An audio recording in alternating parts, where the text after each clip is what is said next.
Hey everybody, good morning, good morning, good morning. Good morning, good morning, good morning. Hey friends. So we got a couple of updates that we gotta get through before we get started because things have been happening in the trial world. Okay. So if you haven't seen so already, I did post a video with or about YNW Melly and Mariah getting caught. They didn't call Mariah, they didn't click link Mariah. Shout out to CB because CB makes sure that I have all my facts straight. So shout out to CB for jumping over again. Just anytime any type of update happens, he always comes over and comments on one of our live streams and make sure that I keep everybody apprised. Okay. That I keep everybody apprised. So when it comes to Mariah, we know that Mariah is the victim of the witness tampering that is alleged to have been done by YNW Melly, trying to get her basically to not testify. So on yesterday, we found out that they caught Mariah and they got her, they holding her. My thing is, Mariah is a love flight risk. It took them over a year to get her. It took them over a year to get her. I don't think they're gonna let her go. I think they're gonna hold her until trial starts because they want her testimony. They want her to maybe talk about if not, Melly confessed to her, or what she saw that night in his clothing and things of that nature. So we shall see. We shall see what happens on that. So that is the YNW Melly update. If you haven't checked out my videos, check out both of them.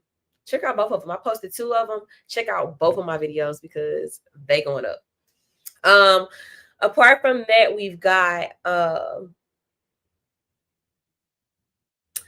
I know y'all saw that the judgment was rendered on Damon Blaylock and Lil Rod. So unfortunately, the Supreme Court or the Superior Court, the Court of Appeals, they upheld the convictions for Lil Rod and Bally in the unaliving of Jamari Holmes.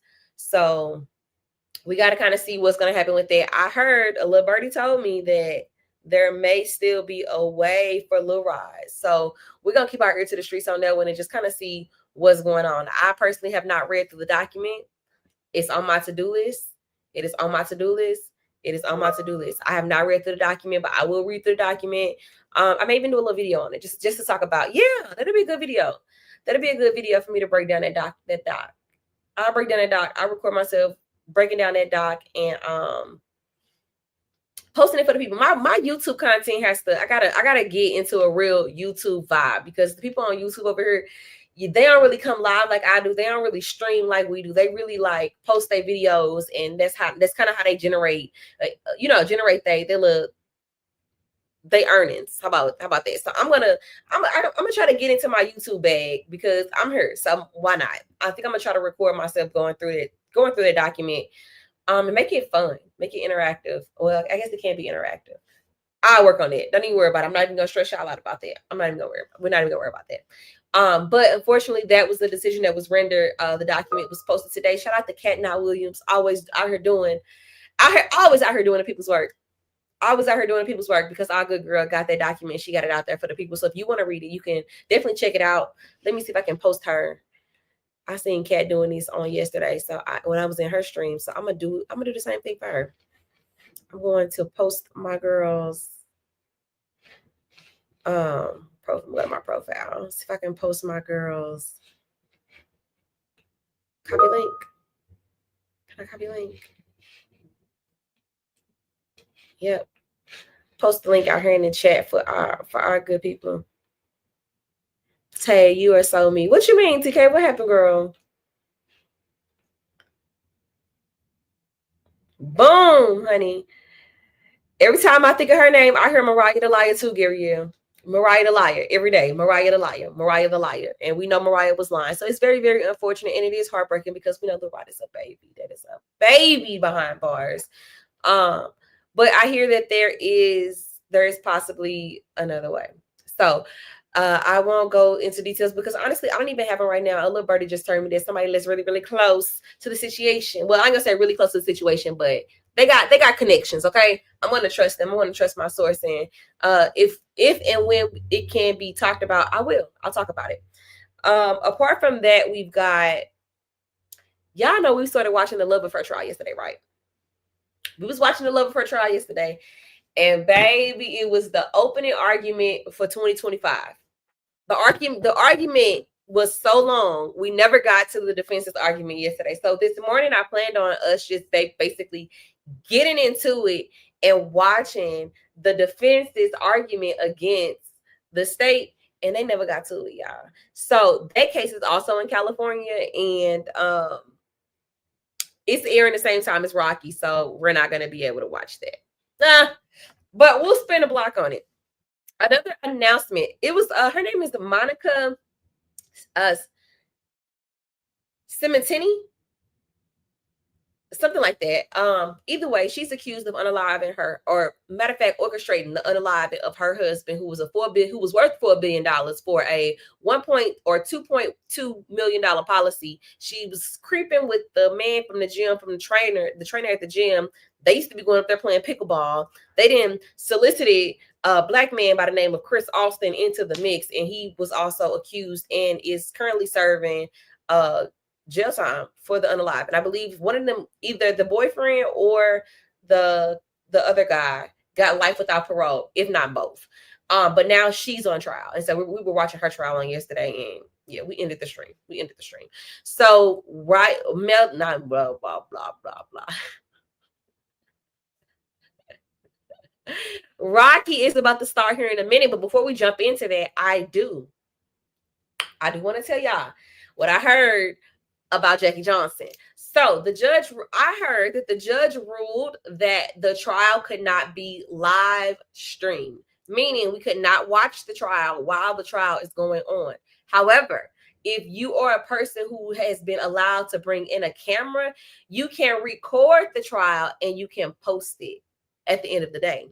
So that means we're going to be able to watch Jackie Johnson. I think we should watch it in its totality. So if all of the days get posted, because they say it's supposed to take around 2 weeks, all of the days get posted, baby, we're going to spin the block. After Rocky, we're going to spin a block on Jackie Johnson, and we're going to watch it. We're going to watch it in its totality together. All right. Let's just hope and pray that our good folks over there in Law and Crime put a camera in their room. Hopefully they spent the block to keep a camera in their room to record, or 11 or Fox or somebody down there, one of those major stations, go ahead and record that for us so that we can spin a block. All right. Jackie Johnson, TK, is the DA who was charged with basically interfering with the police investigation and violating her oath of office when the Ahmaud Arbery unaliving occurred. So, Greg was the investigator underneath her, and she was a conflict of interest, and so she called herself removing herself from the case, but not after telling somebody not to prosecute it. So she is going to trial. She's being represented by YSL Steele and Adams, baby. So we wanted to watch that, and that is why we watched the Ahmaud Arbery trial, so that we can get up to speed, so we can get in on all the details. But like I said, y'all, it is not going to be live streamed. It is not going to be live streamed. It is going to be recorded and posted. So if that is the case and one of the major channels gets to post it, we'll post it. If not, I would literally have to go and find Miss Sylvia and ask her if we can watch it from her stream, because I ain't trying to get no strikes out here. All right. I don't make too much off of YouTube, but I want to keep my YouTube monetized. Okay. I'm not trying to get stricken out here. So we'll figure out how, when, how, and where we're going to watch that. But A$AP Rocky is up. A$AP Rocky is supposed to start. We're gonna head on over to Court TV, because we liked their audio last time. They had the audio. Remember with this trial, y'all, that anytime there is a break or a sidebar, the judge has absolutely ruled that the camera has to cut off. So we will see the camera fade to black. We will see the live view. We will see the rainbow colors on the screen whenever the stream cuts. So if you are a first-time watcher of the Taylor Umbrage channel, welcome. Make sure that you hit the like button. Make sure that you subscribe to my channel. And if you want to become a member of the Taylor Gang, get a membership. All right, my memberships are cheap. All right, I keep mine at $2.99. I be out here looking at some of the folks, and people like low tier memberships be like $5.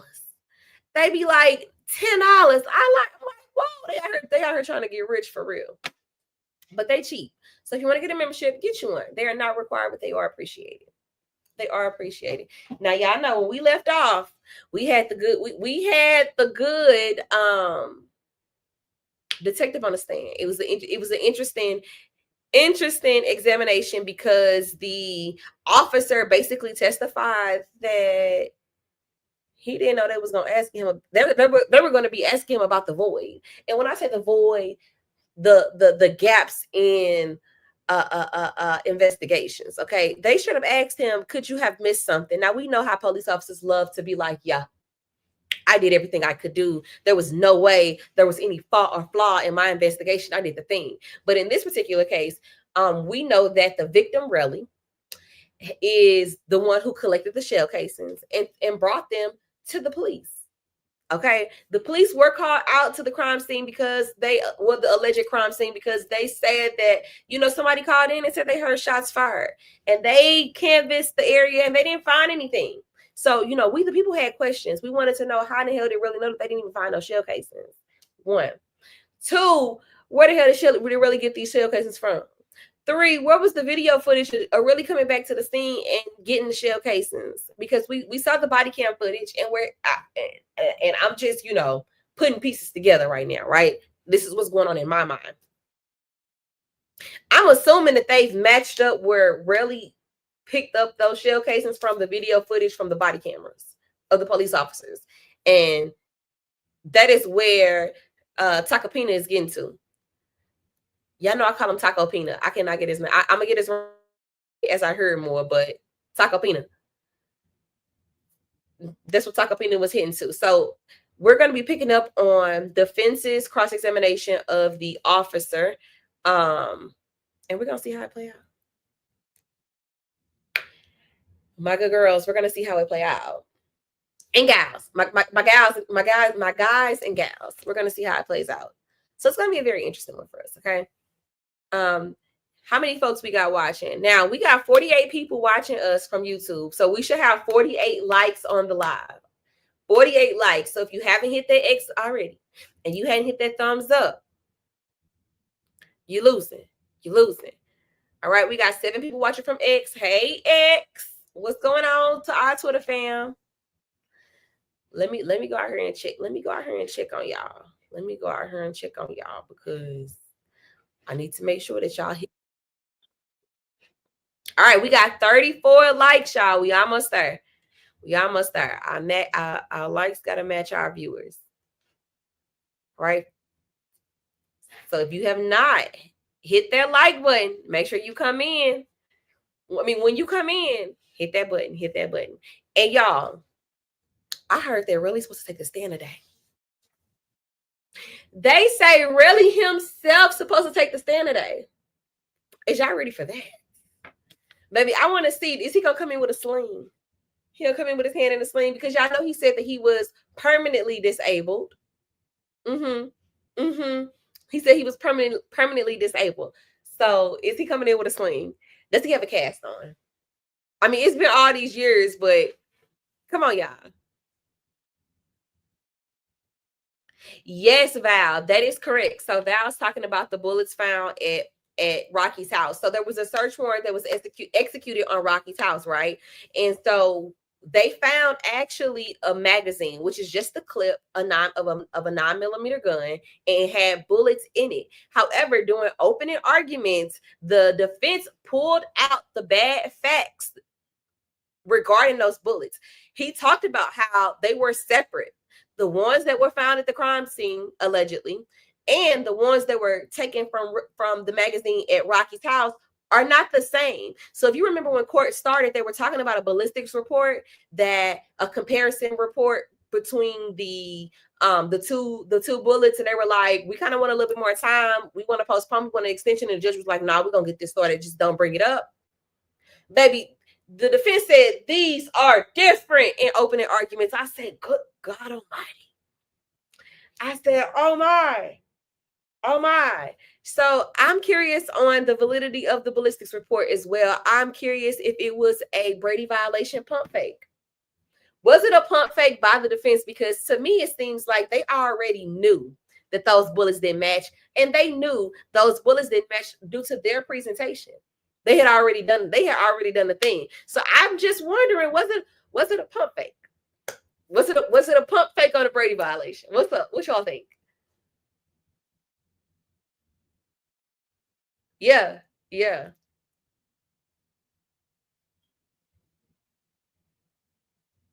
It's about to be theatrics, y'all. It is definitely about to be theatrics. So I'm going to refresh to see. And you know what? I'm gonna go ahead and I'm gonna pull up another tab because y'all know last time we had to switch between them and Law and Crime. Why? Because it was some weird stuff going on. So let's see what okay, Law and Crime ain't got nothing on it either. Just so y'all know. Just so y'all know, Law and Crime don't have anything on it either. So we're just waiting. We just out here waiting. We just out here waiting. Waiting.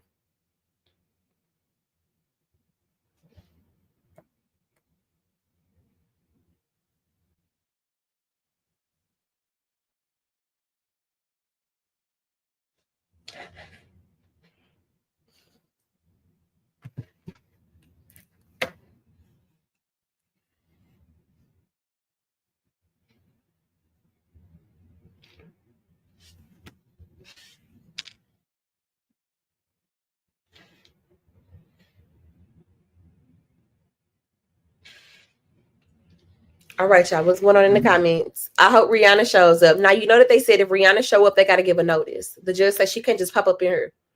They got to tell. They got to tell. They got to tell when she comes. The state knew what they were doing by not giving that report in time. Shay, I'm with you when you're right. I'm with you when you're right. They need to make it so that you can like the live while you're still in it. Absolutely. Well, yeah, you should actually be able to hit the X. Well, I don't know, y'all. I ain't gonna hold you. I've been watching from, um, I've been watching from a PC. Well, I can't say this is a PC either from a laptop. So I don't know. But what I will do is put us a good poll out here because y'all know I love a good poll. I love a good poll.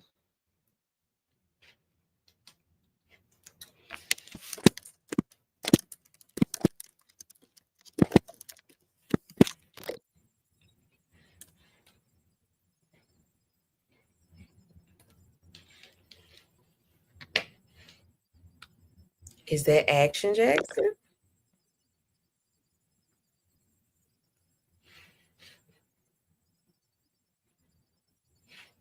Y'all, it's not me. That is the Court TV's camera that's acting weird. That is Court TV. That is not me. We're gonna hit it with a refresh though. Okay, yeah, it's not me, y'all. It is Court TV's, but I do have Law and Crime on standby. I do got Law and Crime on standby, so make sure that if you just got here now, it's 51 people, so we need 51 likes. If you watch it from YouTube, make sure you hit the like button. Hit the like, hit the like, hit the like.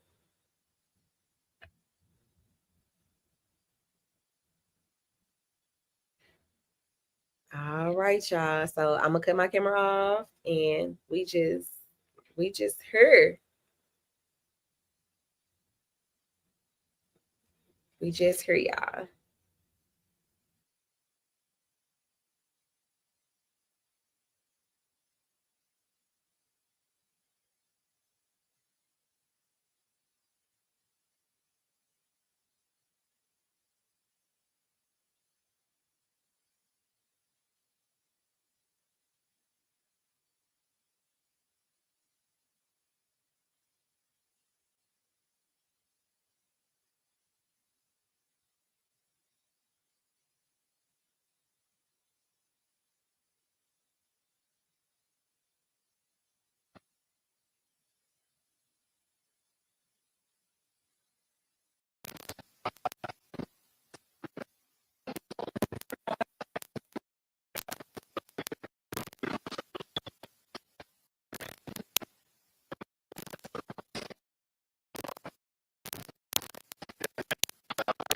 Okay, y'all. I don't know what's going on with Court TV.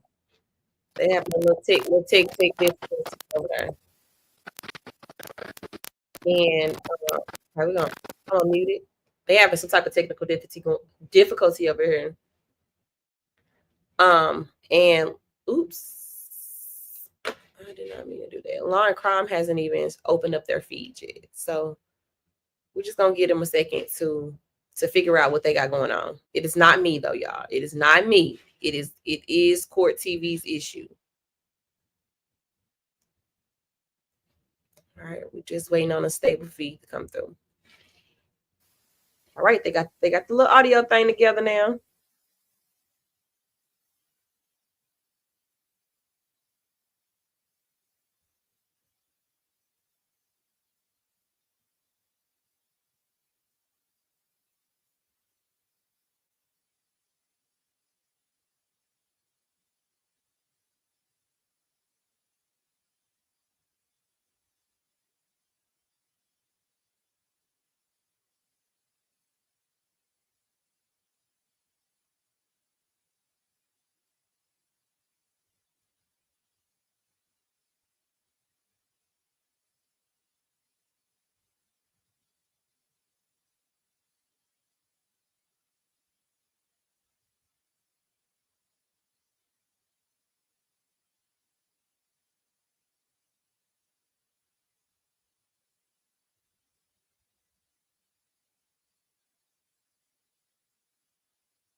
Yeah, we're just waiting for it to start. So remember again, the judge has required the videographers to cut the camera during any. Oh, wait a minute. It's extremely important witness to both sides. That's patently obvious. The jury is entitled to know him and about him, consistent with case law and statutory law. The parameters of questioning that I am permitting is based on my consideration of a number of factors, including the evidence code, specifically all aspects of evidence code section 352, the probative value weighed against prejudice, the relevance to issues that the jury will have to decide and discuss, and both sides advocating for their client, and above all, fairness to both sides.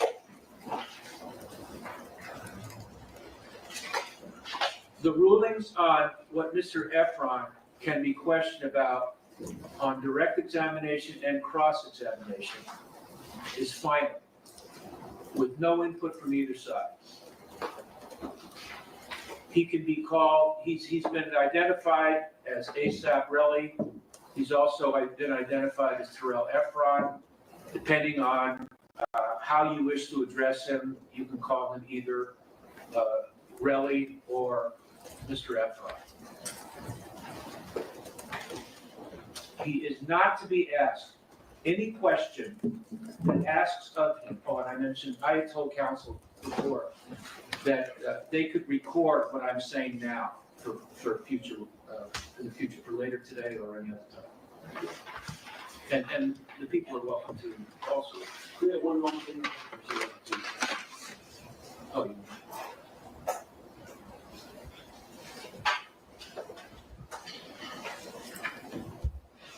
Thank you. All right, I'll start again. As I said, he can be called by both parties, either Relly or Mr. Efron, whatever the counsel feels most comfortable with. He is not to be asked any question that asks of him or accuses him of being a thief, a liar, an extortionist, or any other derogatory term. He's not to be accused of any type of name Final argument is a different story. This only applies to how he's going to be addressed. I don't want, well, isn't it true you're a liar, or, you're an extortionist, or, you argue a drug dealer, or anything like that. That is not to be asked. He can be asked about felony convictions involving moral turpitude. I have not seen a rap sheet of Mr. Efron. Does Mr. Efron have any felony convictions? No. So if he has no felony convictions, obviously he has no felony convictions involving moral turpitude. I agree. And you reviewed his rap sheet? I did. I had written in my notes here that if he has felony convictions, I wanted to review his review his rap sheet before he testifies under Evidence Code Section 352. But if he has no felony convictions, then there's no reason for you to examine a rap sheet, even assuming he has one. He is not to be asked about any other involvement in any other criminal activity in which there was no felony conviction. All of that is off limits. So if there has been illegal conduct in the past, if it did not result in a felony conviction involving moral turpitude, it's off limits.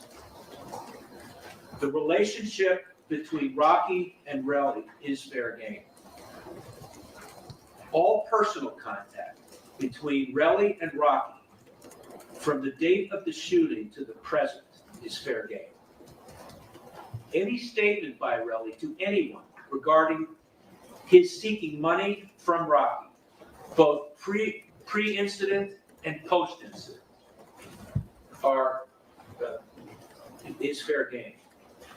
Any personal contact between Relly and Rocky of any kind which predate the shooting by 2 years is fair game. Statements made by Relly to anyone about Rocky for a period from 1 year from 1 year prior to the incident to the present day. If Relly made statements on social media regarding Rocky, that's fair game. Voicemail, fair game. Oral statements made to any person, to anyone, is fair game, as long as, if there's a denial, the recipient must be available. If Relly says he didn't make a statement. Any written statements by Relly to anyone is fair game. The recipient, however, must be available if Relly denies that he made that written statement. Recorded or oral telephone conversations in which Relly is a party is not permitted under Penal Code Section 632, unless all parties to the conversation consent to the recording. Those are the parameters, and that's in stone. Your Honor, we ask just questions, not questions, we have specific questions of what they can and cannot. I just set forth the parameters. If you think that something contravenes what I just said, lodge an objection. Okay, I'm not going to do any clarifying because, it would take us forever for both sides to go through question after question.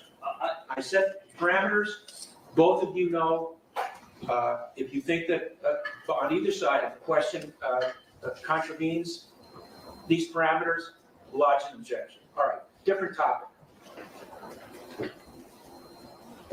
Does the prop gun exist? Your Honor, do you want the witness to go out of now? What witness? Yes, because we're going to be talking about evidence. Yeah, yes, please step out. Your Honor, while he's here, the court want to inquire of him on the issue of whether he's willing to speak to the defense. All right, yes. Mr. Relly, the defense, I know, you've been interviewed in the past and you've been examined in court a number of times. The defense would like to, question you further and get an update on any information. It's your decision whether you want to or not. It's optional. You can say, yes, I'm willing to be interviewed, and if you are, that's fine. If you don't want to be interviewed, then you don't have to. It's your decision. But they want to know whether you're willing to sit for an interview. So what's your response? I respectfully decline. I respectfully decline. Okay, all right, will you step out and we'll have you come back in when we're ready for you. Mayor, can we just make sure, I don't know if either of the fifth witnesses are in court right now. Okay, well, I'm gonna, sure, So just before we're gonna, either the court can, we're gonna deal with that. no, the court was starting to talk about evidence in the case, and I wanted to make sure that they were not in here while the court was talking about. Oh. Yeah, so Mr. Levin and Mr. Phillips, they are not recording. All right, all right. Does the prop gun exist? The prop gun existed, yes. Does it exist now? I don't know if it exists now. Are you asking, do we have, or are we gonna produce it? Yes. No. All right, well, that answers that question. All right, let's deal with Mr. Levin. Is he outside? Yes. All right, can you have him come in?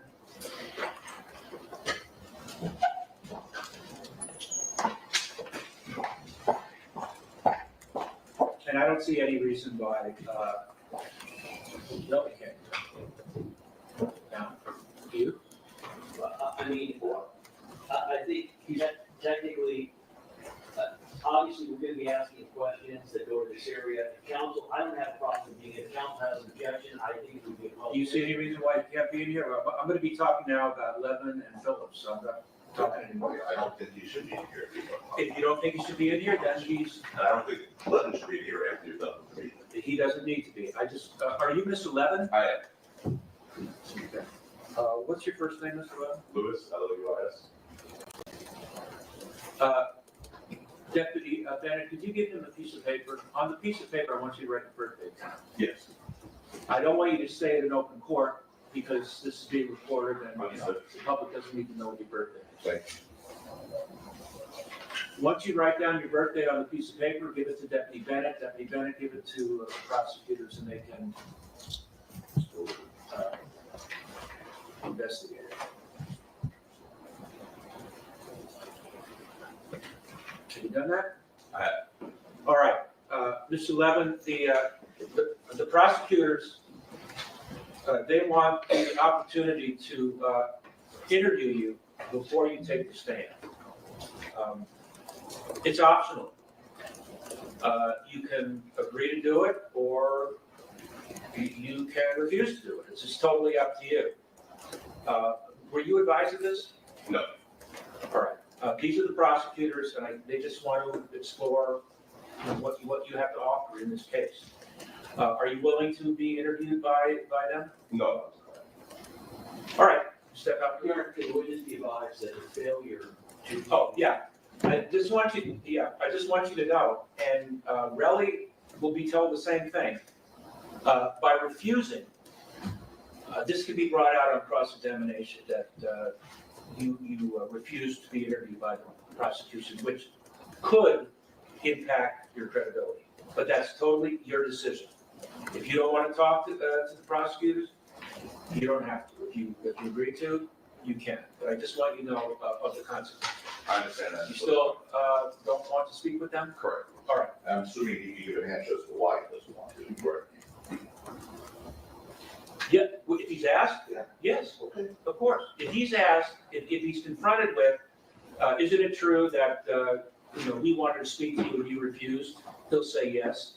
And then the prosecution asks, or you can ask, why did you refuse? Sure. If it's touched on direct, it can be touched on, if it's touched on a cross-examination, you can touch on it on redirect. All right, step out, please. Thank you. What about Phillips? Your Honor, before you on this first, we still do not have, council has never provided the date of the interview with him. How many you were? Would you wait? I have things Oh, okay. in a certain order. What about Phillips? Where is Phillips? He's in He's New in York. New York? He's in New York. But we contacted him and alerted him to the fact. Okay, call. Can you call? Sure. Okay, now you are. Did you get the birthday on Mr. Levin? Yes. Okay.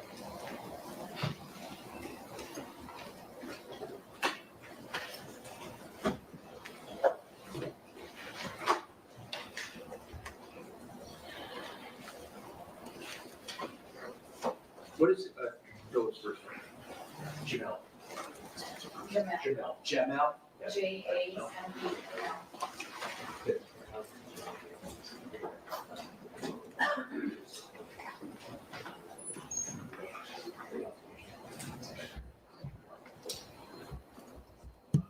Can you put, are you able to put on speakerphone? Yes. All right. Your Honor, Mr. Phillips is here on speakerphone. All right. Mr. Jamel Phillips? Hello, how you doing? All right, Captain. All right, Mr. Phillips, I'm the judge in the case. You're aware of the case, yes? Yes, sir. All right, two things I want to inquire of you. At some point, you're going to be coming to court to testify. You're aware of that? Yes, sir. All right. The prosecution would like the opportunity to interview you before you take the stand, just to find out what you have to offer and what you have to say.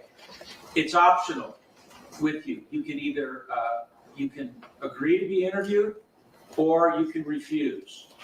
Are you aware of this? Are you aware of this? Yes, sir. Will you agree to be interviewed or not? No, I do not want to be interviewed. All right, I want you to know though, if you refuse, then the jury is going to know that you refuse to be interviewed by the prosecution, and it could impact your believability or credibility in the eyes of the jury. Do you understand that? Yes. All right.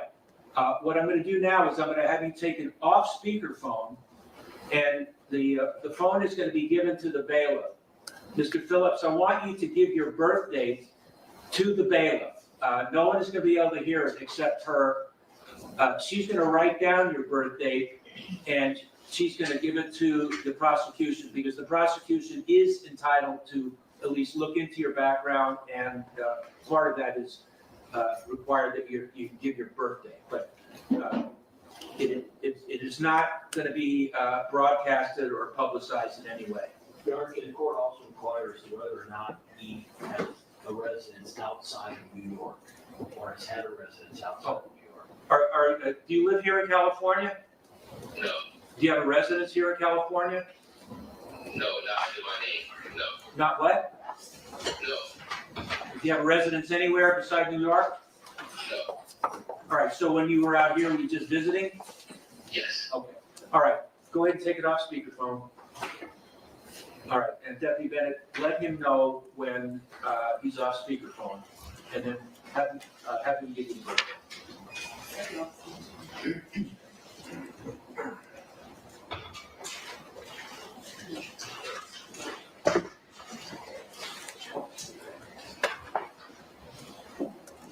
Do you want him on like 24-hour call or is that handled?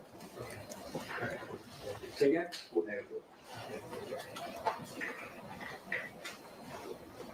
All right, you have a birthday? We do. All right, getting back to Mr. Levin, since he's being called as a witness, how many times has he been interviewed by anybody from your office? Sure. Twice, Your Honor. Okay, when was the first time?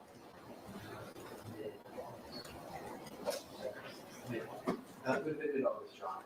About 24? 24. And where did the interview take place? In our office in Nashville. Was the interview recorded in any way? It was not. Who was present for the interview? Ms. Takeda and Ms. Mazzoni, along with myself. How long did the interview last? I'm trying to recall, Your Honor. About an hour and a half. Hour and a half. And nobody took notes or prepared a written statement as to what Mr. Levin said? No, Your Honor, with conversation. I had said that the people are entitled to at least know the sum and substance. Since there's no written recording of what happened, people are entitled to know the sum and substance of your conversation. So that is to be generated today. We did that, Your Honor. We provided it. Oh, you did? Yeah, the court, if the court recalls, Your Honor, the court made an order, the they were supposed to turn over discovery. Did they? What we originally got was, we got a paragraph saying he was gonna talk about his observations, not what the observations were. The day before we started the trial on the 20th, we got approximately a 15-line summary that certainly would not take an hour and a half. With no dates as to when the interview occurred, nothing about who was there. By the way, even now, what they're just told the court is, there's an interview in mid-August, they can't even say what date it was. And what they gave us was simply apparently a combination of everything he said. I know you know what date it is, so what's the date?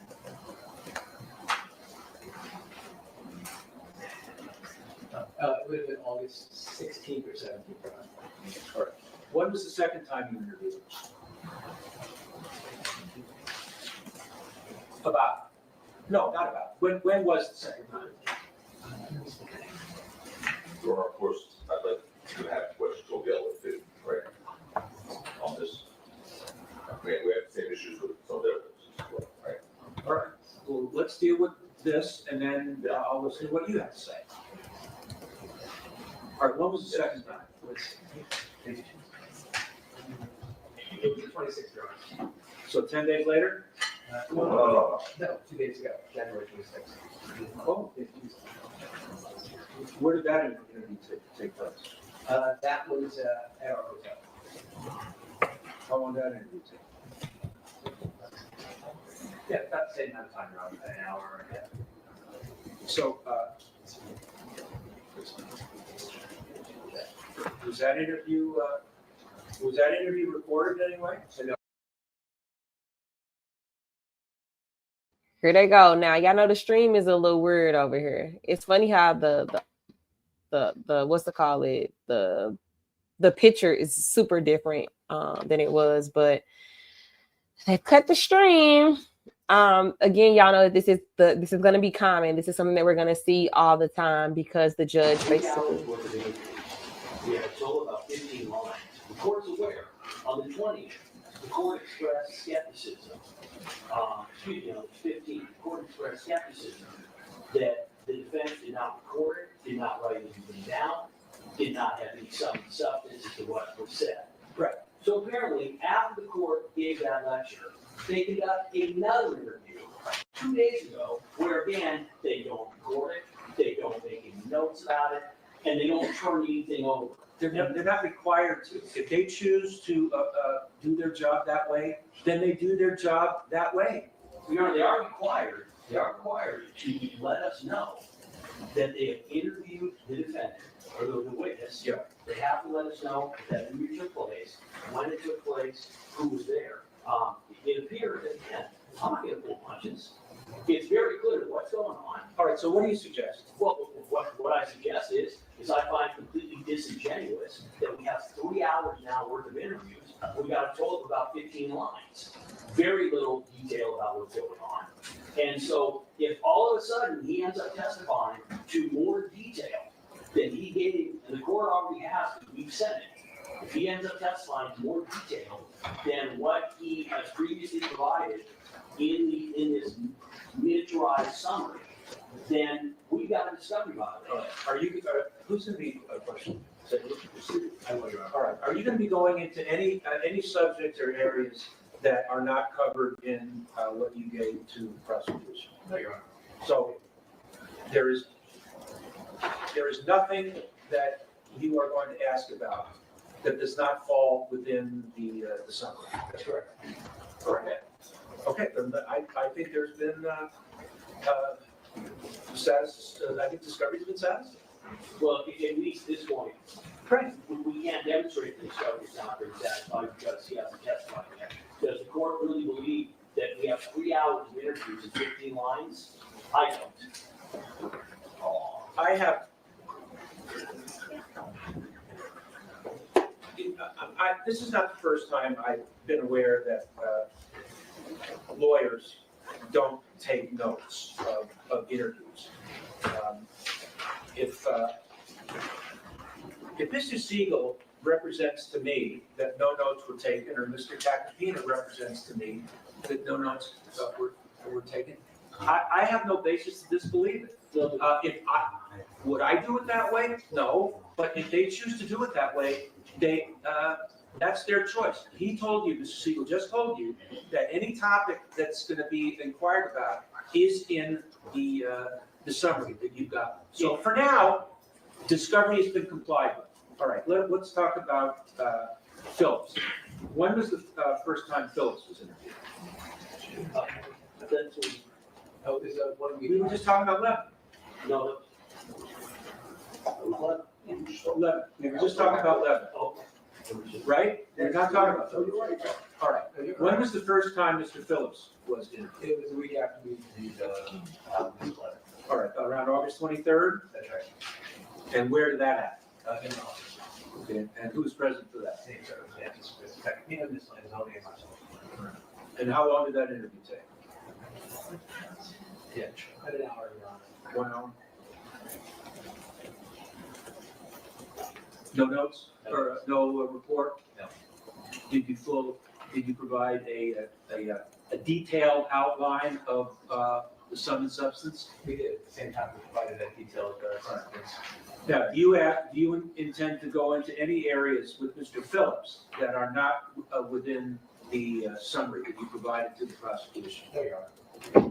Okay, how many other times did you interview? That here. That's the only time? That's right. Just so it's clear, Your Honor, we provided literally with about 12 lines of Mr. Levin's alleged testimony. The issue is not, We're talking about Phillips now. excuse me, Levin was 12 lines, Phillips was 18 lines. Okay. And I should just add that the issue is not that they're not gonna cover a new area. It's that, as an example, when Mr. Phillips is talking about the actual incident, there's very little information there. It would appear, as the court is aware, the first thing that they said in discovery was that the witness would testify, quote, about his observations during the incident. So they then follow it up with, well, okay, we're now going to tell you apparently a little bit about what he's going to say. So again, Your Honor, this is our concern.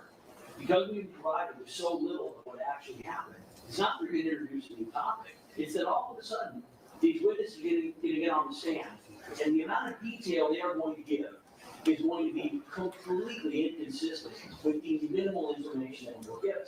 When you add in the fact, and again, they're not required to take notes, but they are absolutely required to immediately after provide, if they're not going to take notes or record, an accurate summary and statements of what the witness has said. So our concern is, we basically were given nothing, almost zero. They're gonna get up on the stand after, again, 2 hours for one, an hour for one, 3 hours prior to the other, and they're gonna testify in greater detail. That, when you combine that with the prior attempts and not turning over discovery, even after the court's order, leads to the inescapable conclusion that they're not complying with the meaning of the letter and the court's order. So I understand the court doesn't have anything it can do now, but the court has been furnished with the discovery they provided. It's not a long read, as I said. I haven't been provided any. It's in, I believe it's in the emails that we have sent. So if not, I will give the court a copy, but it's literally on one page for both. If I'm understanding you, Mr. Siegel, that any topic that you're going to cover on direct examination, I'll be Mr. doing, Levin, I'll be doing this, Mr. Phillips. all right. Am I correct in assuming that any question that is asked on direct examination by either counsel or Mr. Levin and Mr. Phillips is encompassed in the summary that's been given to the prosecution? Yes, Your Honor. All right, I just wanted to yes or no. All right. And I'd like to say more than one word. Wait. All right. I don't see any other topics to go into. All right, In terms of, on this issue of the total. for now, this, There's a couple of other issues that people have. The first issue relates to, it's not just the real evidence of profit. We've been furnished with only 2 witnesses at the call. Right. It is our understanding there will be no other witnesses that will be called to testify about profit. The court's aware. Counsel and I have been asking for days, in email, the court is talking to you, are you planning on producing the gun in this he case? said no. Well, they refused to answer that question the last week we've been asking. They've also answered the second question are they now planning, which would be against the court's discovery order, to call any other witness regarding the fraudulent information? Can the court please inquire? We've only been told there's 2 witnesses they're calling, plus maybe the defendant. So, any other witnesses that you intend to call or reasonably intend to call? But the only possibility is sitting right to my right, Your Honor, right? So, So it's either the Levin, Phillips, and Rocky, or just Levin and Phillips. The next issue that we would have, Your Honor, is we want to make sure, there have been times where counsel has asked to approach, but he still wanted to be on the record. Our position going forward is that unless it is something having to do with an issue with the jury, the prior times occurred before the jury was selected. Counsel made certain arguments in open court, then he asked to approach, and he made different arguments, but he wanted to do it on the record. Unless the court orders it, and there's a good reason, the last time this happened, Your Honor, as the court is aware, counsel elected at his request to give a speech that he was very happy with this jury, wanted it to be known that he was happy with the jury. Give a speech. You are. Stop, don't interrupt. Okay, fine. You'll have a chance. Oh, I know, but he should. You'll have a chance. I know Wait what till he's he doing. finishes, then you will have a No, chance. I know what he's doing right now. Do not interrupt either of them. Neither of you interrupt the other. He said, I need to say something in open court. And then he made a statement about how they were very happy with the jury. Clearly, it didn't matter to the court. He then asked to approach. When we asked to approach, he said he wanted to do it on the record. On the record. But outside the press, he then complains about jury selection, about a specific juror, etc. We are not going to participate in Mr. Tapapina's attempts to manipulate the media. Again, that ties into the fact that when the case started, I very kindly said to Mr. Tapapina, hey, listen, I know you've been speaking to the media before trial. There was no worry of every right.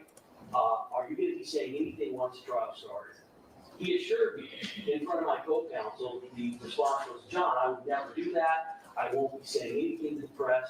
Meantime, he is speaking, I already sent the court this, he's speaking to TMZ, he likes to say things to the press as he leaves the building. We took him at his word, that he wasn't going to be talking to the press while the pendency of this trial was going on. This is necessity as an example. We ended up hearing his arguments basically about the jury issues repeated by Al Sharpton. We're not going to try this case in the press. We're going to ask the court at this point to order Mr. Tapapina to not speak to the press during the pendency of this trial. Okay, I guess I'll start in reverse, Your Honor. First of all, I'd like him to provide a quote of what I said to the press, because one thing I've never done is speak about the facts of this case since the jury's been out. Never, okay?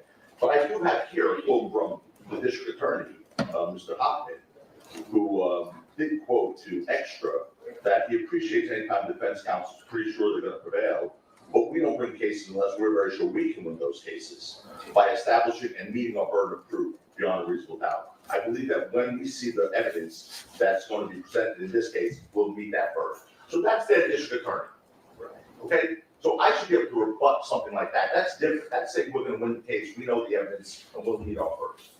I talked about nothing other than the potential issues with the jury. I didn't speak about the facts. I didn't speak about Mr. Efron. And I won't do that. Now, the last thing he said was I spoke to TMZ. Again, I defied him to provide to the court what I spoke about, because I didn't violate any order. First of all, there's no order. But I know enough not to speak about the facts of the case. By the way, I didn't open statement to the jury. Certainly, I would never say anything outside of that opening statement, but I didn't even do that, Your Honor. I simply talked about the issue with the jury. And the reason I did that is because he just did again what he did the other day. Stood up and said, we're not happy with this jury. Try and get that message back to the jury that we're not happy with them. That is not the case. But, Your Honor, the reason I raised the issue about maybe we would have elected a different jury, or certainly a different juror or two, is because of the late disclosure of the ballistics report after a jury was impounded. And we have a right to make that record. It doesn't mean I'm unhappy with the jury. So, speaking of disingenuous, we're gonna now get into disingenuous. But I did nothing but protect the record, protect my client. So that's first and foremost. So again, the issue that I spoke about off record was caused by their late disclosure of a report that was generated over a year ago by their lead detective in this case. That Mr. Lewin wants everyone to believe he just stumbled upon 3 days ago. He just stumbled upon 3 days ago. You don't have to whisper, just talk. Try to get that middle ground there. Just talk in the normal tone of voice. That he just stumbled upon 3 days ago. He made all these accusations about that's disingenuous. I don't believe it. Well, I don't believe that they just found that report from their lead detective who they interacted on a daily basis in this case 3 days ago. I don't believe it. That was done in January 2020. I already made findings. I understand. In my view, nothing nefarious. I don't want to go over things that we've already gone over. Well, we just did. We still have to do it. He's asking that that both sides be directed not to make comments to the press. That's what he's asking for now. I'm not poking fingers. I'm not accusing anybody of any unethical conduct. Let's just move forward. Here's what I want to have. I don't think so. Oh, go ahead. All right, I just listened to it. Go. Now, we heard all about the discovery issues about, this not being enough. I mean, I think this is incredibly detailed when it comes to Mr. Phillips, especially if this is a videotape. This is really detailed. Tell us what he's going to observe at the scene, what he's going to testify to, what he observed at the scene. Putting that aside, Based on what I've heard, I am satisfied, under the circumstances, that both sides have satisfied this discovery rule. so let's So there's no reason to go over about whether you have complied with discovery. I already found that you did. Okay, now I want to talk about Ben. There was a police officer, the first one out of the box, Sergeant Zizzo. Right. The only thing we have from them, because, I assume the rules apply to both sides, right?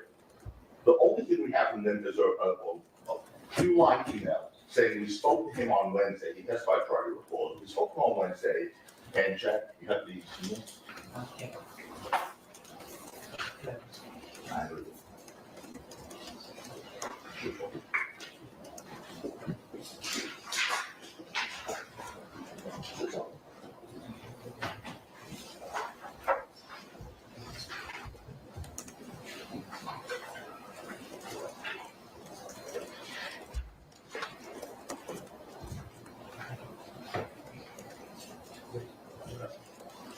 Here's what we have from them on Officer Zizzo, that they spoke to him on Wednesday, which they also denied on the witness stand, by the way. He said the first time he spoke to him on substance was the day of his testimony.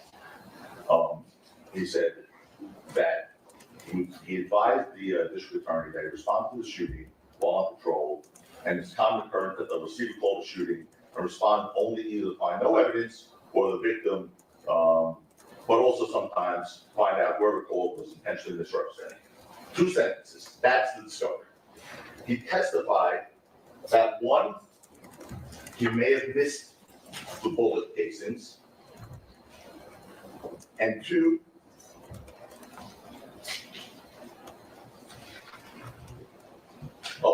he didn't know where to look. 2 sort of important things and he didn't agree, he didn't search the entire street. That was not in their disclosure. Not their disclosure at all. But yet I'm being accused of not giving them the right information. First of all, I don't have the date. There's nothing in their disclosure that they interviewed Friday before his testimony. We don't even have that interview. We don't have that date. We have Wednesday only. The witness said, no, I didn't speak to him on Wednesday or something. That was just about logistics. Okay, so before we start casting aspersions, I wasn't going to even raise it, Mark. Just happened. I understand this is trial. But, being that we're now throwing stones, let's call the kettle black. Let's not throw stones. Well, I know, but they started. So I'm going to respond. This is a no squabbling zone. Oh, after he swallows. Well, I'm swallowing back. Well, you're a good squabbler. You're doing a good job squabbling. All right. Ugh. Regarding what Sergeant Zizzo testified, did he write a report? He did not write the report, Your Honor, but he obviously body worn video. That's been provided. That was provided. All right. years ago. You're an experienced attorney. All of you are experienced attorneys. Sometimes, a witness will say something that is not in a report. That's to be expected. A report is a summary, a sum and substance of what the witness said. It's much more fleshed out when the witness is on the stand. Well, I agree with that. I'm okay with that. I'm not even gonna raise the fact that he said he didn't speak to them on Wednesday and he almost will go. I don't do that. It's petty. It is petty. But I want to make sure that what's good for the goose is good for the gander. That when Mr. Phillips testifies and he says something, a word that's not in this thing, it's not like, you didn't tell that to the lawyers because it's just not right. This is not a transcribed statement. There will be nothing outside the scope of this. But the same way I didn't get anything from them regarding, I may have missed the shell cases. I didn't get a report that said that or a statement. Again, to be repetitious, I do not find either side has violated any discovery statute or any discovery rule. Regarding the press,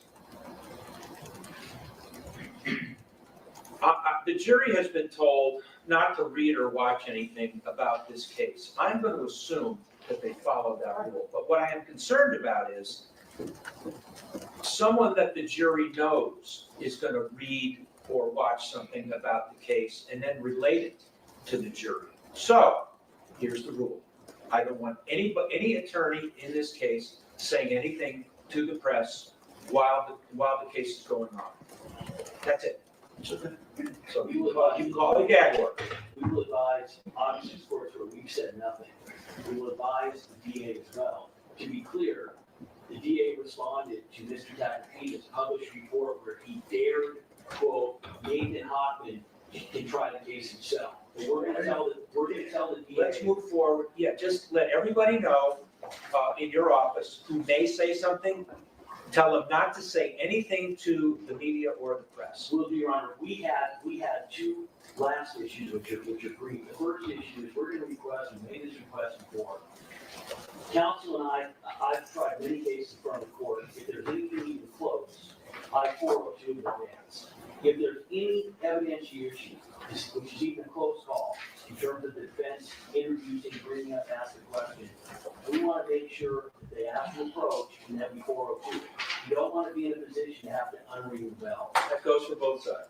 Finally, Your Honor, the court is aware. On Friday, it doesn't really matter what circumstances were. Mr. Tacopina literally started screaming at me in the. So again, Your Honor, I have not interrupted Mr. Tacopina's line. As I speak, Mr. Tacopina makes noises. Again, if there's got to be a certain decorum. We're following it. But you can't bring a knife to a gunfight. So we would appreciate, as the court is respectfully instructed, when one lawyer is talking, the other lawyer not interrupt.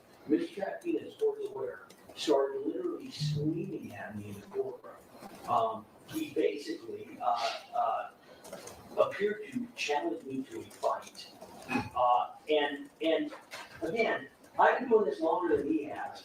I've not had that experience occur before. I am not going to be treated that way by anybody. I'm certainly not going to be treated that way in a court where I practiced for more than 30 years in front of a judge I deeply respect. He doesn't have to like me, he doesn't have to get along with me, but he cannot be screaming at me, whether on or off the record. The court was here. The court, everyone heard and saw it. It's not right. So I'm just asking that the court, again, Mr. Tacopina is an emotional guy, that the court advises him. And you are, both of you are zealous attorneys, aggressive attorneys, both of you are. We are due to zealous aggressiveness. The court has not heard me yell or scream at anybody. And again, and it's not a request. I'm not going to take that. All right, why don't we do this? I did not hear you yell. I did not hear it. If it did happen, it wasn't in my presence. Because you two have this relationship, why don't you not talk to each other unless it's on the record? Oh, And I am involved. that train is still, yes, absolutely, I agree with that. But I want to respond now, because, I can't have it always one way, he makes a record, disparaging remarks, and then I gotta sit here. So no one screamed, you were right there, Your Honor. What's happened, and Mr. Siegel was with me, is Mr. Lewin comes up with his little scolding, sort of bullying attitude, telling me we don't know the rules here, and we're not doing this right, and he didn't like the opening statement, and so on and so forth. So I responded, I don't need a lecture from him, okay? I'm not gonna go into the amount of phone calls I got regarding him and his reputation before this trial started, from lawyers I don't even know, including lawyers inside the district attorney's office currently, okay? I'm not gonna go into it, Your Honor, I'm not petty. No, and now you're interrupting him. Just that, you were complaining about him interrupting you, you're interrupting him. Don't. I'm not going into it, Your Honor, I just don't want to do that, but please, there was no one yelling, you were right here, there was an argument between both sides, both of us, I agree. That's not gonna happen, because I'm not gonna speak to get off the record, so you're right about that, that's number one. Number two, you know, I have to also raise an issue, and I'm not past that, I don't want to even talk about that, Your Honor was here, that's the end of that. Mr. Lewin did something last week that was inappropriate. The reason I'm raising it is because I don't want it to happen again. This week, Mr. Mayor's significant other may appear here. Last week, Mr. Lewin had his playbook apparently from the lawyers, went up to my client's family and told my client's family that's not personal, but you know, they should really, hopefully he's really thought about taking a plea because she was facing a lot of jail time and saying things that played on the emotions of the family. He should have no communication with the defendant's family. I've heard he's done that in every case. That's right here. Well, I don't want him, and I want the court to instruct him not to communicate with anyone on this side of the fence. Not the client's family, not the client's relatives, not the client's friends, because it's inappropriate. So, Your Honor, so what happened was, is I walked up very kindly to the defendant's mother and sister, and I said the following: listen, I'm very sorry that you're having to go through this. I have kids myself, I have siblings myself, I know it's difficult, it's not personal, and I'm truly sorry for what you are having to endure. All right. And then I said as follows: I hope that your brother and your son, I hope that he's really evaluated what he is risking here, because he is a lot. All right, there's nothing that prohibits, At the time. I've heard enough, I've heard enough. There's nothing that prohibits what Mr. Lewin did. You've heard now that the defense does not want you to approach anyone from that side, so don't approach anyone from that side. It's as simple as that.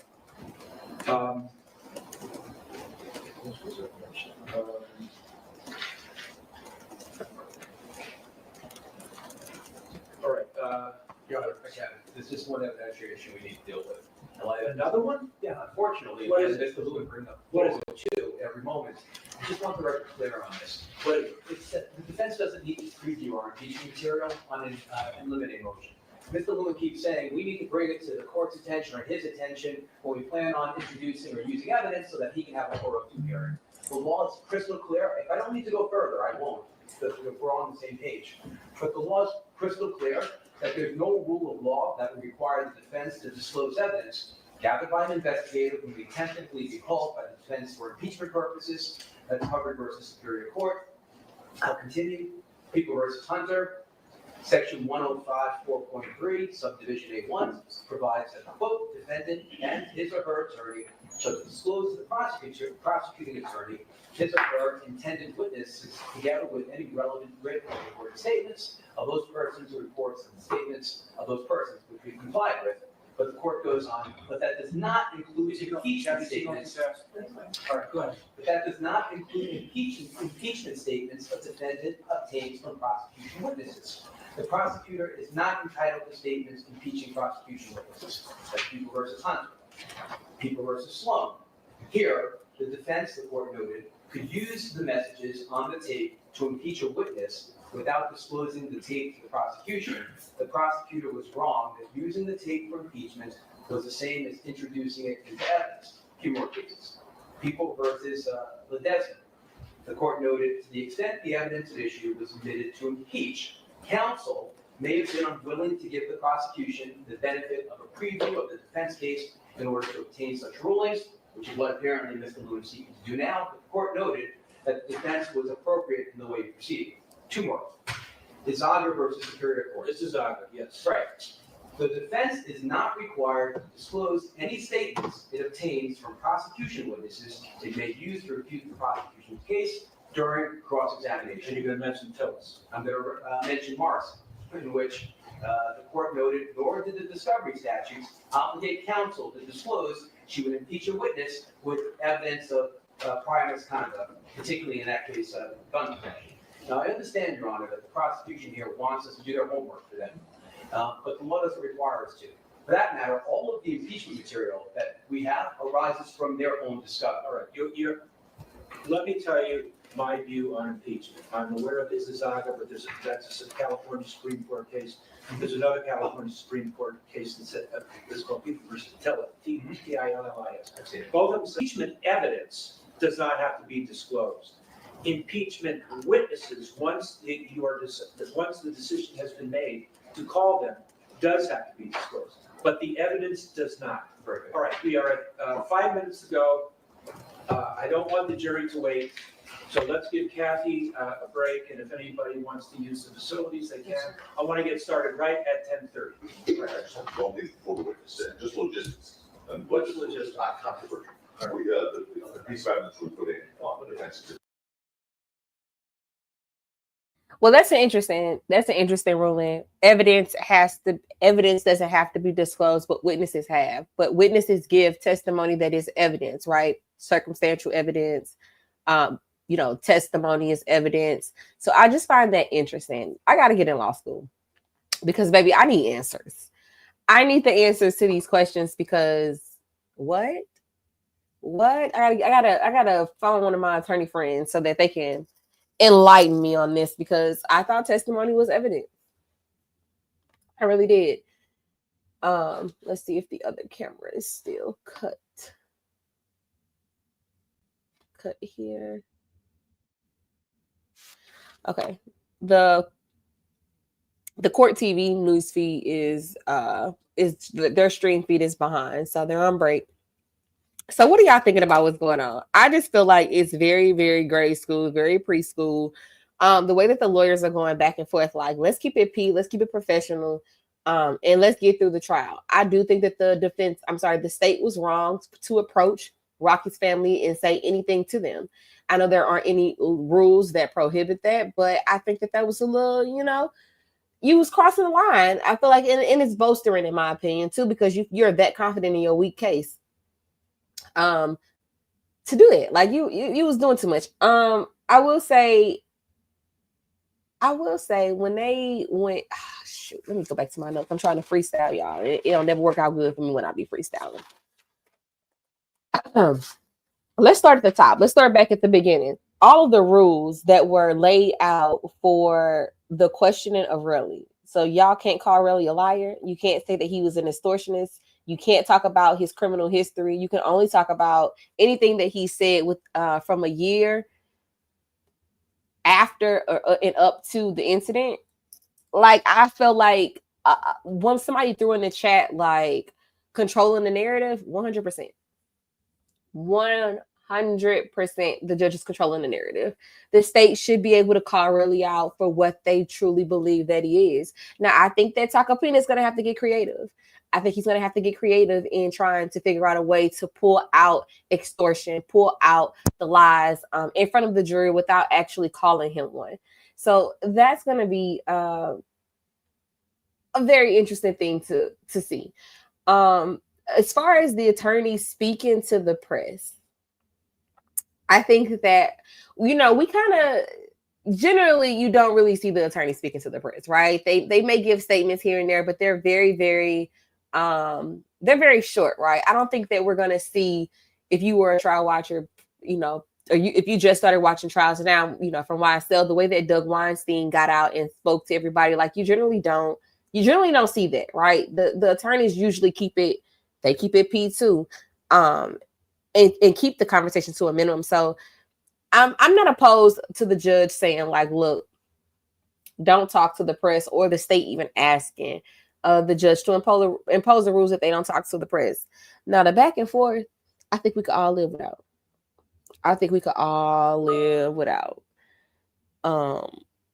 He said this to me and he did that to me. It's like, God, it almost gave me a headache, to be honest. It almost gave me a headache because at some point, y'all losing track of why y'all here, in my opinion. At some point, we forgetting where we are. They over talking each other. It's a mess. But I do think the state is they seem a little two-faced to me. I'm not even gonna lie. It seems like the state is being one way in front of another group of people and then a different way in front of the judge. And for him to claim that Tacofina tried to bait him into a fight, I think it was a stretch.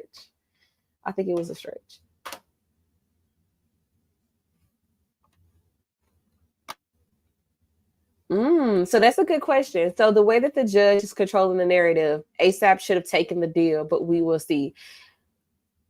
After hearing this morning, after what we heard this morning, do you think that Rocky should have taken the plea? It is giving Miss Love vibes about him telling them, well, y'all don't have to talk to each other. Y'all just need to talk to me. It's crazy. Oh, that's what I wanted to talk about. The gun. So the defense, their argument is based on the fact that Rocky carries a prop gun and, he had one, and we're not going to say that he didn't have one. I haven't heard if they've refuted the fact that he shot the gun or not. Like, I'm not sure about that. But their whole defense is built around it, right? They don't have the burden of proof. So when we start hearing the judge and the prosecution ask them about the prop gun and if they're going to produce the prop gun, I feel like that was a slippery slope that they chose to go down. I think that they should have rethought their defense. I personally don't think that they should have to produce it. If you're saying that I shot this gun, prove that I shot that gun. Like, I feel like they should have left that open for the state to fill. Prove that I shot a gun, match up bullets, like, prove it. But the fact that they brought up, oh, it's a prop gun, he had a gun, it's a prop gun, and now we're not going to produce the gun. I think that that's a little tricky for the jury. I think it's a little tricky. I don't think that looks good. What do y'all think? I'm gonna throw a poll out there so we can see what y'all think about the should Rocky have taken the plea?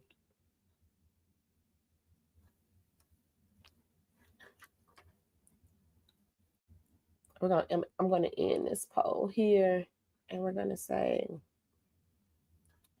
new poll.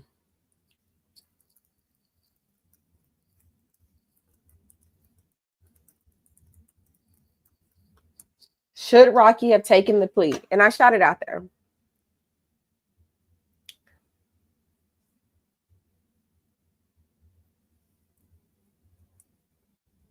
Well, like, I thought that he asked them, like, are you going to produce it? And he said no. Did I miss that, Leah? Is it Leah or Lay? I want to say Leah so bad. I want to say he asked him, like, are you going to produce it? And he was like, no. Did it exist? Yes, it existed. Let me go back and see, because I know somebody pulled out the conversation. 1 second. Was it Megan?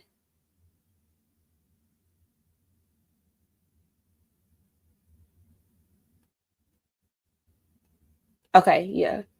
So Megan pulled out the conversation. They say that Rihanna may be in court this week, but give me a second so I can read it to you guys.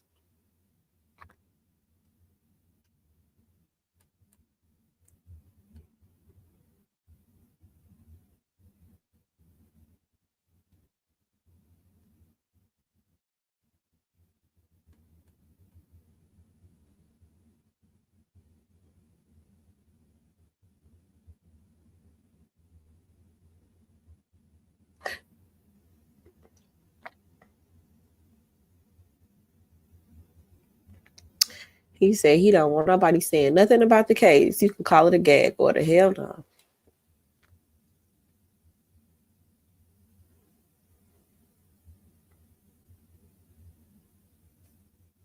Okay, maybe it wasn't Megan. Let me get over to Kathy. Maybe Kathy posted it.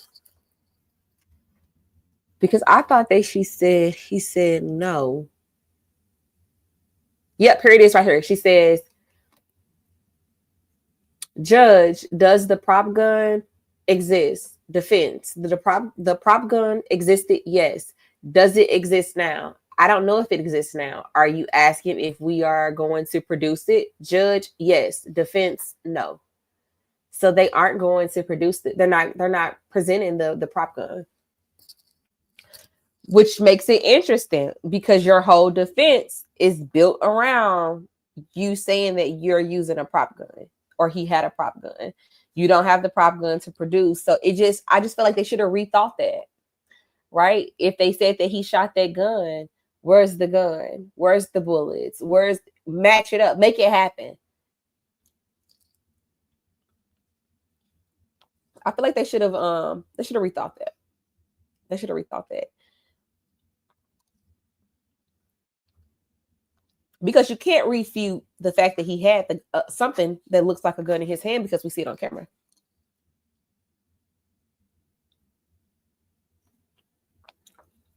I agree with that too, though, CB. If he had taken the plea, he basically would have to concede to that, to his civil suit, in a way. I agree with that. Mm-hmm. They could have just that could have just been their argument. And that's my thing too, Karen. Though, like, they could have just been the argument. The gun was a prop gun. They could have argued. They could have just brought it up, like, later on. Like, it's like he laid the cards out on the table laid too many cards down on the table for me. And I don't think that he was yelling at the state either. I think that's just the way he talked. Like, you know how them East Coast people are.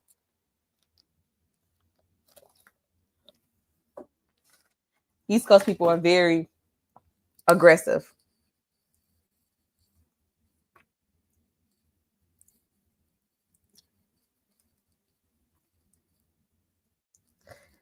And he seems very passionate about his job. But him out here talking about the state having a bad reputation, I was here for it. Because I do feel like the state is getting to put a lot of things on the record while the judge makes him just sit there. And I was happy to see him. You know what I'm saying, respond to that, because it's not fair. It's very one-sided. Very one-sided. He's a New Yorker and he's Italian. He cannot help it. So I'm reading this book right now. It's called Invisible. And it's about a Black female attorney in the early 1900s who took down Luciano. And, those are the Italians too, baby. And they do talk. They was talking aggressive back then, okay? The aggressiveness in that book is crazy. But I honestly just think, let me ask y'all that question. Y'all know I love polls. While we wait, I'm gonna ask y'all. All right, so the majority still thinks that Rocky should not have taken the plea. So if you're one of those, and we got 17 votes on that. So if you're one of the people who said that Rocky should take a plea, drop it in the chat. Let us know why you think Rocky should have taken a plea. All right. In the meantime, I'm going to start a second poll. I'm going to close this poll out. And I'm going to start a second poll. All right. Can I end this poll? Okay. I'm in that poll. And we're going to do another one.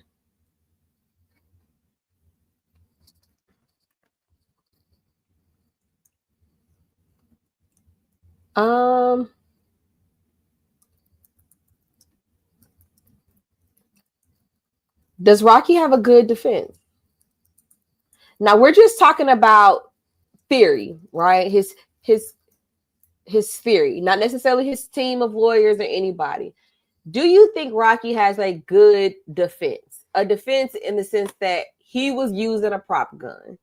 Now, I threw the poll out there. If you want to participate in the poll, make sure that you vote. All right, it's 54, y'all. Watch it from YouTube. So put your vote in. Put your vote in.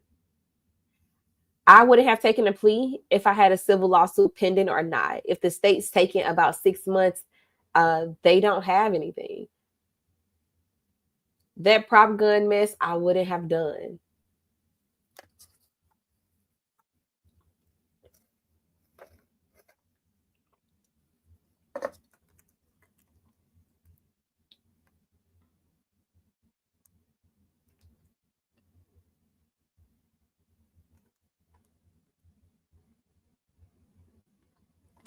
All right, let's see. Hey, Serena.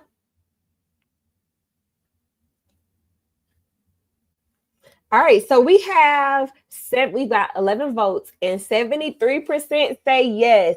Tell me why you think why you think Rocky has a good defense. Go ahead and throw it in the chat. Personally, I don't like his defense. I don't like his defense. I'm not an attorney, so I don't think that I would have come up with something or could have come up with something better right now with my regular brain, but I would have tried to come up with something better than a prop gun. Now, I will say that the prop gun defense has moving parts to it, right? Because the thing about an assault is that fear is a factor. You have to prove that there was fear in order to charge someone with an assault, right? If he had a prop gun and really knew he had a prop gun and knew he couldn't shoot him, the fear factor isn't really there, right? You got really following Rocky around the corner after he's pulled this prop gun out, and pointed it at him and put it in his chest. So the fear factor eliminates. And that's where I like the prop gun, but I can't get with it. I don't know. It's just something about that prop defense, listening to it today and hearing them say, oh, they're not producing it. It's a big hole. It's a hole. And I know they don't have the burden of proof, but I think they just gave a wedge for the state to stick in there and be like, yep. They say it's a prop gun. Well, where is it at? Where's the prop gun? Like, it's he had a gun. They say he had it. He shot it. Okay, he assaulted him. I think they could spin that in a way. So, I don't 100% love his defense. That's my take on it. So let me know what y'all think. I'm trying to catch up on the comments, y'all, because I was looking at something. So, no plea for me. Prove it, says Beta. Hey, Serena girl. Today's a crazy day for me. What's the question? D Wood, do you like Rocky's defense about the use of the prop gun? Let us know. Was the plea deal still a felony? If so, I definitely wouldn't have taken it, considering the travel restrictions on felons in some countries. It was 180 days. I think it was still a felony. I think it still was. They can't prove whether or not it's a prop gun. If I have a doubt, then not guilty, right? Okay, Nicole. That's an interesting take too. I don't like it either, and maybe because I just witnessed the YSL Avengers. Yeah. After watching, we look at trials completely different after YSL. I will say that. He didn't look real scared chasing after him for 2 blocks. Exactly, Leah. Following Rocky, elimination for fear. Absolutely. What about stand your ground? I wonder why they didn't claim self-defense.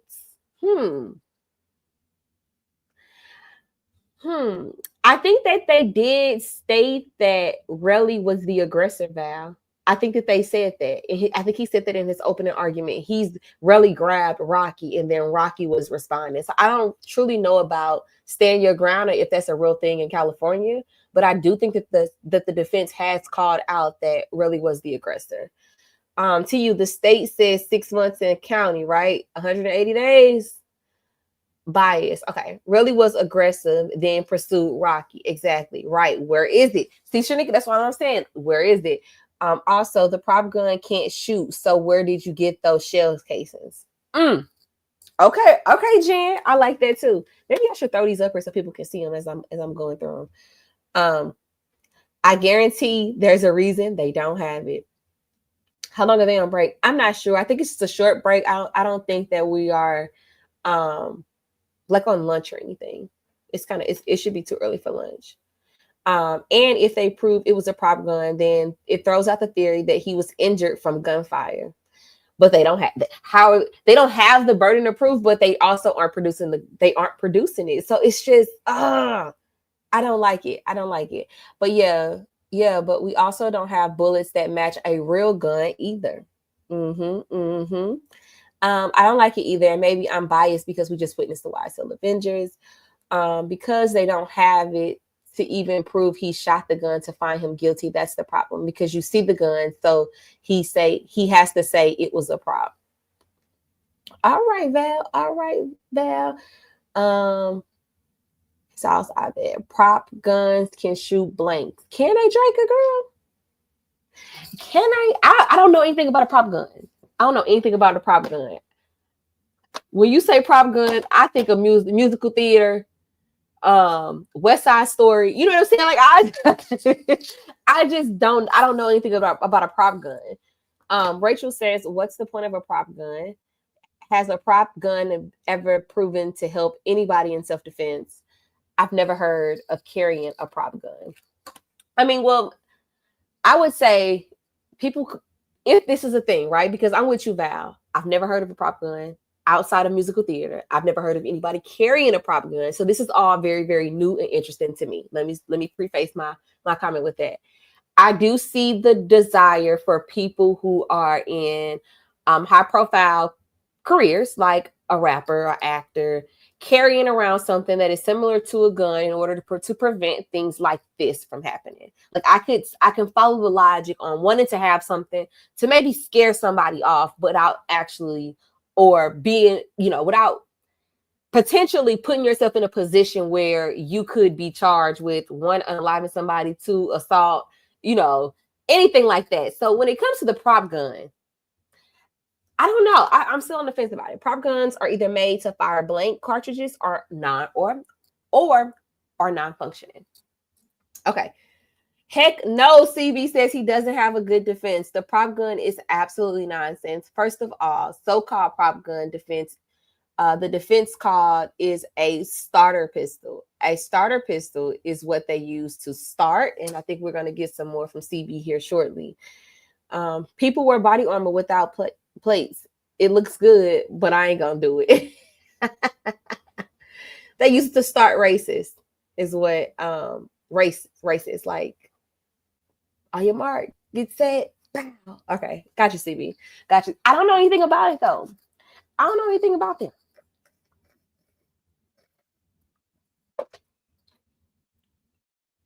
Because aggravated assault can just be pointing a gun at someone and not actually shooting them. I guess it would depend on the state law. And that's the thing too, Jen, because the two aggravated assault charges are, 1, brandishing the gun, so pulling it out, and 2, firing the gun. Like, those are his charges.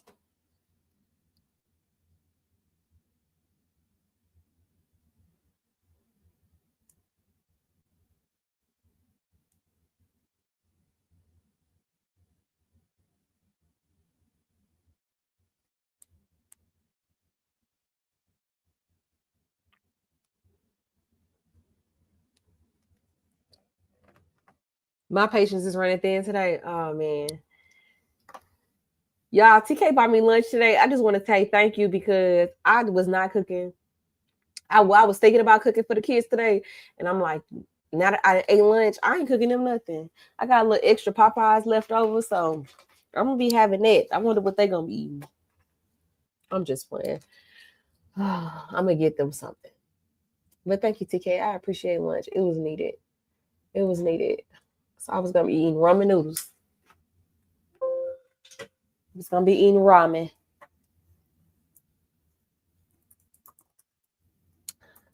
All right, so let me see what other issue did we encounter that I may have skipped over.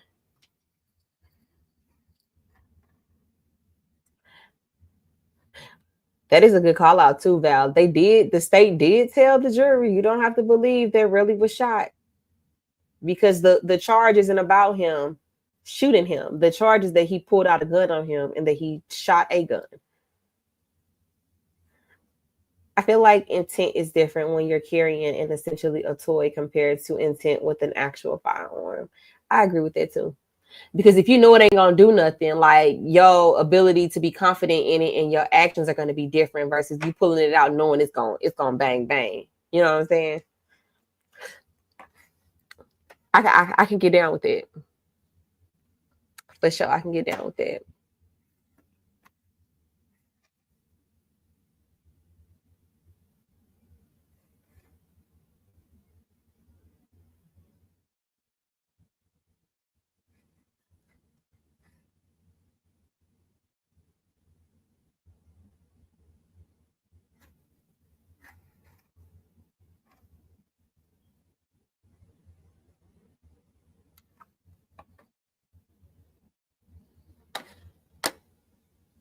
I can get down with that.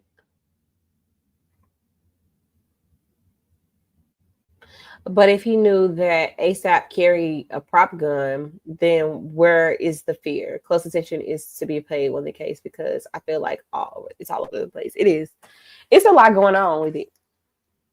I want to see if because I know Takapina's gonna be the one who cross examines Bradley. I know he is. And the fact that they got beef because y'all know that the attorney is listed in the suit too, right?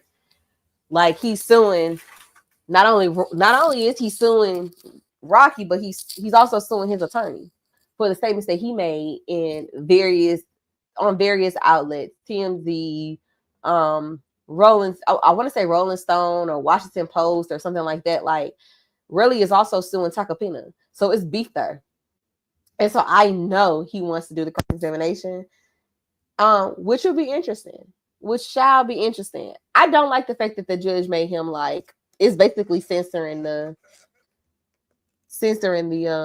defense.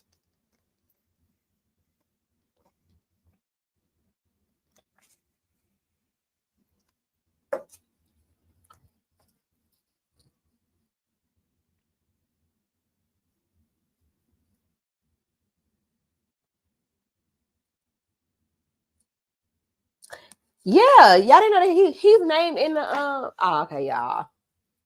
Yeah. He is like really the main person who he claims had in the defamation part. Because he's suing there's a defamation suit and there's a personal injury suit. And so Joe is listed in the defamation. I thought y'all knew that. Okay, y'all. Do I need to pull up the doc for y'all while we wait? Because y'all know I will pull up a document for y'all and show y'all some of the things that he said that he right. But I'm guessing that's why the judge told him like you can't address him by saying he's a liar or an extortionist because those are some of the same things that he said about Relly that are listed in that defamation suit. Joe is listed, baby. The whole firm is listed. Let me pull it up so I can read it to y'all verbatim. I'm gonna do it from my phone though. I'm gonna pull it up from my phone and read it to y'all.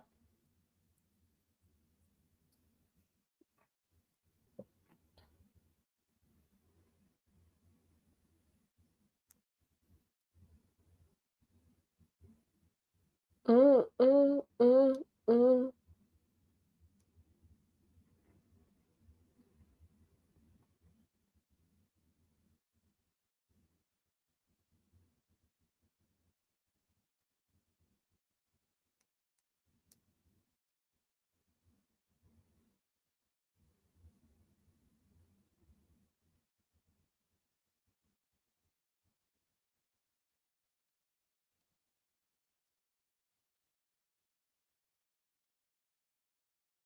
Let me pull it up.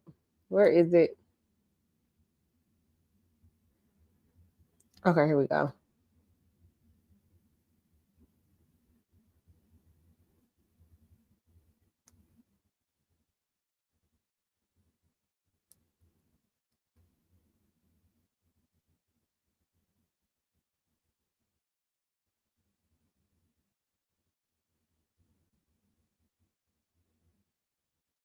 Okay, here it goes right here. That's the wrongful injury, and is this the defamation?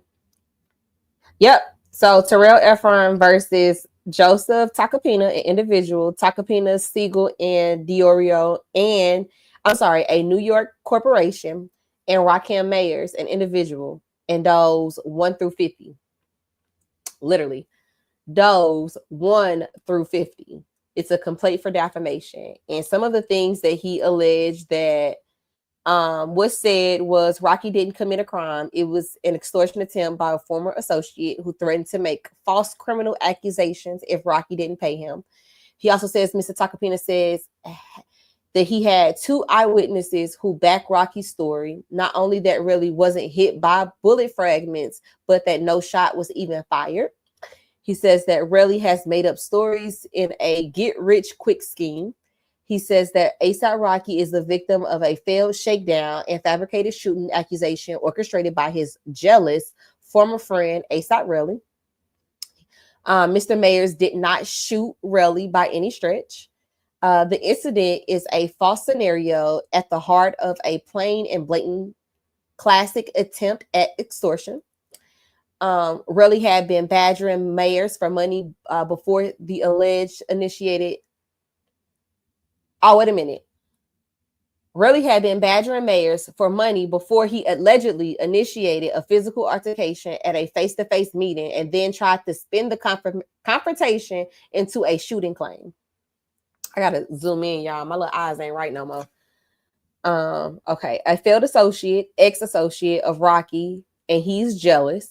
Relly was trying to get money from Rocky. He wanted Rocky to support him. He made it clear. There were repeated attempts where he tried to ask for money in lieu of not causing problems for Rocky. That's what he said. We have all this memorialized in text messages and otherwise. So it's extortion. Now, and these are the things that Takapino is saying about him, y'all. Takapino. Y'all know I can't say his name right. He also said that Relly tried to attack Rocky and some other guy got involved and he punched some other guy in the face and knocked his teeth out. And of course, according to him, he's the victim. Rocky has been accused of assaulting someone with a gun, a former friend of his, someone who clearly became jealous of Rocky and accused him of assaulting him with the gun. I will tell you this, if they don't dismiss the case, we will be going to trial because he is not guilty. It is a clear extortion play. I have proof of extortion before these charges were brought. He's asking for millions and millions of dollars. We have this memorialized, rock solid. And it's a shame that they brought this case.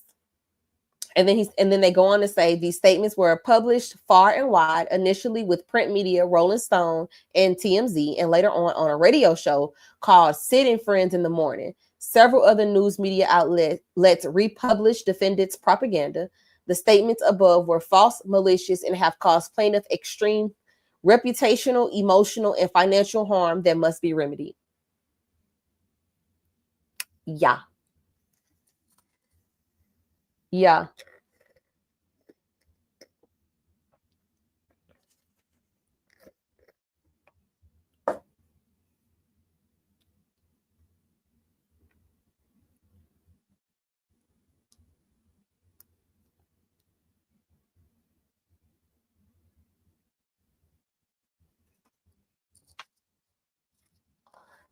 So I'm guessing that maybe that's why the judge, now that I think about it, maybe that's why the judge is saying like, well,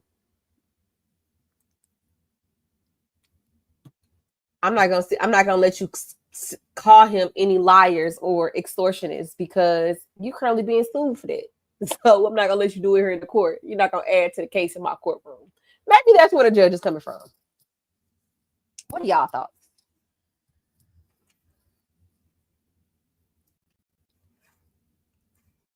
What are y'all thoughts?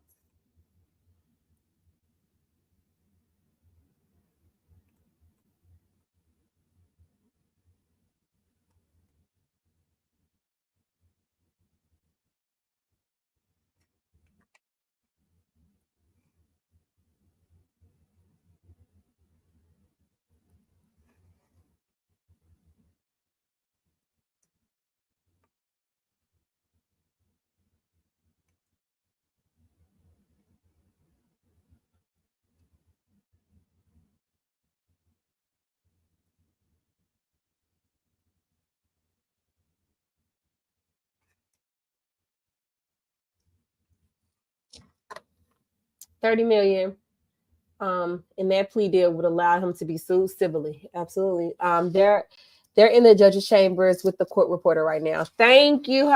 Thank you, Jason. Thank you, Jason. Thank you, Jason.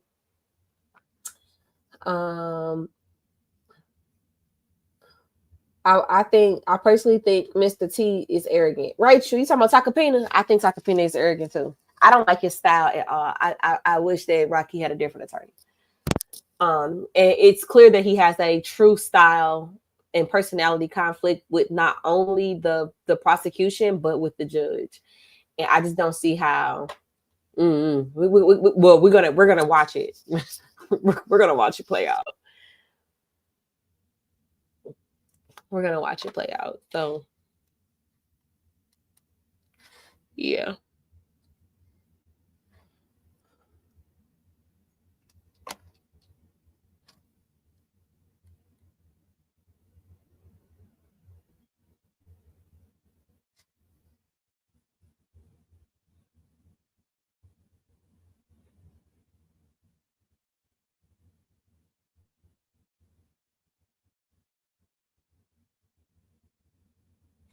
Mm-hmm.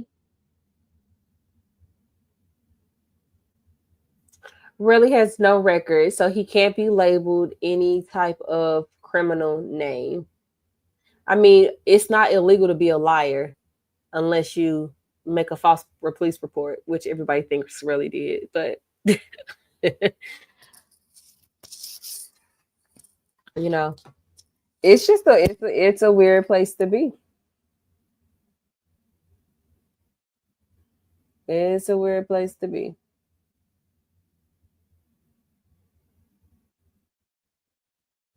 Y'all,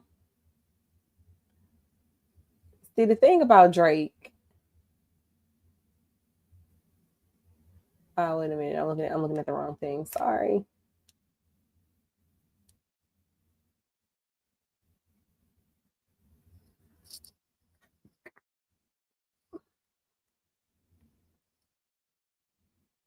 Oops, how about that?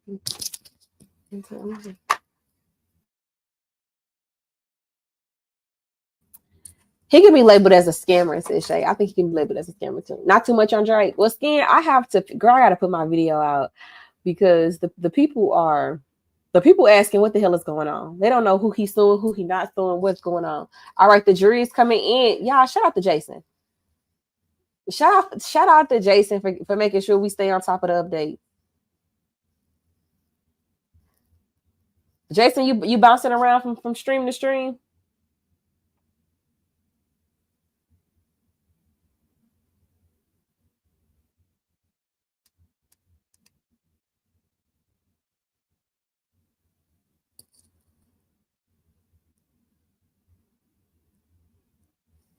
Yeah, Jason getting us together, y'all. So the jury is coming in now. We're gonna kick it back up.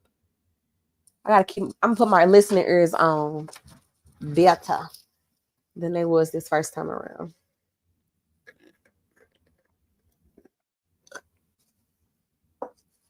Now keep in mind, we are picking up with Mr. Zizzo, the investigator, detective, Officer Zizzo.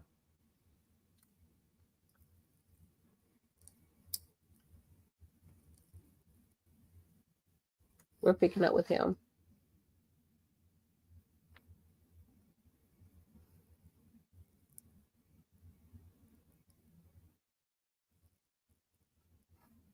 Mm-hmm. Mm-hmm.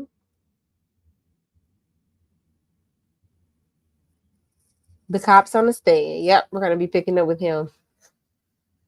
I mean, can y'all believe court started at 11:30 and it's already 1:10?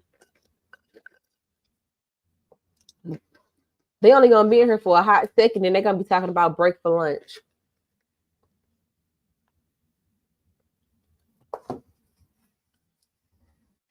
Hey, the pretty chick. Welcome to the party, girl. Okay, y'all, let me count my people. We got 58 people here in YouTube and 31 people over on X. If you have not liked the live, if you have not liked the video, make sure that you hit the X button, come out of the chat, and like the video. Get our likes up. Keep our likes up.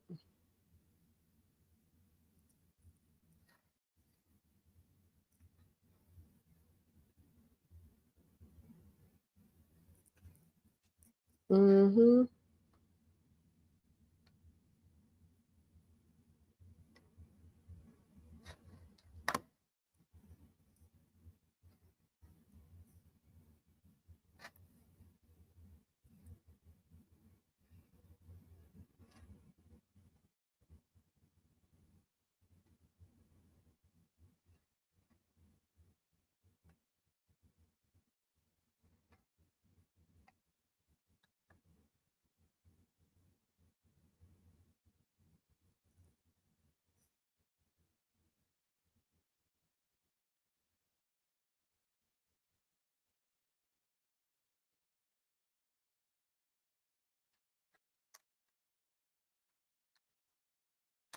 Now let me check the other feed just to make sure.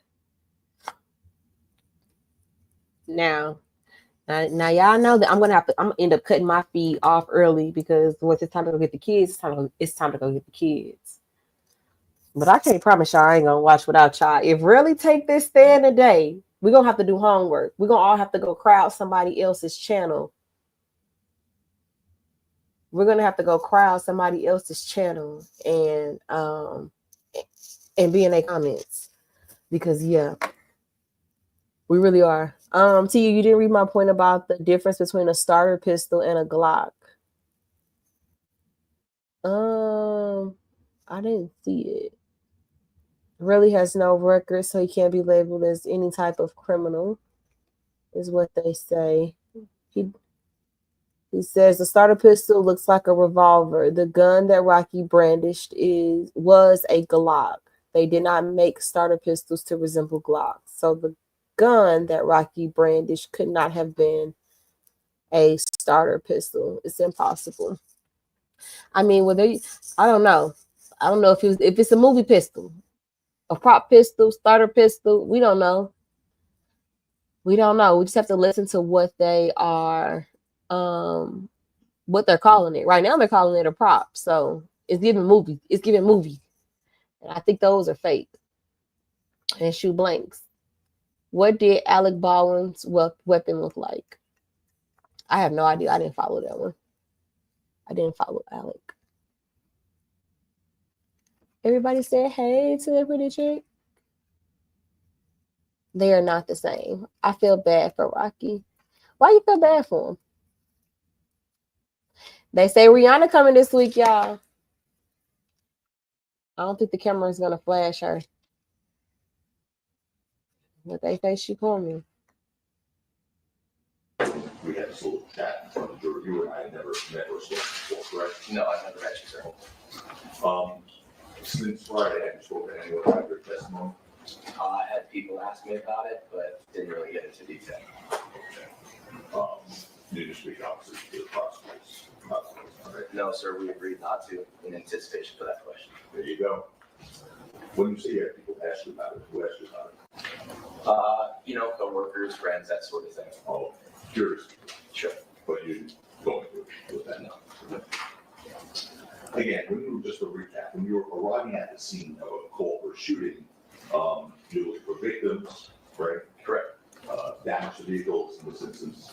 Correct. Shell casings. Correct. Now, we put into evidence defense exhibit A. Can you see that on the screen in front of you?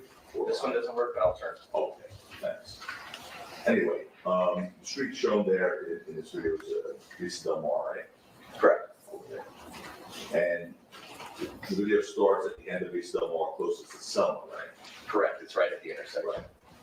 And with the first 15 seconds of that video, you approach a homeless person and ask if he heard a shooting. Do you recall that? I don't independently recall that. Okay, let's play that part. That's it, Ryan. Hey, Val, did you hear any shooting over here? Yeah?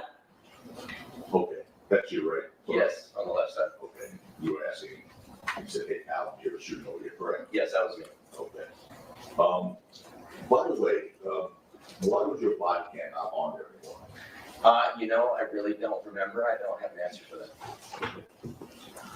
Jordan, just for the purpose of going forward here, we have copies of the transcript of this in case we have to refer. I have many copies. Alex, could you distribute the transcripts to all of the jurors and, Yes, good concept. does anybody at council table need one of these transcripts? We like, we What do don't you like, think? What do you think? no, I don't think so, but that's okay. No, we have.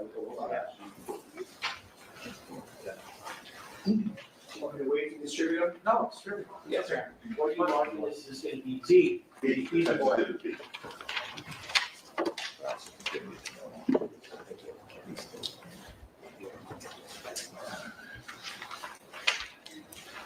If there's an extra one, Alan, I don't want to take it from any of you. Yeah, we can, hold on. I don't think that's. All right, Kathy, all right, I'm good with that, Alex. All right. Does anybody not have a transcript? I'm taking one point down. Let's make sure everybody has a transcript. You know, I don't know if we formally did stipulation, I'm not sure. Both sides stipulate that if audio recorded or video recorded, that's on the video where we have transcripts, it's not take down what she's hearing. Actually, the stipulation is not necessary. There's a rule of court that said that when audio tapes are played, the court reporter does not take it down. I was referring to that rule of order, that's what I thought. I just learned that, 6 months ago. Yeah, there's no stipulations required. They just don't. Well, if it was, we would say. So, good. You gotta take, Thank you for that. take a minute for Mr. Jacobina and I. All right. So happen once in a while. So sorry, obviously, we'll look at the signs of the shooting again. Yes. It's still on. And the video shows multiple officers searching for signs of the shooting on East Delmar, right? Yes. Okay. And directing your attention to 22, 35, and 54 seconds of that video, the officers are conducting a search using their flashlights aimed at the ground, right? And we'll get you right there. I said 22, 35, and 54 seconds. So almost. Anyway, right there. Go ahead, let's go. Yeah, stop sign, parking lot.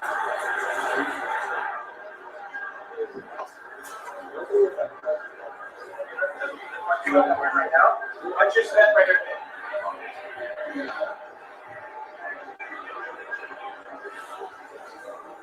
Okay, so what's the make and model?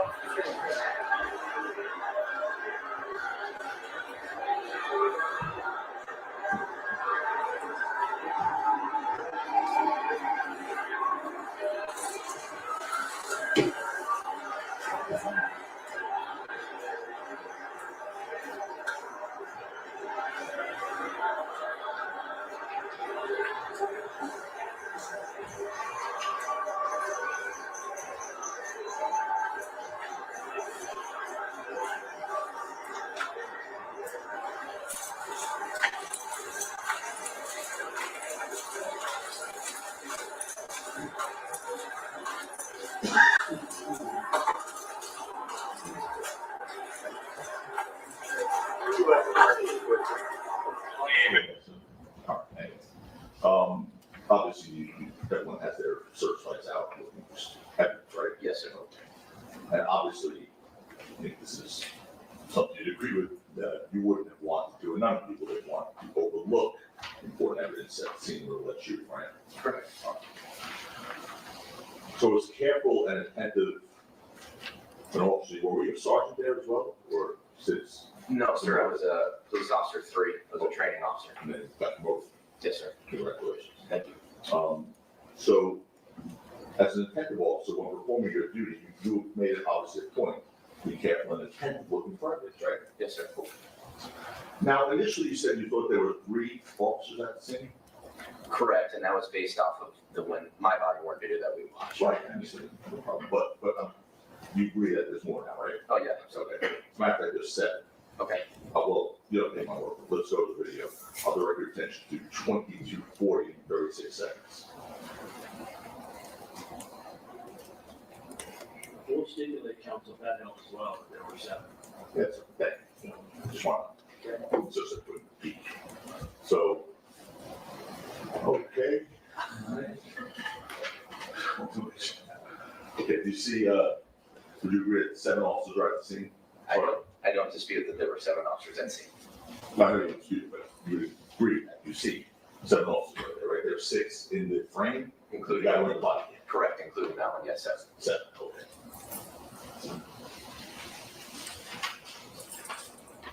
And everyone, to your knowledge, is doing their job when they're at the scene, correct? Yes. Direct your attention to 223703 on that video. That's you on Greasy Del Mar on the side of the street closest to the parking lot, right? Correct. Okay. And we're looking, by the way, for the record, we're looking south towards Selma Avenue. So you're standing on the west side of the street, right? Correct. I'm presently facing west in this shot, but yes, this is south in this camera. And officers are searching that area for evidence of shooting with the flashlights, right? Yes, sir. Okay. And that is directly opposite, Sergeant, that orange portion of that wall there, right? Well, I'm sorry, what's your question? That where the officers are, right there, Right. including you, is directly opposite that orange, whatever that thing is, portion of a wall, Correct. right? Which is next to that adjacent lot there, right? Yes. A vacant lot, so that's right across from that orange, whatever, correct? Correct. I'd like to show you these 2 photographs. One is that, but we're gonna put them juxtaposed and put them right side by side. Okay. The first one is basically the still frame of what we just looked at. You see the one on the left? Yes, sir. Okay. And that's you guys right across from that orange wall, we'll call it. Correct. Yes. And then the one on the right, with that single individual there, he appears to be standing in that same exact spot. You also start with that orange wall there as well. We can blow it up a little bit, can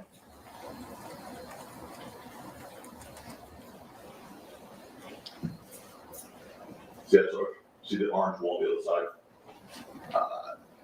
I see orange there. I mean, based off this photo, I'll be honest with you, I can't tell much beyond that. I We'll see. go back out. There's that vacant lot right there, right? Right. You see Okay. that? Yeah, and you know what, the driveway on this side, yeah, I see what you're saying. So it's basically where that individual is where those officers are, correct? Approximate, yes, I would say so. Okay. And so just as we talked earlier about the parking lot where your body game was, just as in the parking lot, you agree there was no sign of a shooting on the street as well? Correct. No blood, No, sir. no bullet holes, No, sir. no shell casings, No, sir. no physical evidence of a shooting was recovered at all. No, sir. Directing your attention to 22:37 and 29 seconds. What we can play this portion, go ahead. We're checking the area. It doesn't look like anybody's records or anything like that. By the way, for the transfer, what, like, you're at anyone's location? Sorry.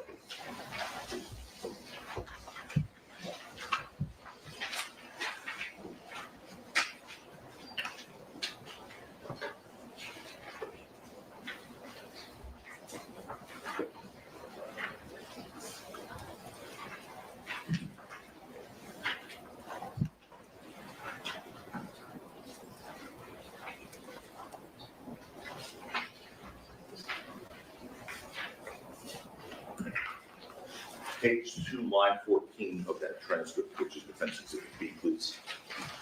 I'm sorry, do you have it? I actually do not. Oh, okay. So you can pull it up. Sorry, I'll give you this copy.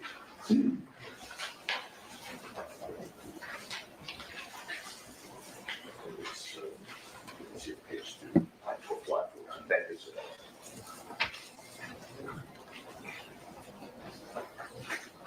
Okay, can we, start playing that portion again, maybe go back a few seconds? Okay, We're checking the area. It doesn't look like anybody's records or anything like that. okay. So that's one of your, you know who that was speaking? I actually don't. Okay, well, one of the officers, right? Yes. And you say basically we're checking the area, it doesn't look like anyone got hurt, right? Correct. And direct your attention to 2238, which is basically a minute later, 21 seconds.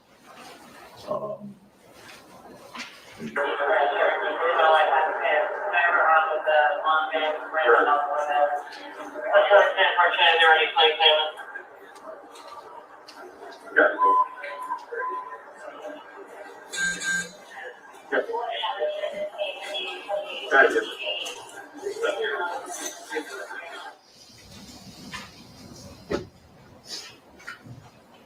And check every car in the block. There's nothing, no hits. The second PR. Okay, because I got some friends that came up. This is page 3, Sergeant, and line 4, please.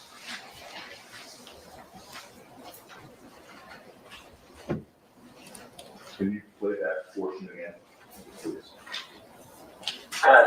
They were only possible. And check every car in the block. There's nothing, no hits. Okay.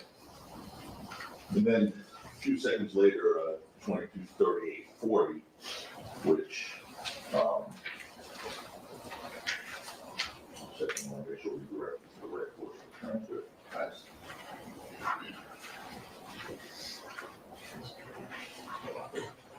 Okay. Next course, I'll direct you to the same page, page 3, line 20. So there, line 20. And now we play that portion. Go ahead. No evidence for now. We can no evidence. Okay. So one of the officers, remember that was speaking, by the way? I did. Who was that? So at the time, Officer John Cook, now Sergeant John Cook. Sorry, John, okay. It says there's gonna be no evidence for now, we have no victims, no hits, no evidence, right? Correct. Now, directing your attention, direct your attention to 2240, 04. Last page, here it is.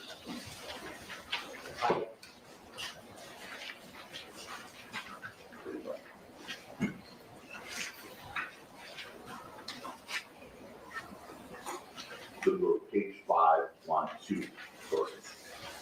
Ladies and gentlemen. Page 5, line 2.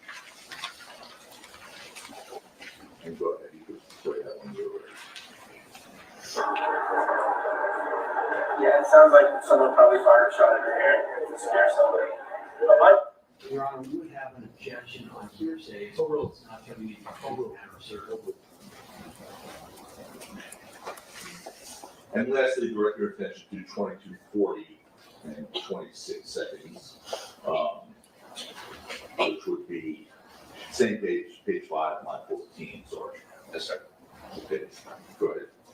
Well, no victims as of now, so unless one pops up in the hospital, probably just a warning shot. Okay, you got it.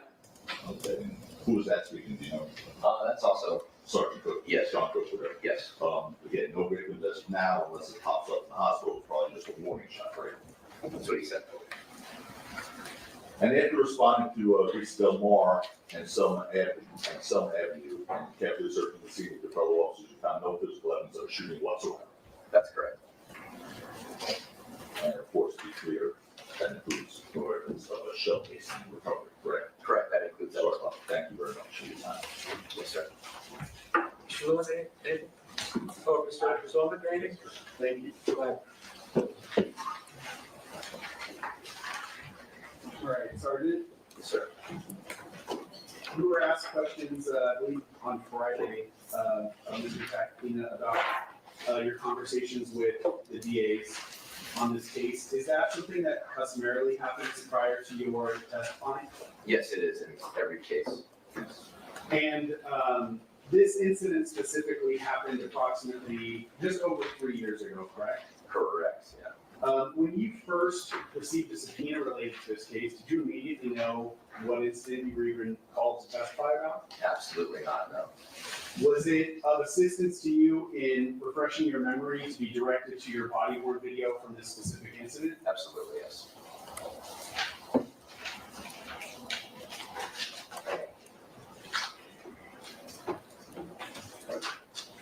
In his questioning on Friday and also today, Mr. Tacopina asked you questions about searching for shell casings, I believe is how he phrased them.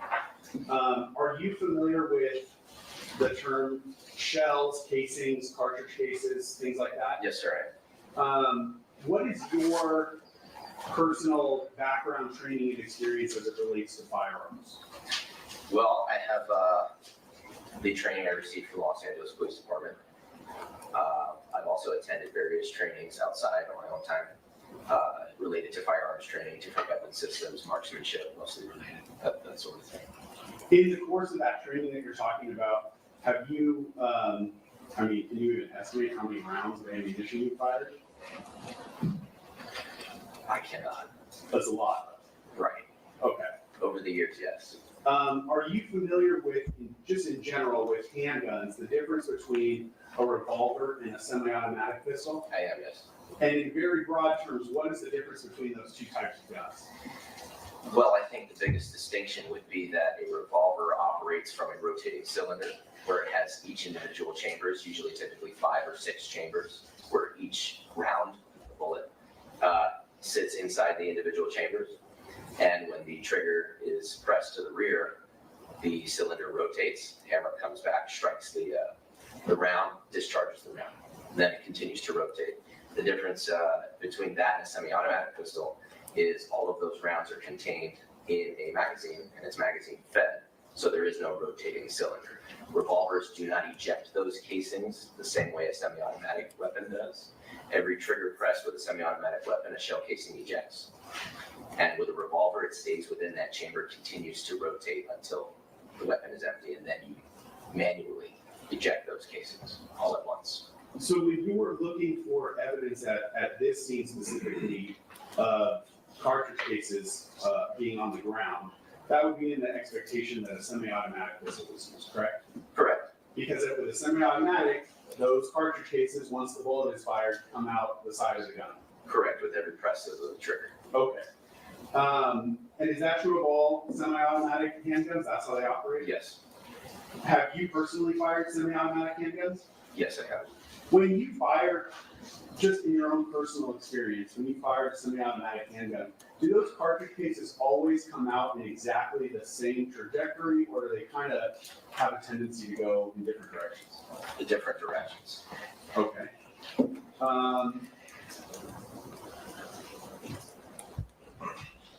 And is it those discarded or used cartridge cases that you would have been looking for that night? Those are the same ones we're talking about, yes. Right. All right. Just to put a fine point on that, when you searched that entire area, the street, the parking lot, you didn't find any cartridge cases anywhere. No, I didn't. And none of your 6 other partners who responded there with you observed or recovered any either, correct? That's also correct. You were asked questions, or I'm sorry, I think you were directed to the transcript about page 3, lines 4 and 5, where one of your partners says that he checked every car in the lot and there's nothing, no hits, correct? Correct. In your experience responding to crime scenes throughout your entire career where a gun has been discharged, what are the types of damage that you would look for on a car, specifically related to a shooting call? Sure, so flat tires, glass that's been spiderwebbed, right, or totally blown out, impacts to sides of doors or ricochets off of hoods. These are things that I'm just recalling from recent observations, those sorts of observations. Are some of those observations easier to see than others? Yes, absolutely. Can you describe that for the jury? Well, I think the best way to illustrate that is you have a white 4-door vehicle. It's easy to see the impact where the paint is missing and the metal is bent and distorted. And whereas if you have a vehicle with a darker color paint job, you might miss it, right? You might not see it. It might blend in. But also, even more generally, if a window is shattered, you're gonna see a large shatter in that window, potentially, correct? Right, it's hard to miss. And if a tire is flat, that's easier to see too, correct? Yes, it is. Versus, and I want you to assume for purposes of this that we're talking about the hole from a 9mm chambered round. If you observed a bullet hole in either plastic or metal of a car from a 9mm round, that would be a lot smaller, correct? Comparatively speaking to other larger rounds, yes. And even comparatively speaking to if the 9mm hit glass or a tire, correct? Correct.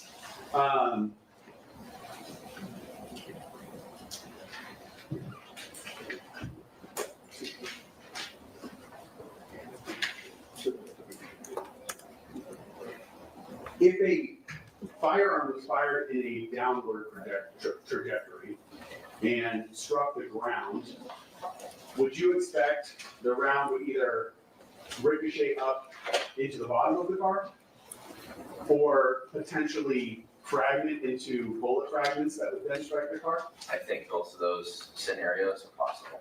Okay. Did you and your partners check the bottoms of cars? No, we didn't.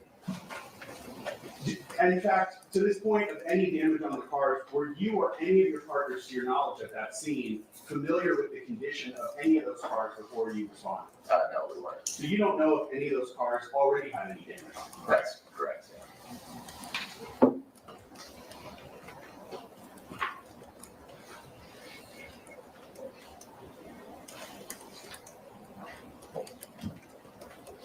You would have to stay.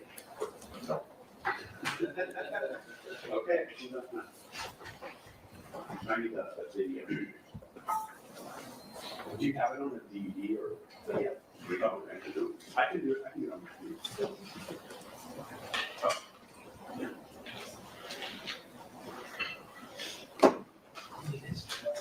Yeah.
Sergeant, I'm going to show you defense A.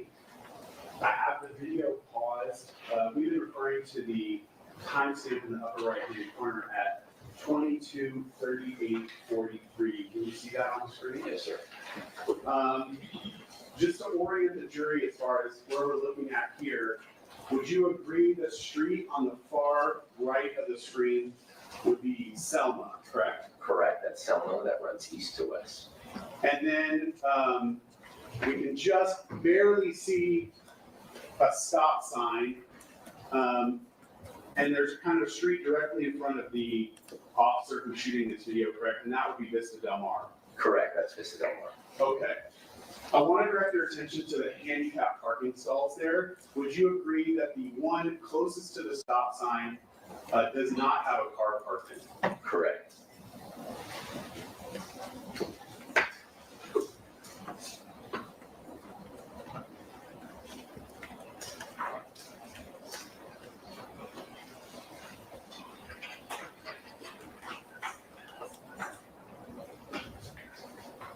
All right.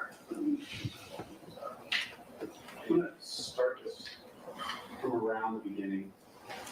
Hey, Cal, can you hear us?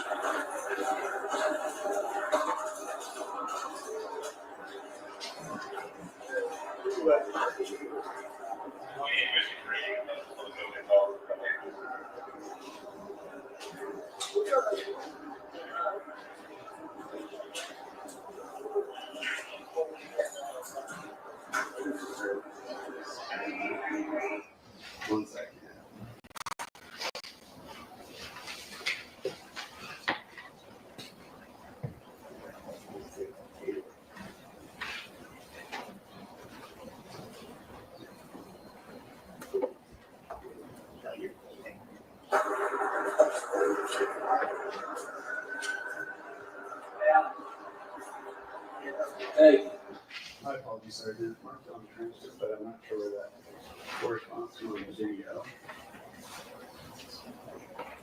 One second. you look at the corner, nobody was trying this down.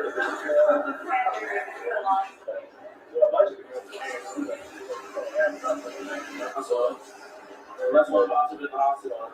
Probably just a morning shot. Yeah, you gotta get it.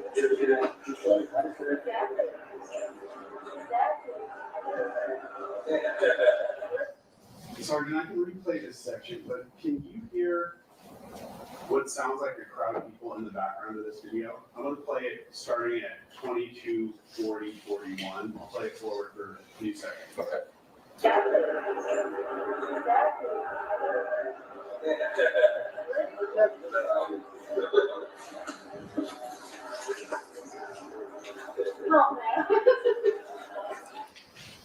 Do you hear a number of people's voices in the background? Not officers. Right, it's distantly, yes. Okay. Was this a busy area of Hollywood? Oh, absolutely, yes. Okay. Those noises that we hear, would that just kind of be people in the surrounding areas out on Saturday night? Correct. I don't have anything else. Just a call. Sort of. Let's go to 22:37:08, please, on that same video.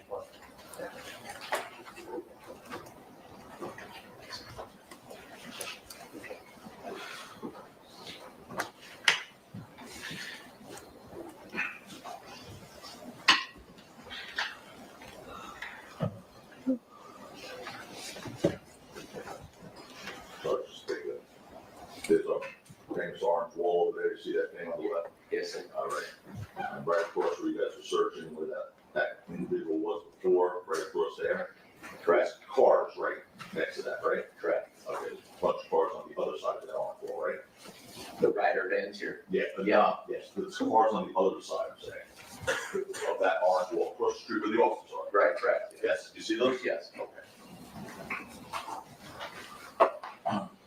And, okay, you could scoot around if you want.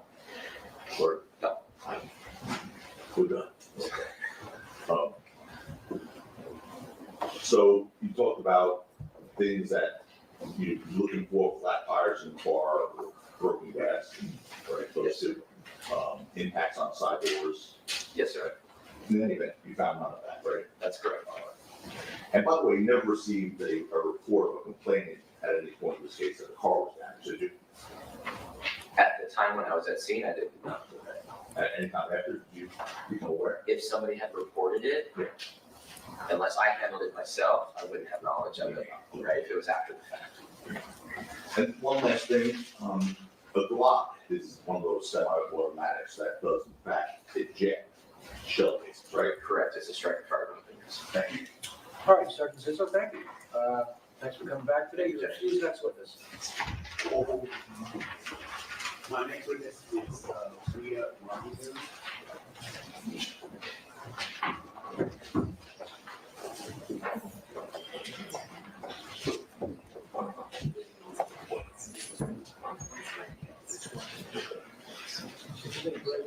Okay.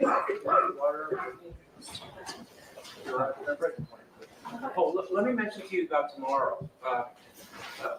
One of the people involved has a commitment that cannot be avoided. So we're going to start a little early and we're going to go a little longer. We're going to go 10 to 12:30 tomorrow, but that's going to be it. And then we'll break about 11:15.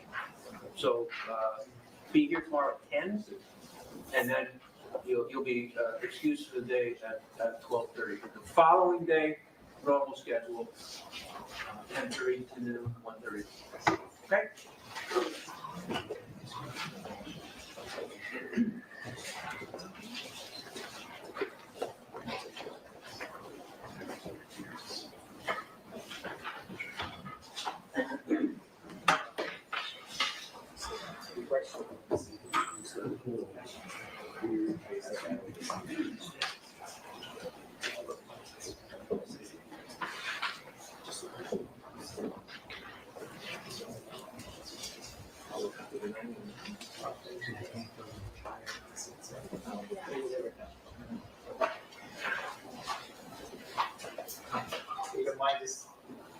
Ready, Your Honor?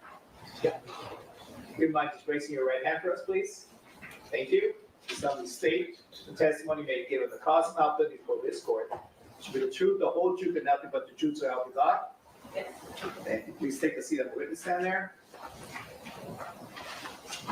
And please adjust the microphone and state and spell your name for the record.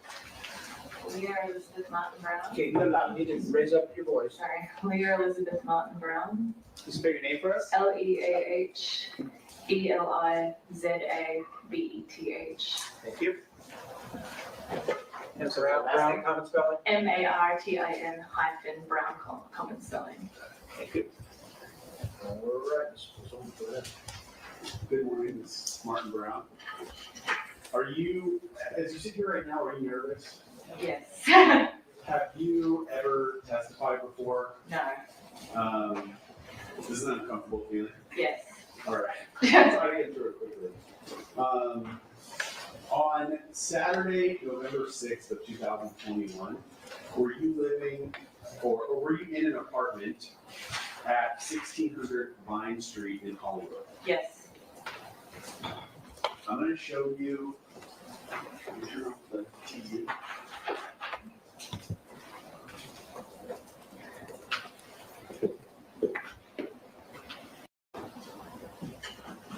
There is something that works up there that should work.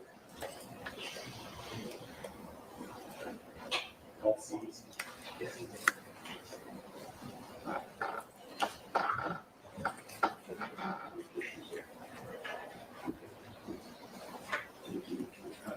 I'm also gonna, if you don't mind, I'm gonna reach over and see if I can turn this on. There you go. And what exhibit are you showing us? This is People's Exhibit 1, Your Honor, the map. Ms. Martin Brown showing you what I marked as People's Exhibit 1. I'm going to direct your attention towards the bottom. Do you recognize the area that's depicted in that map? Yes. And is the apartment that you were at that evening depicted on this map? Yes. Can you point to it for us on the screen behind you? And there should be a stick. Okay. All right, and so she's pointing to the northwest corner of Argyle and Selma.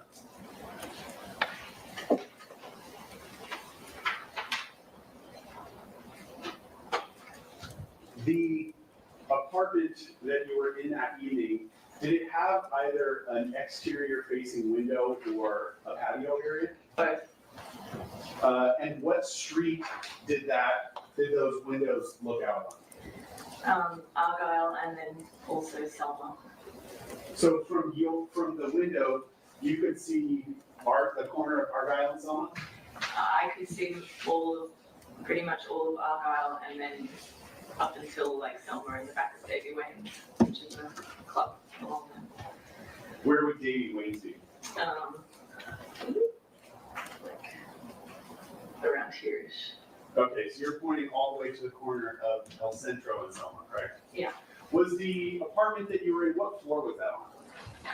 The 7th, it was apartment 701. Okay. So from the 7th floor, you're high enough that you can see over the buildings there that are at the northeast corner of Argyle and Selma, correct? Sorry to interrupt. Ask the court, please. Mind deleting a little bit right there. You know, people's position is it's foundational. Not the last question. So, Read the last question. Please. Okay, so from the 7th floor, you're up high enough that you can see over the buildings that are at the northeast corner of Argyle and Selma, correct? Sustain. Okay. So if I could mark my next exhibit, Your Honor. 6. Equals 6. 1-page document with a single photograph. Here to depict the corner of Argyle and Selma.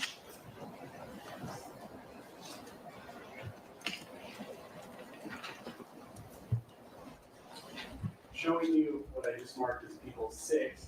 Do you recognize that street corner? Yes. And do you see the building that you were living in this photograph? Yes. Can you point to it for us?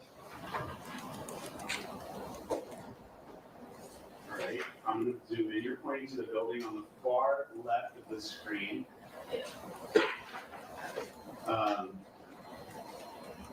if I can. All right. The apartment that you were living in that building, was it? I'm pointing to the exact balcony. Oh, you are. Okay. Yeah. This here. How would you want to describe that? So I would say in the photograph, there are a number of. Let's see. Why don't you bring it up to her, let her circle, I can do that. and then put it on the projector. That's good. Circle it.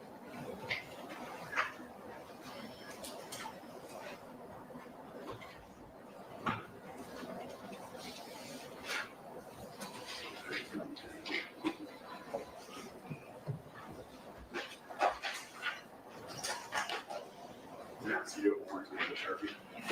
Sharp with the ball. There. Thank you.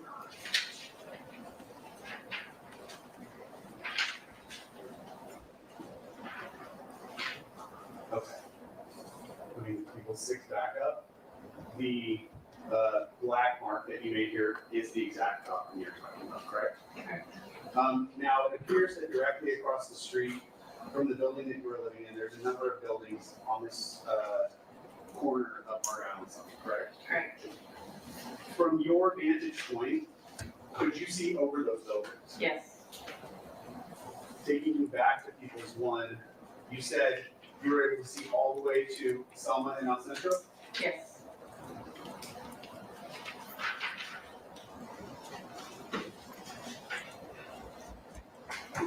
That night, so November 6, 2021, at approximately 10:18 p.m., did you call 911?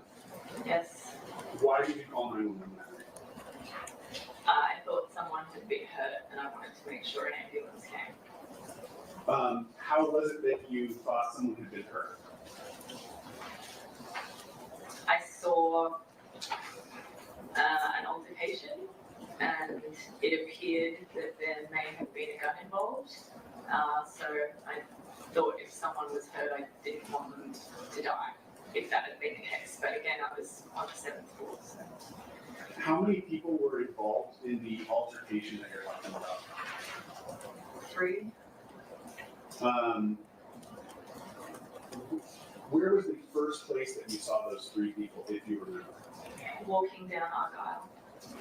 When you say walking down Argyle, what street would they have been walking towards? Selma. And how far up Argyle, so away from Selma, did you see them? Was there some point of reference that you have? The parking garage that leads into the El Centro apartments. Okay.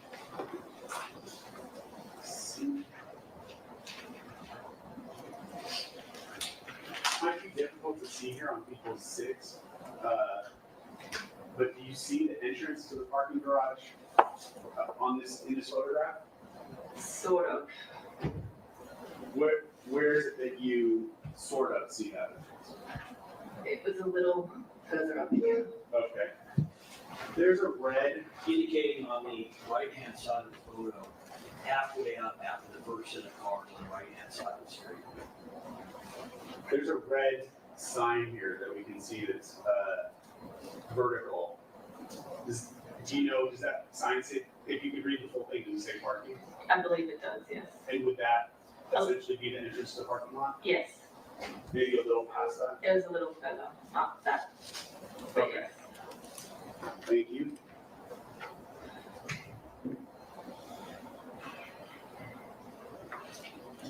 What was the first thing that you observed between the interaction of those people that you described? Again, it was like, I was on a 7th floor balcony. It appeared that they were arguing and they kind of ducked under the parking structure roof and there was like some loud yelling and then they appeared to be fine but went around the corner into the back parking lot and then that's where it appeared that there was another kind of issue, and there appeared to be like allegedly a gun drawn and someone appeared to be shot. Okay, I want to start at the parking garage. You said you saw these three people arguing outside of the garage. Did you see a firearm at all while they were outside of the garage? I was on the 7th floor. I understand your perspective. From the 7th floor, did you see anything that Not at that resembled? time. Okay. So the only thing that you observed from the area right in front of the parking garage was arguing, is that what you're saying? They seemed to go sort of underneath the roof. There may have been like something physical, but it was obscured by predominantly it was obscured by the roof. Did you see any physical contact between those men? Very briefly before underneath, but again, I don't want to speak on that any further. Thank you. And I'm not asking you to speculate on anything that you're saying happened when you couldn't see them, but from the point that you could see them, what physical contact was it that you saw? Someone appeared to grab someone. Were there any, where on the person who was grabbed, where on their body were they grabbed? I'm not sure, I was too far away. Did you see any punches thrown or anything like that? I said what I saw. Okay, Don't really. thank you. You saw one person grabbed and then they, And then they kind of went underneath it, like there's like a roof thing that obscured things. all right, fair to say while they were under this roof or overhang, you couldn't see them, correct? Correct. When you next saw any of the individuals involved in that scuffle, where was that person going? The three of them appeared to, again, I couldn't identify who was who, they just all looked like equal to me. I just saw them all in a group walking towards Selma. Were all three of them bunched together, or was there any separation between the three of them? I can't really accurately recall. Okay. As you saw them walking towards Selma, could you hear anything that was happening between them? No, Did you hear even any raised voices, even if you couldn't make out exactly what was said? prior to that, yes, but at that stage, no. When you say prior to, do you mean at the parking garage? Yeah. Okay. So you heard arguing at the parking garage, but you didn't hear any arguing as they went down our road? No. When these three were, did it appear to you that they were all men? It did appear that they were all men. Okay. Is there anything else distinct about them that you could describe? No, one was wearing a black hoodie, but again, it was a long time ago. I don't know if that would be an accurate recollection. Okay. When they, could you even tell the race of these people? It was dark. I don't know. Okay. So when these three men got to the corner of Argyle and Selma, where did you see them go? I saw them turn, from my perspective, left, and then into it's kind of like a parking lot behind these buildings. Okay. I still have people 6 displayed up on the screen here. Can you see the direction that they went in this photograph? Yes. And where would, if you could take the pointer, just kind of show us where they walked down Argyle and which way they went down Selma. Okay, so Your Honor, I would say she's describing walking southbound on Argyle towards Selma on the east side of the street, and then making a left turn and staying on the north sidewalk of Selma, headed eastbound. So you're describing them walking past this building out of view, correct? They weren't out of view for me. My apologies, that was not a great question. It would have been off of this Yes. photograph. Correct. So if I take you back to People's One, what you described was them walking south on Argyle, making a left on Selma, and continuing on Selma, correct? Yes, and turning into like a parking lot area. And as they were walking on Selma, could you still see all three of the men that you've been describing? Yes. Did you hear anything between them at that point while they were on Selma? No. Did you see any interactions between them while they were on Selma? No. You said they got all the way to the corner of Vista Del Mar, correct? From my vantage point, it appeared that they went into the parking lot area. I'm not entirely sure what the street is called. I just know that it's behind the El Centro Apartments. Okay. If it's marked here as Vista Del Mar, does that sound accurate to you? If that's marked as that, then I suppose it is accurate. Okay. And you know that there's a parking lot at that corner of Yes. Vista Del Mar and Selma? Yes. So you said what you described was they walked into the parking lot, correct? Yes. Where did you see them go from the parking lot? I saw them in the parking lot, and then they had what appeared to be an altercation, and then everyone left. Can you describe what you mean when you say they had an altercation? Again, this was a long time ago. I can only speak on what I can remember. It appeared that they had some kind of disagreement. There was what appeared to be like a firearm pulled. There appeared to be shots, and then people ran away. The initial altercation that you're talking about, what was the first thing that you observed? I can't recall. Okay. The person that you observed with the gun, where was that person in relation to the two other people? Closer to the El Centro Apartments than someone.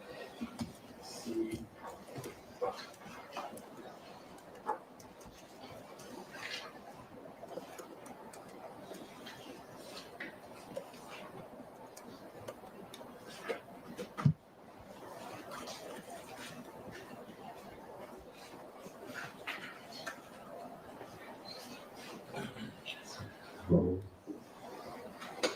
I just want you know we're gonna break in a minute. That part, we take a break now. All right, folks, we're gonna break now. Please be outside the court doors at 1:30, so that time as possible. We will resume with Ms. Martin Brown's testimony. Please do not discuss the case amongst yourselves or anybody else.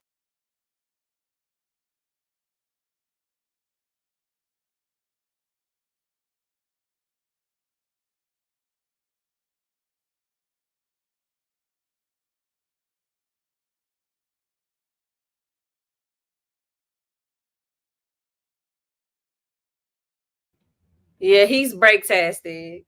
So they are going to be on break for lunch. The witness, she really didn't see much but an altercation. And then I believe she's testifying that she heard a gunshot. She doesn't really know who was who. She's saying that it was dark. She's kind of far away. All she knows that there was some type of commotion. I think it just confirms like what we already know, right? What we saw on the video camera. I don't feel like she's provided anything that is groundbreaking or new, right?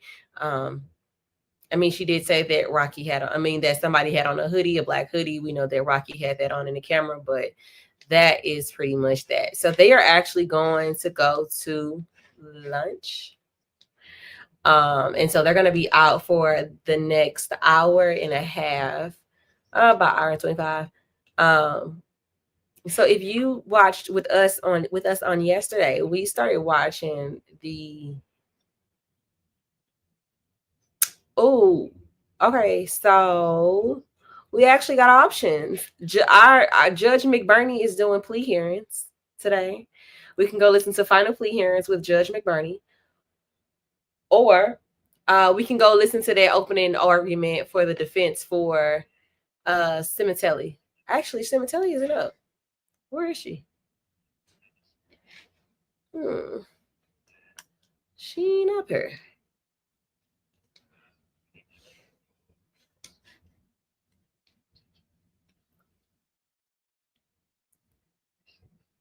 Well, Cimitelli isn't here, but Judge McBurney is live doing things. Yeah. They're just out until 1:30, which is 3:30 our time. What my folks want to do. Now we can break and come back. When they pick back up, attorney had a card. Out until tomorrow, attorney had a card.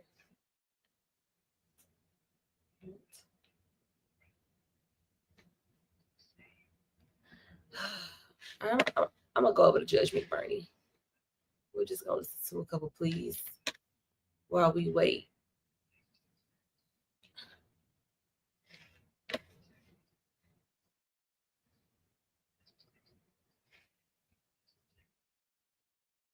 I will sentence you as a first offender. Did you oppose that in any way? Do you have a position on that, Ms. Dilliger? No objection? Okay. I will sentence you as a first offender. You qualify for it. And it sounds like you are sincere in wanting to turn the corner, and your criminal history shows that this isn't what you're normally up to. So we'll give you that opportunity. And I'll follow the joint recommendation of a 5-year probated sentence. You'll have 60 hours of community service. You do need to take an anti-theft course. I'm going to have you stay out of any reason you need to go to a Walmart. I know it was Walmart in I Fulton. shop online. I don't even go if it's not the corner store, sir. Okay. I have no business there. I'm gonna have you stay out of all Walmarts while you're on probation. If you end up getting a job at a Walmart, then we can amend that. But otherwise, that's you don't get to shop there anymore based on what happened. Go to Target or somewhere else. You will need to write an apology letter. You don't send that directly to Ms. Hines. Would you get that to the DA's office? Would it go through probation usually, right? It can go through probation. Is that something you guys handle? And then you get it to I guess you're handling, but the restitution is not going to Walmart. Restitution is not going to Ms. Hines. It's going to Walmart. I know you handle restitution. Okay. As long as the DA's office got you that. Okay, great. So you will need to write this apology letter to Ms. Hines. You'll get that to probation. You are going to also have $12,340 in restitution, which is a lot of money. You pay as you are able. It's not the case that you'll ever be locked up because you're unable to do it. But I'm making this up. But let's say you get a job that pays $4,000 a month, and you repeatedly say, "I don't have any money for restitution." But you come in dressed to the nines and you're driving a Beamer. Then you might get locked up because you're clearly not handing over money that you're earning. But if you can't get a job right away, or your job pays $1,000 a month and you got to take care of your kid, probation works with you and they'll say, "Hey, it's $50 you're going to pay each month." And so it may be that you aren't able to pay off the restitution during the time you're on probation.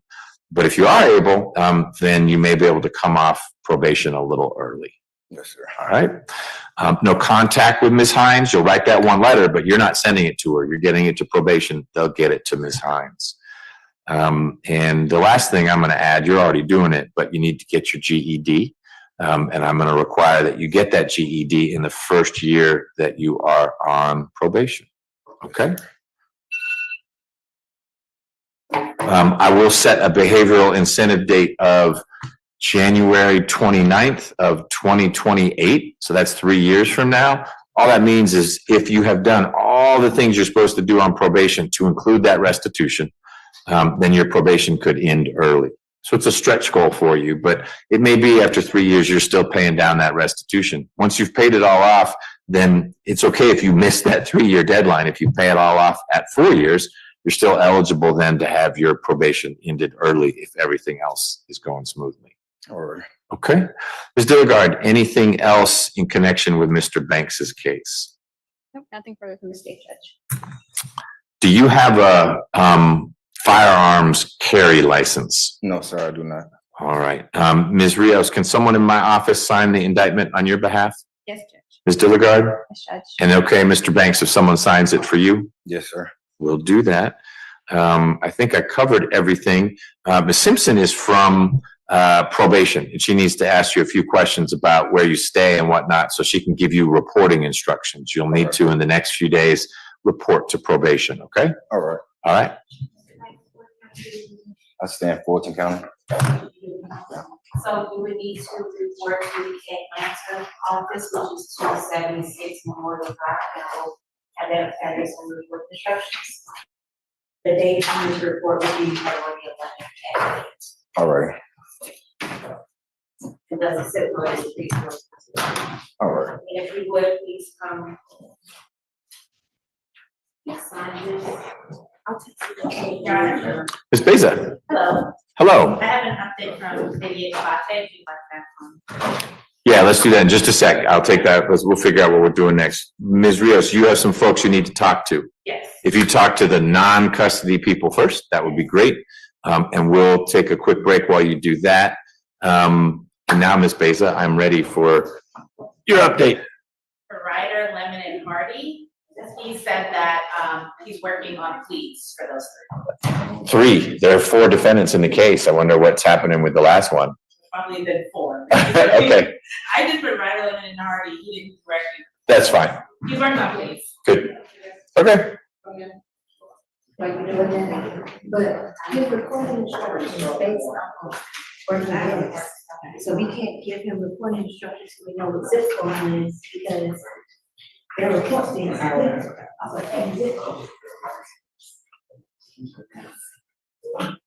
For the warrant, yes.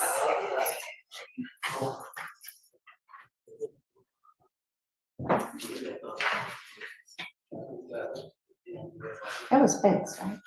Yes.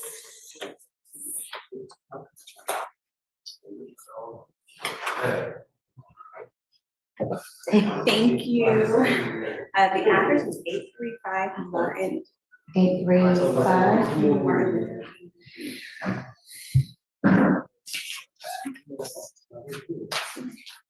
Need a phone number? Yeah, the zip code and everything. It's not on. Let me just look it up really fast. And yes, the telephone number. So we will send, it will be made out to Walmart. Okay. And no, I'm asking. Oh, yes. Okay.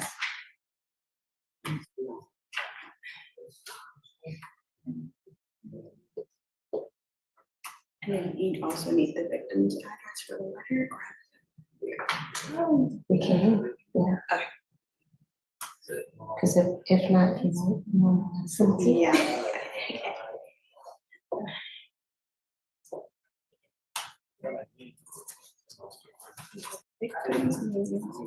Sade Hines. Her phone number. What's the name? Sade is SADE Hines. Her phone number is 678-851-0701.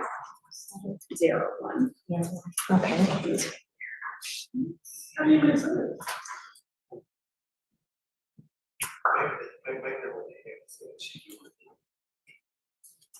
So he has 2 sent her.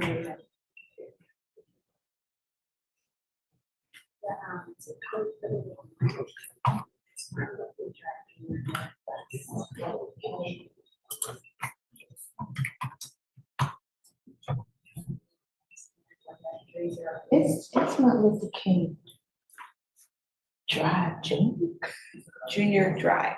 MLK Junior Drive. Okay. I thought the same. Okay. 30314. 30314. Do I need that store number? Store number is 3 East. So 3008. East. 008. Yes. The loss prevention. His name is. Would that be who this is? No, just in case you needed to, I don't know if you need to contact anyone. Don't worry. We just need for wherever the restitution check needs to go to, we just need that address. Got it. Okay. And then you need Ms. Hines' Address. address. So we'll just have the officer to. Will you let me know when Ms. Rios is ready with stuff? I'll come right back out. Thanks.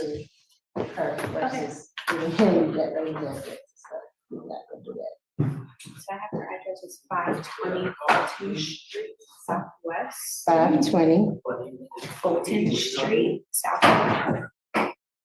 Atlanta, Georgia. 30312. 30312. Can I ask a question?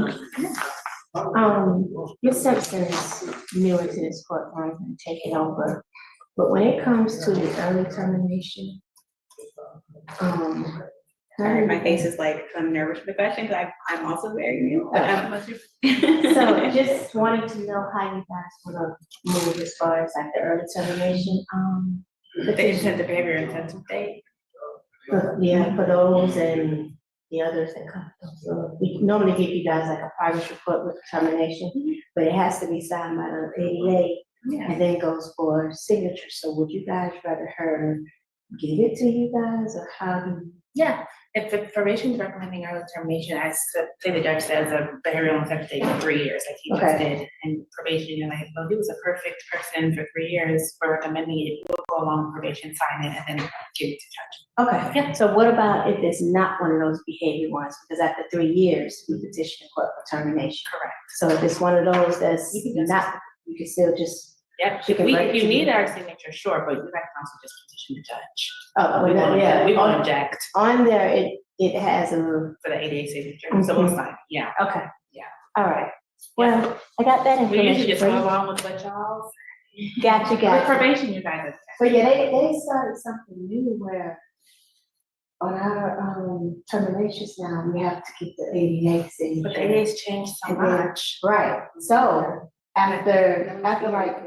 No one's gonna be 30 here in 3 years. After 30 days or so, then now we have to do a memo if you don't get anything back from the ADA. Because a while past, they gave us an email address, but nobody has ever. I would recommend going to the supervisor of whatever the case is, because like, for example, she'll probably be out of complex in a year or less, right? So the ADAs just change all the time, but the supervisors will pretty much remain consistent. So The this is- supervisors are just on the website, so whatever, if it's like a murder case, it could be a future case, or So when you say supervisor, we're talking about. the supervising ADA. So if it's a domestic violence case, in 3 years, I can assure you it's not gonna be the same ADA, but it might be me as a supervisor to sign off on it. So how do we know that? I would say like probably the charges, right? So murder is major case, or just send it, really just. send it. Well, you were probably. Cause you'll be emailing a person that probably no longer wants to be. Well, no, we don't get no response from, it just says DA something, something, and we never, ever get email. Nobody ever Probably responds not to that. working. Yeah, I've never heard. You're right, and that was the last thing that was given to us like a year or so ago, and from the time they gave us that, we have never gotten anything signed. Because we never got anything, but when they first started this whole thing of having to have a ADA signature, they told us, at first they was telling us to give it to somebody, then. So we need like a contact person in the office, because no one's gonna respond. Yeah. So what we've been doing in the other courtrooms is, we have the officer get with the ADA. Or just bring it to court. That's what I'm saying, and Whoever's sitting here can just sign off. right, so that's what we've been doing. Yeah, like, that's okay. Getting a relationship with That the ADA, works. so where, if we have some, we just bring Bring it it to to them, court. and then they'll sign, and now we're moving it forward. Yeah. Yeah, we had a lot of termination orders that was just sitting there because we never had an ADA. On site. Yeah, it's better to just print it out and bring it on. And then some of the judges like Bernie, he was like, no, I'm not gonna sign until we have ADA. So I'm like, okay, Yeah. but we're gonna speak with them and see how they want us to do with it. Bring it to court. Okay, we'll do that. Emailing is just, it'll be lost in la la land. I can agree. Thank you so much. Thank you. Okay, so, Yeah. did you have a sheet for, the vote? Alright, so, it's 10 days, right? Yes. Okay. Okay, on the day of the court. Alright, I'm just making sure. And I, this is my cover, and I didn't have that, about this. And I hear that.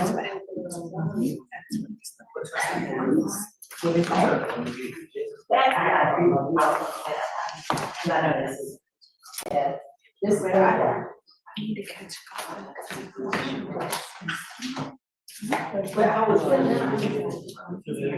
Yeah, David, Because even though What's things? So,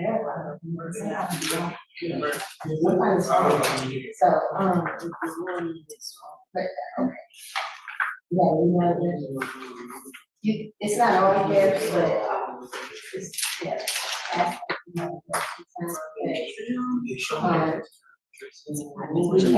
We used to have. Yes,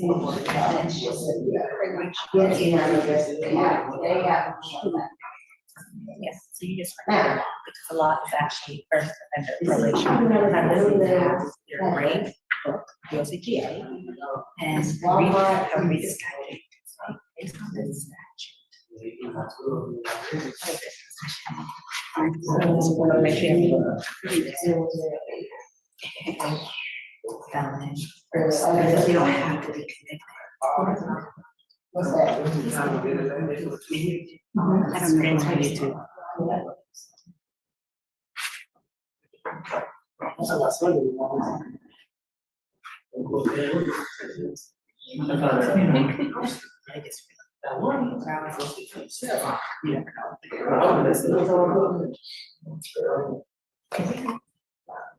If they can bring this, whenever she's talking to. And Jason, that previous to come back, right? Yeah.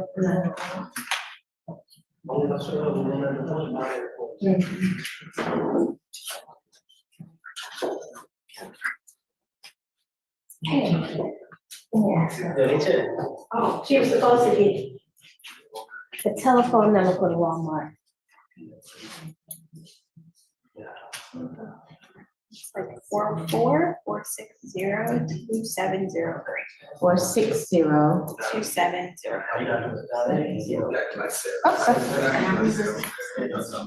We're listening this time, not saying restitution.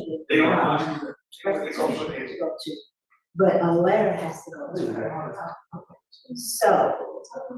Supposed to be here. He's right there. Hey, Mr. Jefferson. Ms. Rios, what are we doing today with Mr. Jefferson? A clear. All right. Ready to go, I sent the features. Okay, I saw some of your email, your usual trickling in. So Mr. Jefferson, we'll do your plea in a little bit. I'm just gonna go through the calendar so we figure out who's doing what, okay? Joelle Lett, that is right here. Can you start your video, Mr. Lett? Yes, sir. There we go. Let me add you to the spotlight, and then I can't remember if your lawyer, I know your lawyer had a conflict. Was she going to dial in, or her conflict is such that she can't even be on the Zoom call? She just had an earlier court hearing, so she should be here shortly. Okay, then why don't we hold for her report? She let me know that she had this conflict, and I think she also said that maybe there was some late discovery, but I'll wait until she hops on the call. You may want to reach out to her to see when she'll be here, but please don't leave us until I circle back at a minimum to talk with you again, okay? Of course, sir. Thanks. All right. Robert Holiday is, I think I saw him on the call. Yes.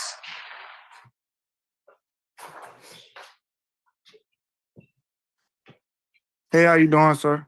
I'm doing all right. How are you doing? Doing good. Good. Let me get your lawyer on as well. There we go. Ms. Wood, what are we doing with Mr. Holiday today? He's got two cases. Yes, Judge. So we are not resolving these today. I'm asking that we keep the final plea rights reserved, simply because I got the offer yesterday and I just need more time to talk to Mr. Holiday, really, Judge. So, yes. And from whom did you get the offer? Ms. Dilligard. Okay, I wasn't sure if it was, so they're both your cases? Yes, Judge. Okay, all right. So your request, Ms. Wood, is to preserve Mr. Holiday's final plea rights And then we just move it to the trial calendar. If between now and then folks work things out, great. But even at the call of that calendar on the 13th, Mr. Holliday could still go forward with a plea, enjoying the final plea rights that he has today. Yes, sir. Okay. Was the offer that you received something that strikes you as sort of being within the bounds of workability? Because if it's not, I don't have a problem with your request, but if you know if the state offered 100 years to serve, we might as well just handle that final plea colloquy.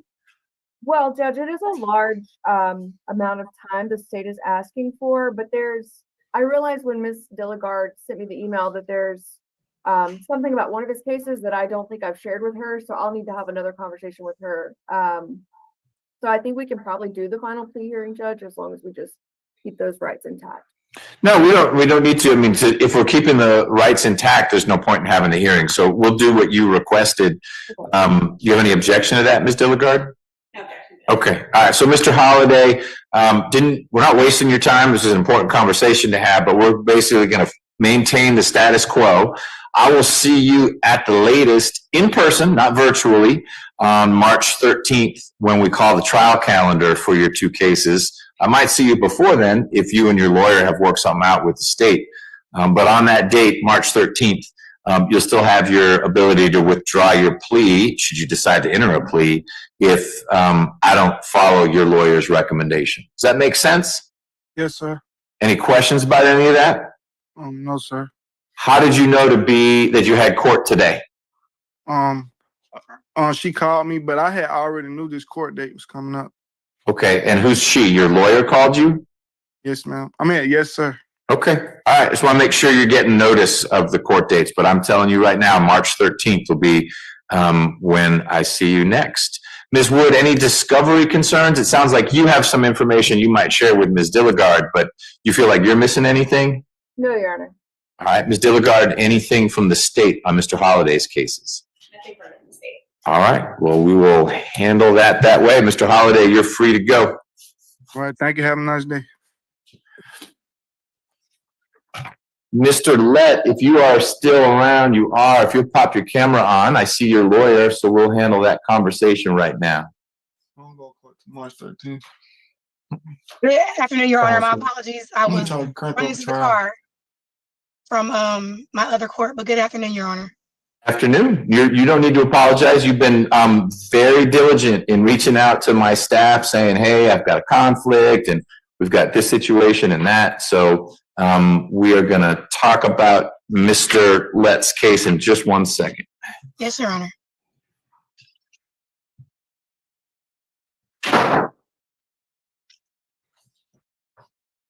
All right.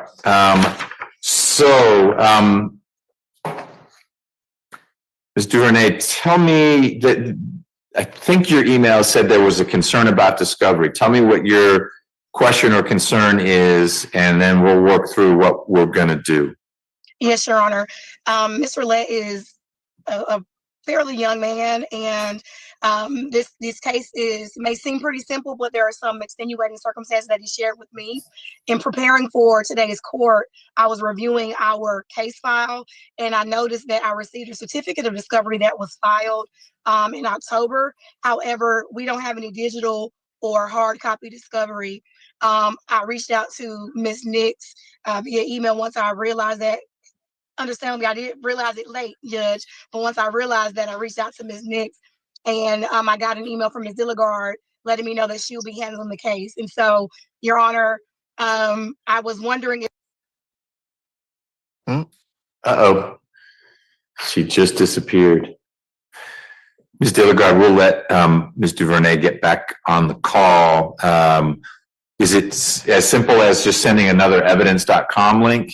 Yes, Judge, I'm requesting that it be done right now. I believe that the digital evidence was in a zip folder, so I don't know if that zip folder maybe is giving her issue. Okay. But I can reserve, I'm gonna do that right Okay.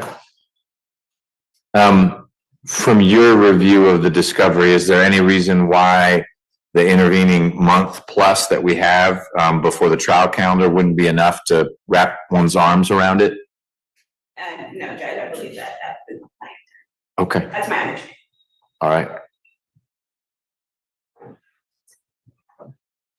Well, Mr. Lett, I'm gonna have your lawyer log back on, and oh, she's back on. I'm so sorry, Your Honor, and I do apologize. Would you like me to continue, Judge? I'm not sure of what you heard. My phone cut off. No, you've helped me understand the situation, and after you cut off, Ms. Dilligard told me that she is having her paralegal resend the link. So you'll have something to click on that will get you to a zip file that if you then expand that will have all of the digital evidence in the case. Thank you, Judge.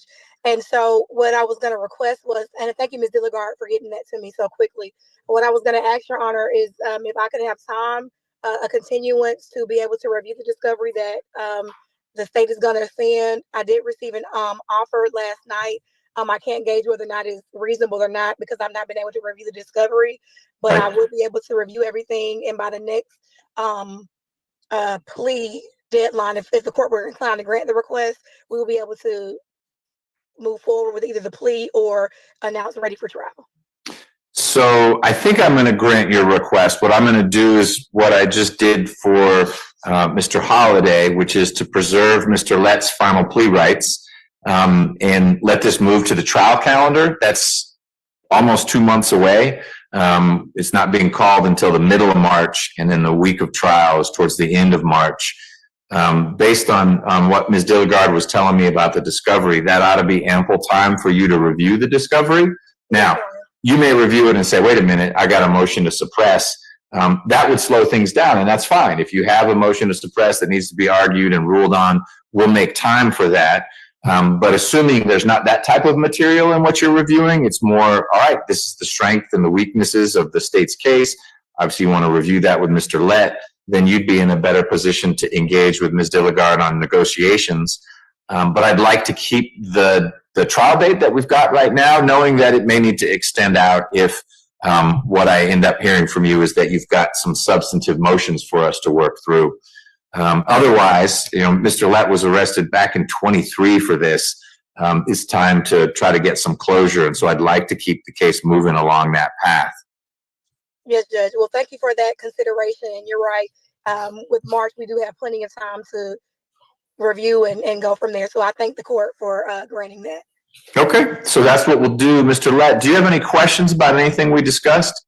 No, Your Honor. All right, so your lawyer will reach out to you after she's had a chance to review the discovery. I will see you again on March 13th at the latest. And it could be earlier if you and your lawyer have worked something out with the state, or if there's a motion that needs to be argued, okay? Sounds good. All right, thank you both. Thank you. May I be excused, Your Honor? Yes, ma'am. Thank you.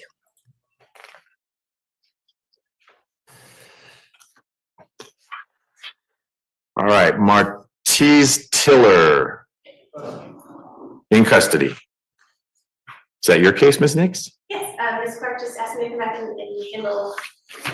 All right, are you and Ms. Rios talking about that case? I didn't have an offer, as you can see, he's been in Gwinnett, so it's been hard for me to actually. So you want to chat with him? Yes. Okay, we'll see what happens. Possible plea. Thaddeus Lindsay, I think that's one you sent information on. Yes. Oh, Ms. Beza. Yeah, that should be clear for me to go over his rights with him. Okay. Quentin Rowland is here. I need to talk to Mr. Lett and be able to talk to him. All right, and Ms. Beza, also your case? Yes, Your Honor. And why have you not been able to talk to Mr. Rowland? His number's off. Okay. All right, well, you and he can talk about that. And then you'll let me know what's going to happen. Nicholas Burwell. That will be a plea. Okay, it's a busy afternoon. And Marcus Banks A plea. is here. All right, Ms. Dilligard, is that yours? That is mine. All right, this is the Rios show. Derek Rogers. I do not have an offer for him yet. Oh, okay. I have notes here that we'll talk about bond Oh, yes. at a minimum, but maybe we'll talk about other things. Is this your case, Ms. Dilligard? This is my case, Judge. After reviewing this case, I spoke with the federal prosecutor that this may also be going federal, and so Oh. I was talking with her, and then I have to get circle around with Deputy Rowell about it. So that is kind of where that case stands at this What part of this is federal? point. It's a kidnapping across state lines. Oh. From Georgia to Alabama. So. Huh, okay, that is very federal. Okay, and is the initial response from the U.S. Attorney's Office that they're interested? Here or in Alabama? Here. Okay, thanks, Ms. Nix. I have position 11, Ms. Powell was diversion. Judge.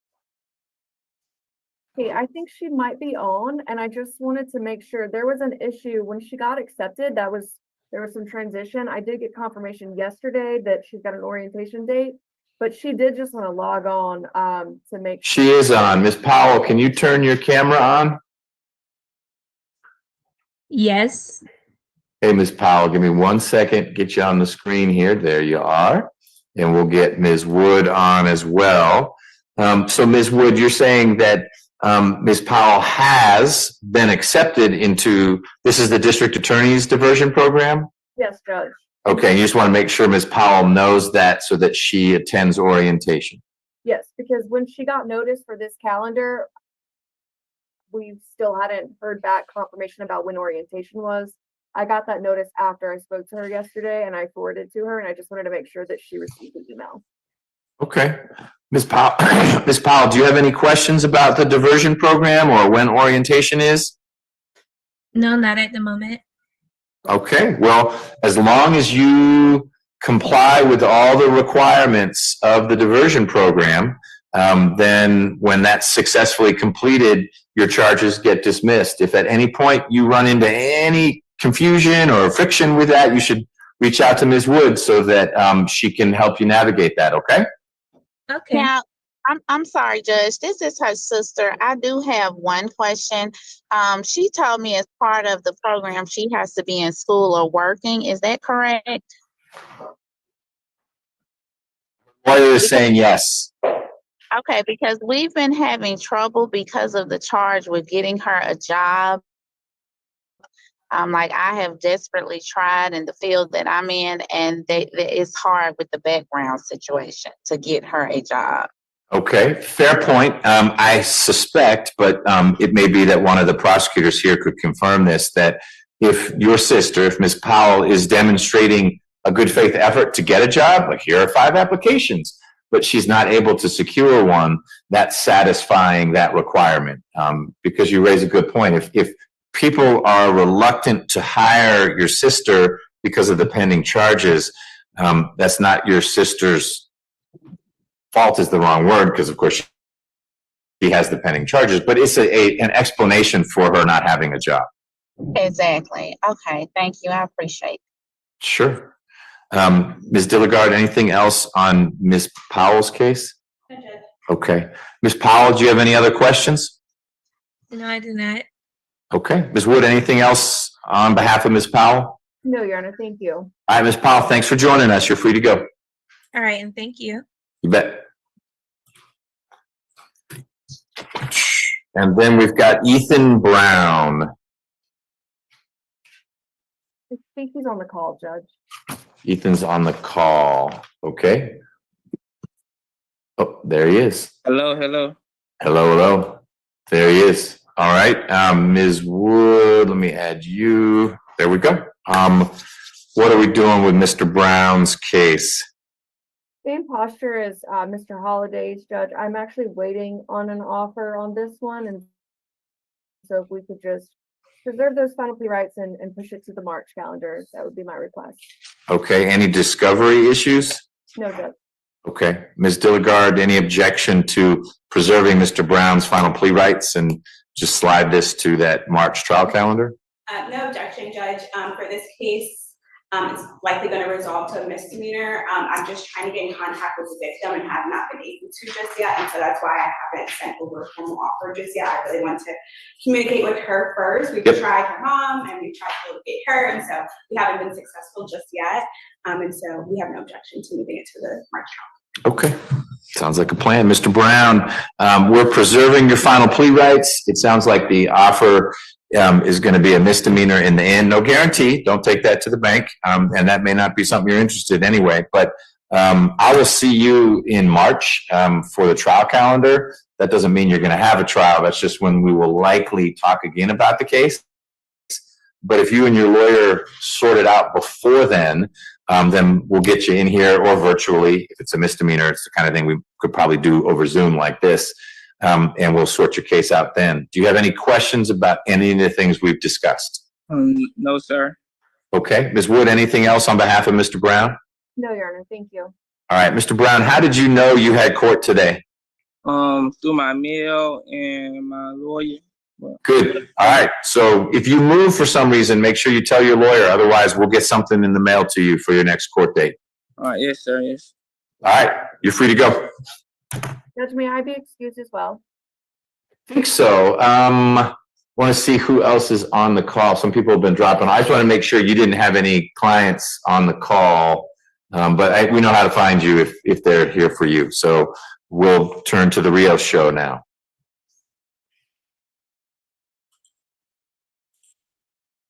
All right. Was there anyone here who had a case and they didn't hear it called? Ms. Rios, is there anyone you'd like to talk to first? I would suggest I have 2 pleas ready to go, and then I have three pleas that I just need to talk to them a little bit. So we can do the 2 pleas and then give a break and then do the rest. Sounds good. And the ones that are, I have Demetrius Jefferson and then Marcus Bates. All right. Is Mr. Bates here? Okay. No, I wasn't saying he goes. They're both out here, so we can go in whatever order you want. I was just going to check with the deputies if they had a preference if someone was in custody, but they're both not in custody, so you pick. Let's do Jefferson first. All right, Mr. Jefferson, come on up to the podium up here, please.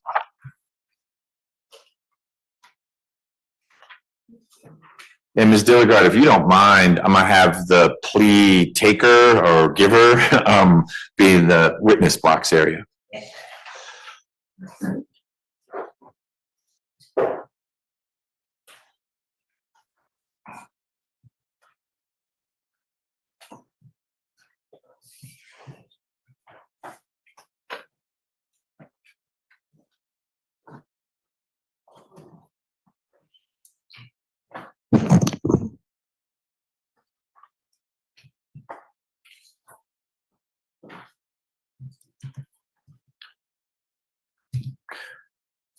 You ready?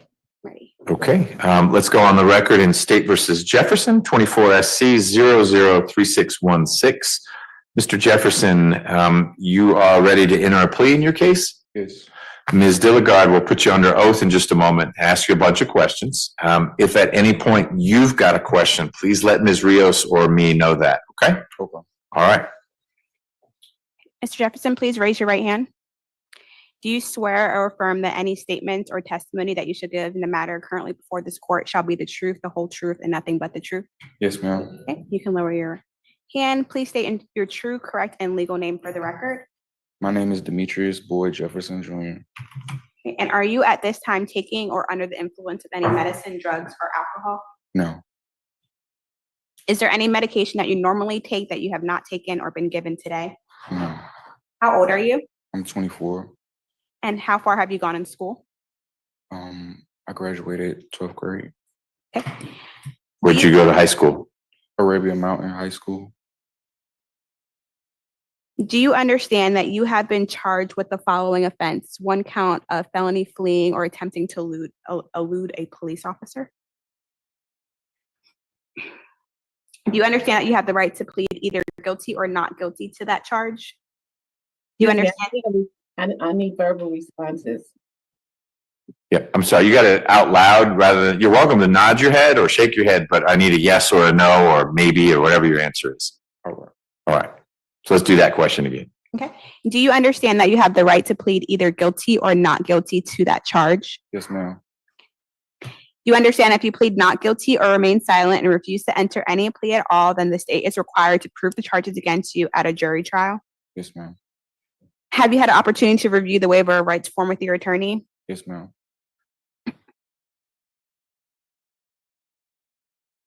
Have you had enough time to speak with your lawyer about the charge in this indictment against you? Yes, ma'am. Would you like any more time to discuss the case with your lawyer? No, ma'am. Are you satisfied with your lawyer's services? Yes, ma'am. Counsel, do you waive formal reading of the indictment for purposes of the plea? Yes. And do you waive any and all defects in the indictment for purposes? Yes. The state is unaware of any outstanding warrants related to these charges. Mr. Jefferson, do you remember being arrested for this charge? Yes. Has your attorney advised you of the minimum and maximum sentence for this charge, which you're pleading today? So you're charged with felony fleeing but you're pleading to a reduced charge of reckless driving pursuant to 46-390. For felony fleeing as charged, the minimum is 12 months, the maximum is 10 years. Do you understand that? Yes. Okay, and for reckless driving, the maximum is 12 months in jail. Do you understand that? Yes.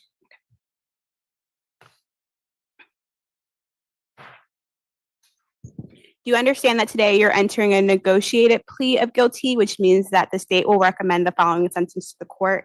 Judge, we're recommending that the felony fleeing be reduced, like I said, to the reckless driving pursuant to OCGA 40-6390. The sentence would be 12 months probation, 40 hours of community service, and no driving without a valid license, registration, or insurance. Is that your understanding of the recommendation? Yes, ma'am. Do you understand that the court is not required to accept the state's recommended sentence? Yes, ma'am.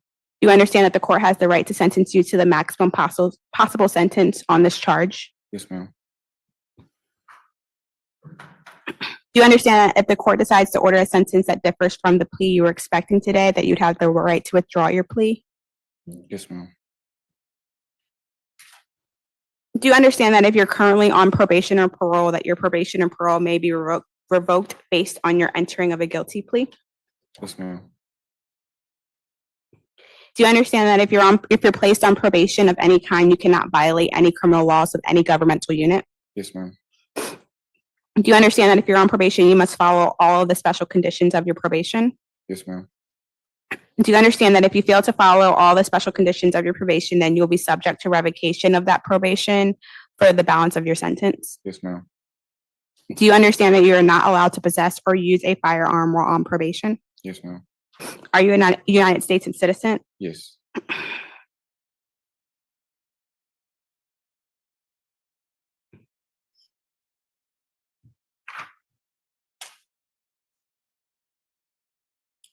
Are you asking to be treated under first offender? Ms. Rios? No, it's a misdemeanor. Okay. Do you understand that by entering a plea of guilty today, you're waiving any and all defenses, including any mental health defenses? Yes, ma'am. Do you understand that by pleading guilty, you are giving up the following rights: the right to a trial by jury, the right to remain silent, the right to confront witnesses against you, the right to the assistance of counsel, the right to the presumption of innocence, the right to appeal if convicted of these charges at a trial? Yes, ma'am. Is it your decision to waive these rights, which means not to use them and enter a guilty plea today? Yes, ma'am. Has anyone forced, threatened, or promised you anything to get you to enter a guilty plea? No, ma'am. Is your decision to enter a guilty plea because you are in fact guilty? Yes, ma'am. Mr. Jefferson, how do you plead to the charge, the reduced charge of reckless driving in indictment number 24 SC 003616? Guilty. Is this guilty plea freely and voluntarily given with full knowledge of the charge against you? Yes, ma'am. Do you understand that you only have a limited right to appeal this guilty plea conviction? Yes, ma'am. You understand that for a misdemeanor charge, you only have 12 months from today to file a habeas corpus petition? Yes, ma'am. Judge, if this case was to proceed to trial, the state would be able to prove beyond a reasonable doubt that officers pulled over the defendant, Mr. Demetrius Boyd Jefferson, for having an expired registration. They were able to pull up next to his car where his backseat windows were down. They were able to get a good up view of his face and match that photo to his registration that they ran previous to. The defendant then fled at a high speed. And he did not maintain his lane, swerving in and out of traffic. Officers were not able to apprehend him that day, but warrants were taken out and he was arrested later. And this all occurred in Fulton County, Georgia. In full candor, there was no body cam or dash cam that was turned on during this incident. And so that is part of the reason for the reduced charge. Okay, thank you. Good afternoon, Ms. Jackson. How are you? I'm doing well, and yourself? I'm all right. Can you share whatever criminal history information you have on Mr. Jefferson? He has 2 cycles. The last arrest was December the 21st, 2020, out of Clayton County for a misdemeanor theft by shoplifting. He has 1 misdemeanor conviction that was in 2022 out of Clayton County for misdemeanor theft by shoplifting. Nothing in addition, Your Honor. Thank you so much. Ms. Rios. Yes, Your Honor. Mr. Demetrius Jefferson Boyd is 24 years old. He has been doing his own photography business for a while. He also starred in a TV show called Florida Boys. Florida Boys? Yes. Okay. And he's planning on doing other projects. That's the field that he would like to be in. He did graduate high school and he doesn't have any children and no history, so I'm asking you to accept the plea as negotiated. Got it. Mr. Jefferson, what is Florida Boys? It's this reality TV show that I was on. Okay, but like, what was it? Are you from Florida? No, I'm not from Florida. Okay, so it wasn't so realistic? Right. Okay, and what role did you play on Florida Boys? I was an actor. As in, you played the role of an actor? Yeah. Oh, Like okay. a reality TV star. Were there Florida girls on the show? Yeah. Okay. Was it enjoyable? Yes, it was. How many episodes, if that's what they call them, were there? It's about 10 episodes. Okay. And would someone find this like on major television, or this is like ESPN 12? It's on Unexpected TV. Unexpected TV. It's on app. It's on an app. You can download it on Roku. Okay. Would it be safe for kids to watch, or this was like adult reality? Adult reality. Adult reality. How did you land the gig? I knew the owner. Okay. But these days, it's more photography that you're doing? Yes. All right. Do you have any questions about anything anyone said? No? No. Okay. Anything you want to add? No? No, sir. Okay. Why the haste to get away from the Georgia State officer? I have a different mindset now, but I was younger then. This was a long time ago. This was December 21. Yeah. Okay. But it was, I mean, was it, I'm scared, or I can beat this guy? Scared. Okay.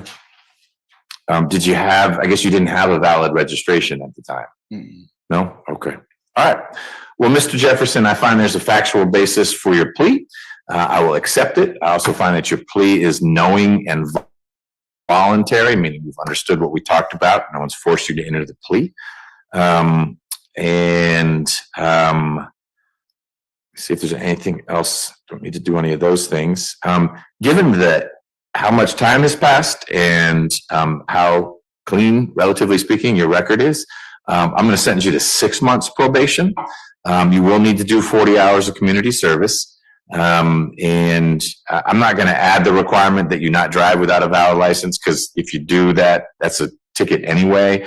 And the surest way to turn your probation into a little bit of jail time would be to be back here in front of me and you didn't have insurance. Do you have a valid license now? Yes. Do you have it with you? Yes. Okay. Is it a Georgia license or a Florida license? It's a Georgia license. With your name on it? Yes, sir. Excellent. Keep that. Keep good insurance. Do you have a car? No, not right now. Okay. How do you get around? MARTA. Okay. Do you have a MARTA card? No. Okay. Don't fare jump either. But that's what we're going to do. So it's the community service, 6 months probation. Ms. Rios will let you know how to connect with misdemeanor probation. It's not felony probation. So it may just the whole time be something where you do it over the phone. There's a slight supervision fee, but you'll pay that each of the months that you are on probation.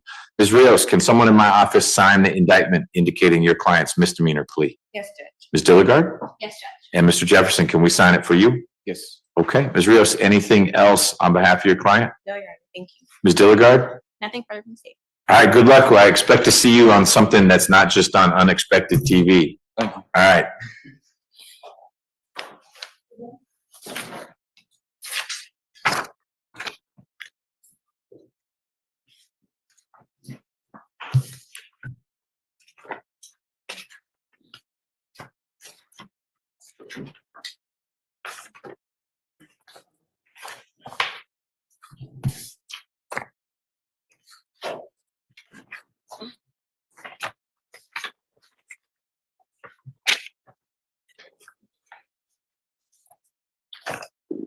Give me 1 second.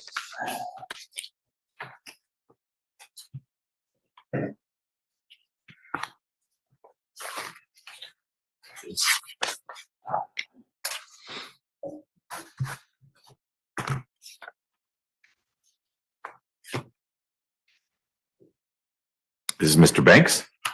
Great. All right, 24 SC 004287, State versus Marcus Banks. Mr. Banks is here in court with his lawyer, Ms. Rios. Ms. Dilligard is here for the state. Mr. Banks, you just watched the plea. We're going to do the same thing. You're going to get put under oath, asked many of the same questions. You need to make sure you answer out loud, in other words, verbally, so the court reporter who is on one of these screens can take all that down. And if at any point you're confused by what's going on or you've got a question, will you let Ms. Rios or me know? Yes, sir. Great. Ms. Dilligard. Mr. Banks, please raise your right hand. Do you swear or affirm that any statement or testimony that you should give in the matter currently before this court shall be the truth, the whole truth, and nothing but the truth? Yes, ma'am. Please state, you can lower your hand. Please state your true, correct, and legal name. My name is Marcus Cornelius Banks III. Mr. Banks, are you at this time taking or under the influence of any medicine, drugs, or alcohol? No, ma'am, I am not. Is there any medication that you normally take that you did not take today? No, ma'am. How old are you? I'm 26 years old. And how far have you gone in school? I made it to 12th grade. Do you understand that you have been charged with the following offense? 1 count of robbery by sudden snatching. Yes, ma'am. Do you understand that you have the right to plead either guilty or not guilty to this charge? Yes, ma'am. Do you understand that if you plead not guilty or remain silent and refuse to enter any plea at all, then the state is required to prove the charge against you at a jury trial? Yes, ma'am, I do. Have you had the opportunity to review the waiver of rights form with your attorney? Yes, ma'am. Have you had enough time to speak with your lawyer about all the charges in this this charge in this indictment, including the facts and circumstances relating to that charge? Yes, ma'am, I have. Would you like any more time to discuss this case with your lawyer? No, ma'am, I don't. Are you satisfied with your lawyer's services? Yes, ma'am. Counsel, do you waive formal reading of the indictment for purposes of plea? Do you waive any and all defects in the indictment? Yes. Do you remember being arrested for this charge? Yes, ma'am, I do. Has your attorney advised you of the minimum and maximum sentence for the charge which you're pleading guilty to for robbery by sudden snatching, the minimum being 1 year, the maximum being 20 years? Yes, ma'am. Do you understand that today you are entering a negotiated plea of guilty, which means that the state will recommend the following sentence to the court? Judge, the recommendation is 5 years probation to the charge indicted, 60 hours of community service, to take an anti-theft course, to stay away from all Walmarts in Fulton County. He's to write an apology letter to the victim within 30 days of taking the plea. No contact with the victim outside of that letter. And there's restitution in the amount of $12,340 to Walmart. $12,340. Yes, Judge. Okay. Was that your understanding of the negotiation? Yes, ma'am. Do you understand that the court is not required to accept the state's recommended sentence? Yes, I do. Do you understand that the court has the right to sentence you to the maximum possible sentence on this charge? Yes, ma'am. Do you understand that if the court decides to order a sentence that differs from the negotiated plea that you are expecting today, that you have the right to withdraw your plea of guilty? Yes, ma'am. Do you understand that if you're currently on probation or parole, that your probation and parole may be revoked based on your entering of a guilty plea today? Yes, ma'am, I do. Do you understand that if you're placed on probation of any kind, you cannot violate any criminal laws of any governmental unit? Yes, ma'am. Do you understand that if you're on probation, you must follow all of the special conditions of your probation? Yes, ma'am. Do you understand that if you fail to follow any of the special conditions of your probation, then you will be subject to revocation of that probation for the balance of your sentence? Yes, ma'am, I do. Do you understand that you are not allowed to possess or use a firearm while on probation? Yes, ma'am. Are you a United States citizen? Yes, ma'am, I am.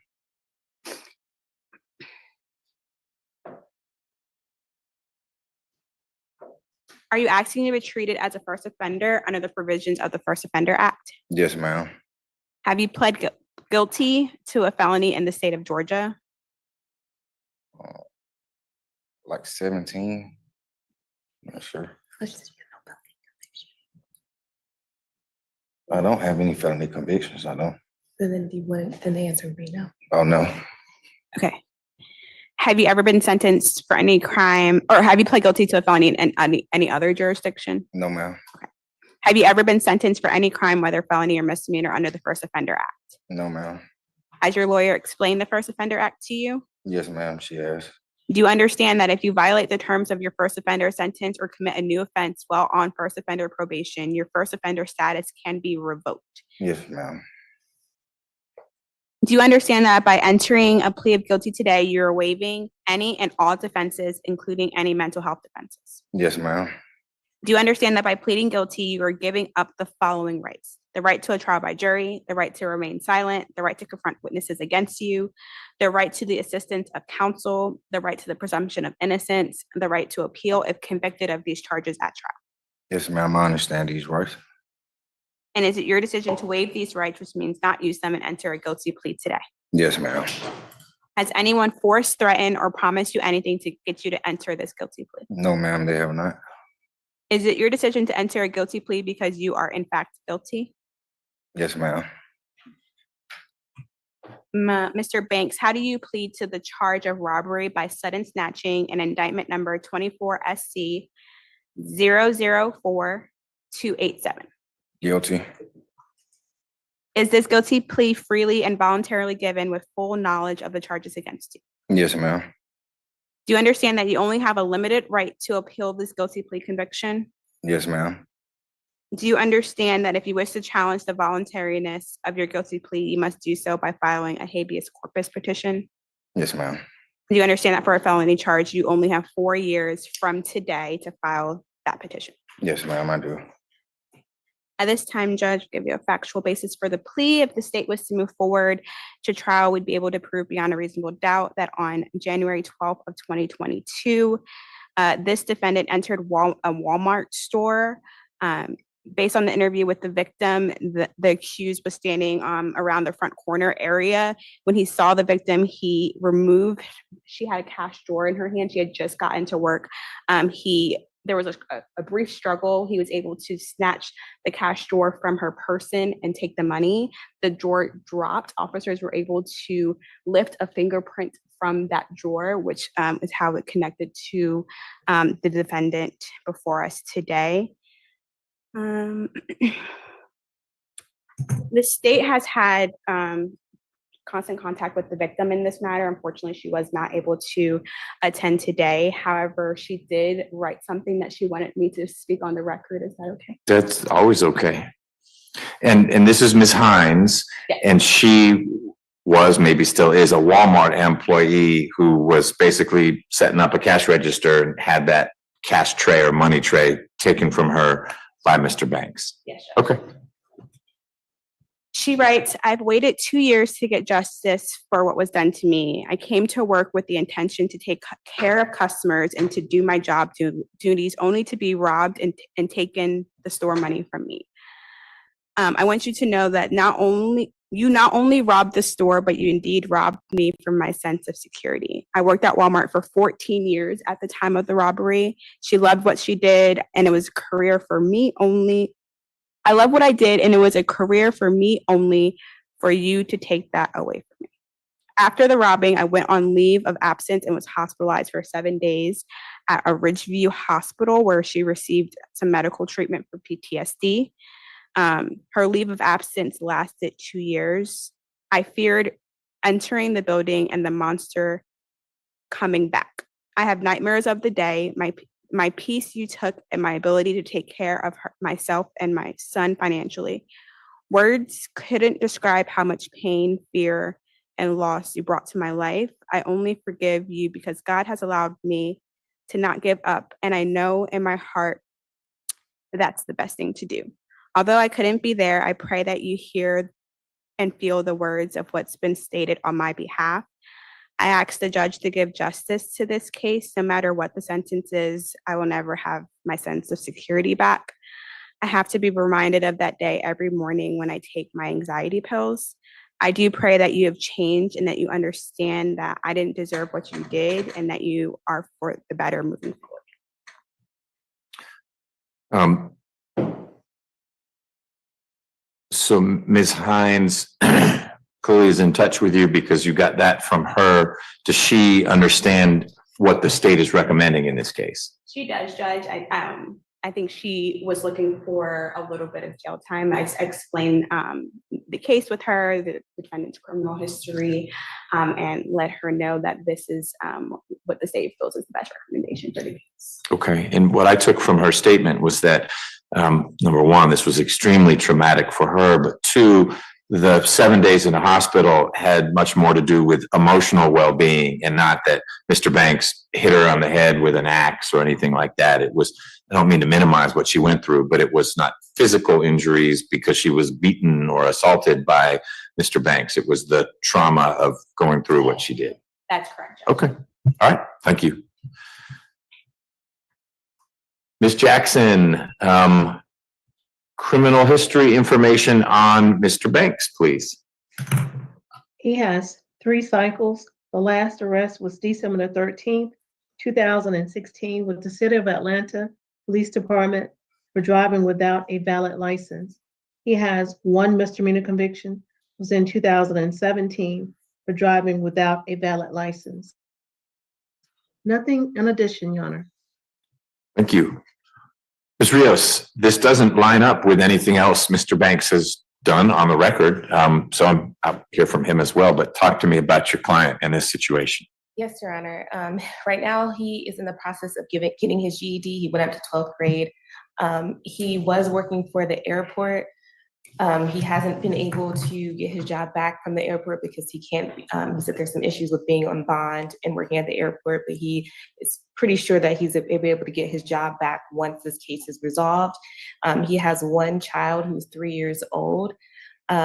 He's 26 years old, Your Honor. At the time, he was about, I guess, 22 or 23. He's ready to put this behind him and do better and make sure he's able to work, provide for his child. All right. Mr. Banks, what kind of work did you do at the airport? I was security for Worldwide Flight Services. What does that mean you did? I was in charge of badging people coming in and out of the building, making sure that people who weren't in the building or not in the building, going through making security checks, making sure nothing is breached and things of those nature. Okay. And have you talked to anyone there about whether they would take you back after this case is resolved? Yeah, the main problem was me not being able to get a badge. You have to have a badge in order to be on airport premises. So that just was the biggest problem. Why could you not get a badge? Because I'm on bond and stuff. I guess I wasn't clear. Okay. I was cleared through the fingerprints, but you have to do something totally different, and they didn't clear me for that part. All right. And Ms. Rios, is this a first offender plea? Yes, Your Honor. I'm asking for him to be treated as a first offender and a behavioral incentive date of 3 years once restitution is paid. Okay. Ms. Dilligard, I'm guessing because there's restitution, whatever was in the drawer that Mr. Banks got, he got away with. It wasn't, he stopped at the scene. It's the fingerprint on the drawer that connected him to the crime. Yes, Judge. Okay. Boy or girl, your 3-year-old? She's a girl. Okay. Does she stay with you or her mom or someone else? She's where mom. Okay. How often do you see her? I'm actually going through another court trying to get custody and About, stuff like that. okay, full custody or just shared custody? Shared, since I don't have any rights. Okay. Has Ms. Rios talked to you about first offender? We've chatted a little bit. Okay. First offender is an opportunity primarily that you qualify for because you don't have any felony convictions. It means if I sentence you as a first offender, that when you leave here today, you don't have a conviction. You will be under sentence, you'll be on probation, but it's as a first offender. So if you're going through a background check or applying for a job, you don't need to check the box that says convicted felon, because you're not. And that's how it will stay if you get through probation successfully. The risk, the downside of first offender is that if we're back together again in a year because you did something like this, or basically you get arrested for anything serious, not only do you have the new charges, but I could revoke your first offender status and resentence you without a trial. You'd have a hearing, but no trial because you've already pled guilty. And I've got up to 20 years to work with on this charge. So I'm not saying you get 20 years, but if we're back here in a year and you grab the phone out of someone's hand because you were feeling desperate and you sold that phone, but you did another robbery by sudden snatch or worse, you had a weapon on you, I would revoke a bunch of that first offender, but it wouldn't even be a revocation. I would take away your first offender and then resentence you and say, I misunderstood who Mr. Banks was. And now it's going to be 15 to do 10 or something like that. And that would flow naturally from it. That's the risk of first offender. If you're going to succumb to whatever was in your mind in January of 2022 and do that again, then first offender is a bad idea. Do you feel like you understand the benefit of first offender as well as the risk?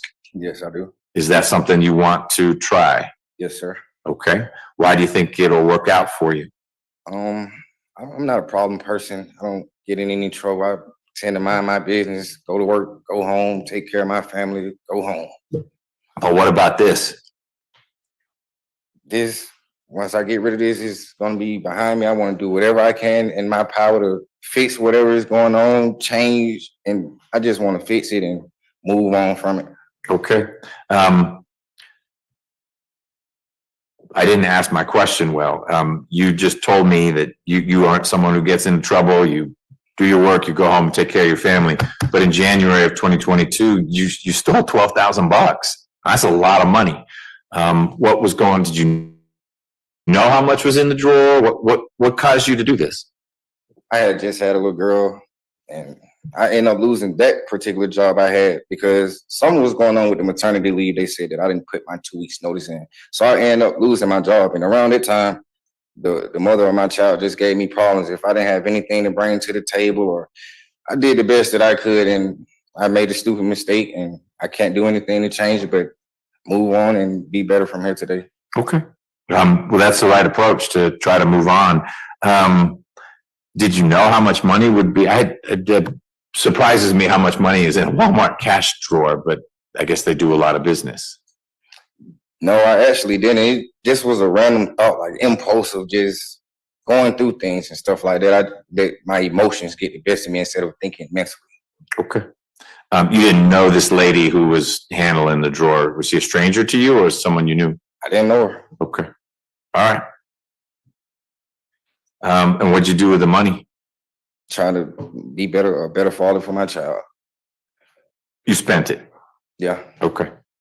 That's a lot of restitution. You don't have to pay it back all at once, but that's going to be something that you are paying down every month as you're getting your paycheck. Some of that's going to go to probation so they can get it back to Walmart. You understand that? I have no problem with that. Okay. All right. Anything else you want to say? I just want to be a better person. That's it. I'm just trying to move past this and continue trying to be the best person that I can be for my daughter and my family. Okay. Well, Mr. Banks, I find there's a factual basis for your plea. It sounds like you were going through a lot at the time. That doesn't justify what you did, but it explains what was going on in your head. I also find that your plea is knowing and voluntary, so I'll accept it. I'm sentencing you pursuant to the Probation Options Management Act. All that means is that while you're on probation, if you have a minor violation, like an administrative one, you miss a meeting or something, you and probation can work through that. But if it's more significant, if you get arrested for something like that, that comes back to me.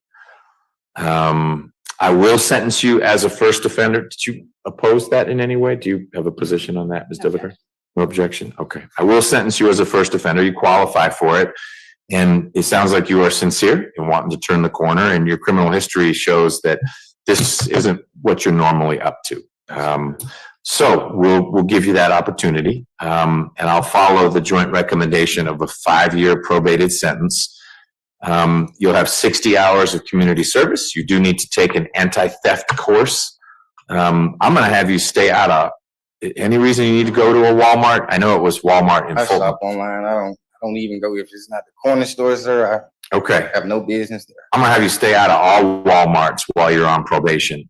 If you end up getting a job at a Walmart, then we can amend that. But otherwise, that's you don't get to shop there anymore based on what happened.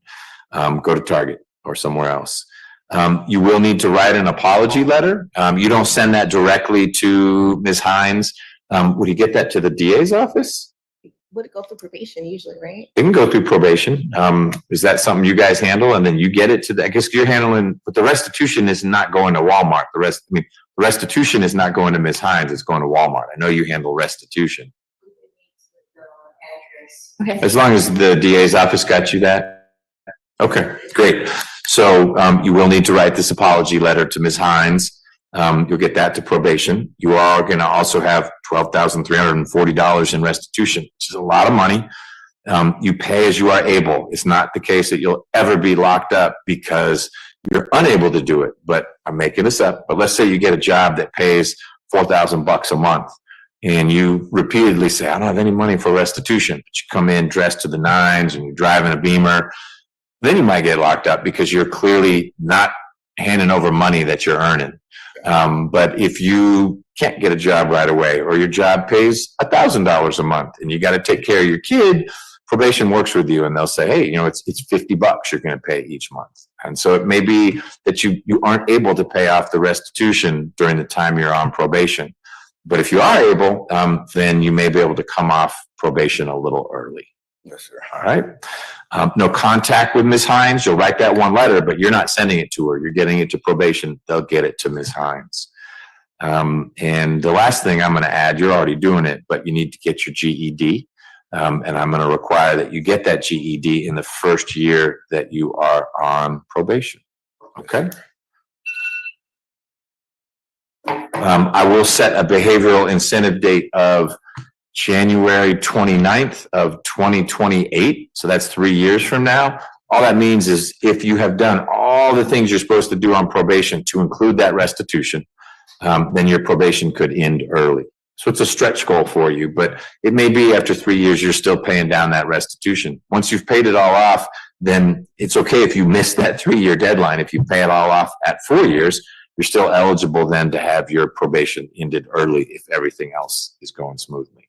All right. Okay. Ms. Dilligard, anything else in connection with Mr. Banks's case? Nope, nothing further from the state judge. Do you have a firearms carry license? No, sir, I do not. All right. Ms. Rios, can someone in my office sign the indictment on your behalf?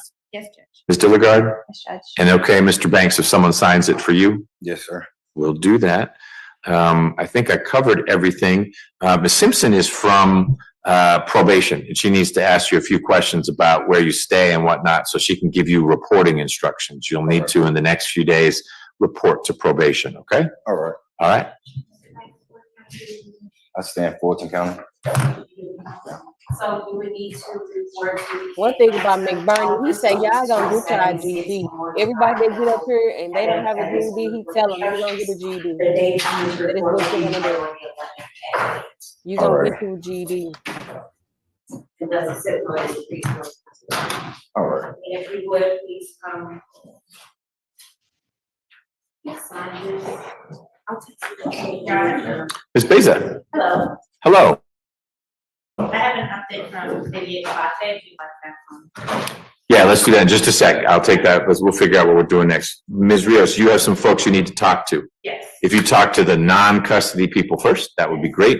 And we'll take a quick break while you do that. And now, Ms. Beza, I'm ready for your update. for Ryder, Lemon, and Hardy. He said that, he's working on pleas for those Three. There are 4 defendants in the case. I wonder what's happening with the last one. probably been 4. Okay, I just put Ryder, Lemon, and Hardy. He didn't correct me. that's fine. He's working on pleas. Good. Okay.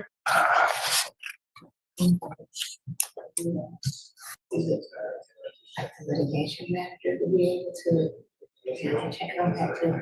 So. So we're working on, at a minimum, getting a, We might be able to I get am ready on Lindsay and Roland. all right, let's do some of those. Ms. Beza, you stood right up. Which one do you want to do? We can do Lindsay first, Your Honor. All right.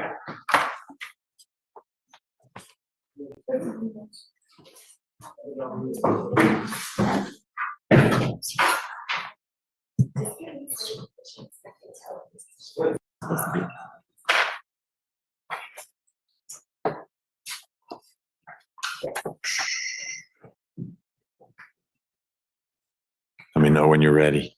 I'm ready, Your Honor. All right. Well, since we took a break, let's make sure we've got everyone back that we need. Ms. Rivers, you ready? Yes, I am. Okay. This is 24 SC 004248, State versus Thaddeus Lindsay Jr. Mr. Lindsay is here in court with his lawyer, Ms. Rios. Ms. Beza represents the state. And Mr. Lindsay, you've watched a couple pleas already today. You know how it's going to work. You'll be under oath in just a moment and be asked all sorts of questions. Answer them out loud. And if at any point you've got questions of your own, just let me or Ms. Rios know, okay? All right. Ms. Beza. Please raise your right hand. You swear or affirm that the testimony you shall give in the matter currently before this court shall be the truth, the whole truth, and nothing but the truth. Yes. Right? Can you stand down? Are you at this time taking or under the influence of any alcohol, drugs, or medicine? No, How old are you and how far have you gone to school? I'm 31. I graduated. I made it to 11th grade. Are you able to read, write, and understand the English language? Yes, You understand that you are charged with the following offenses: count 1, aggravated assault; count 2, simple battery; and count 3, burglary. yes, You understand that you have the right to either plead guilty or not guilty to these charges. And if you plead not guilty or remain silent, you may receive a jury trial. Yes. yes, Have you had enough time to speak with your attorney about all the facts and circumstances known to you regarding the charges in this indictment, including any potential defenses? yes, Do you need more time to discuss this case with your attorney? no, Are you satisfied with her services? yes, Counsel, do you waive formal reading of the indictment? Yes. Counsel, do you waive any and all defects from the indictment for purposes of this plea? Yes. Currently, the state is unaware of any outstanding warrants related to the charges in this case. Do you or your attorney know of any outstanding warrants related to the charges? no, Has your attorney advised you of the minimum and maximum sentence for each charge that you are pleading to?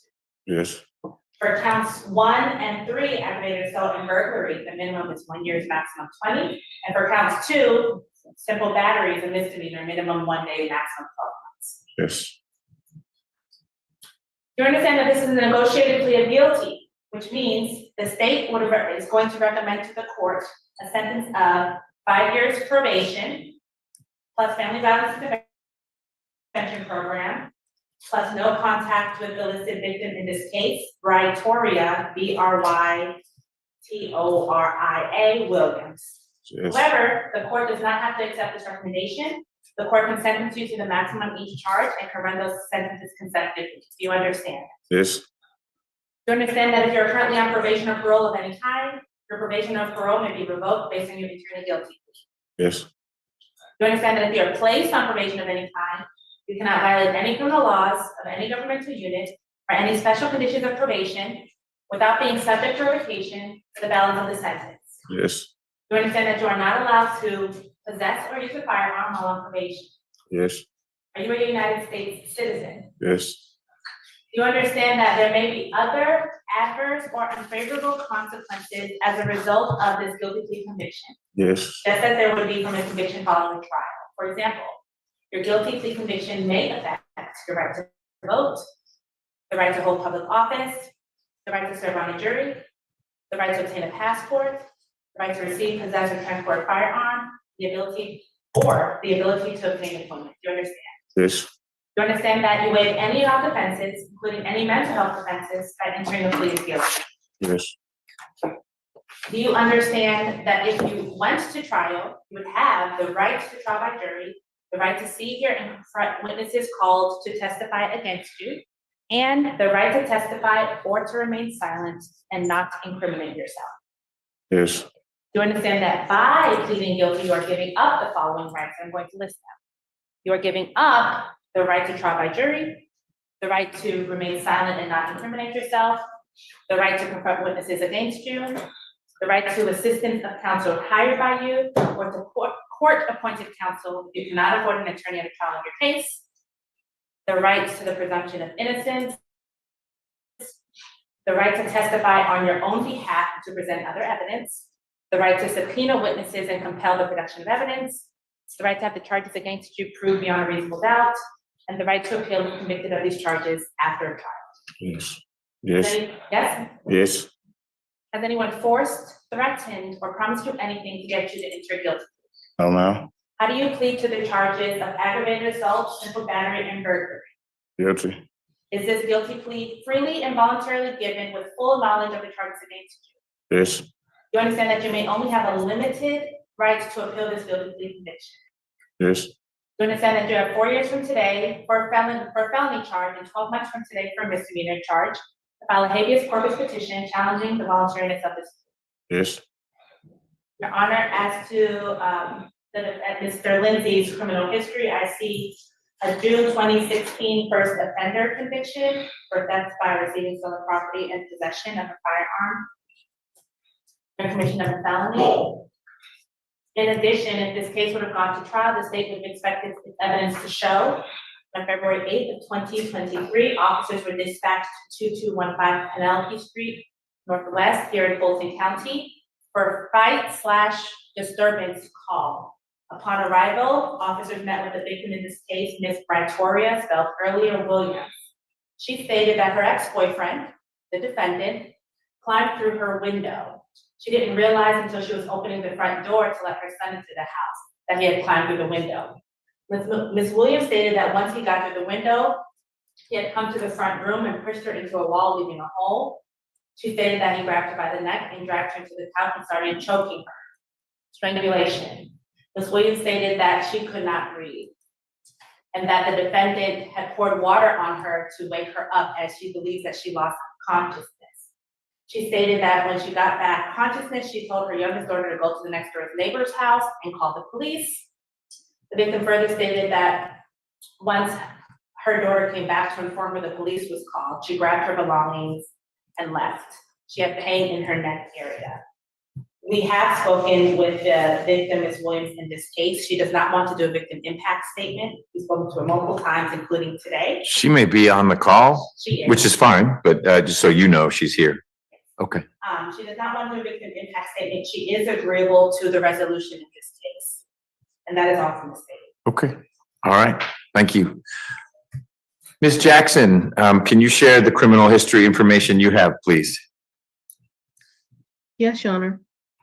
He has 10 cycles. The last arrest was April the 6th, 2021 with the City of Atlanta Police Department for battery and obstruction of an officer. There was no disposition for that arrest. He does have one misdemeanor conviction, was in 2018 out of Gwinnett County for obstruction of an officer. Nothing in addition, Your Honor. Thank you. Ms. Williams, I heard what Ms. Beza said, which is that you don't want to make a victim impact statement. I just want to confirm that because you've waited patiently on this call for several hours now. Is there anything you want to add, or did Ms. Beza accurately represent your position on this?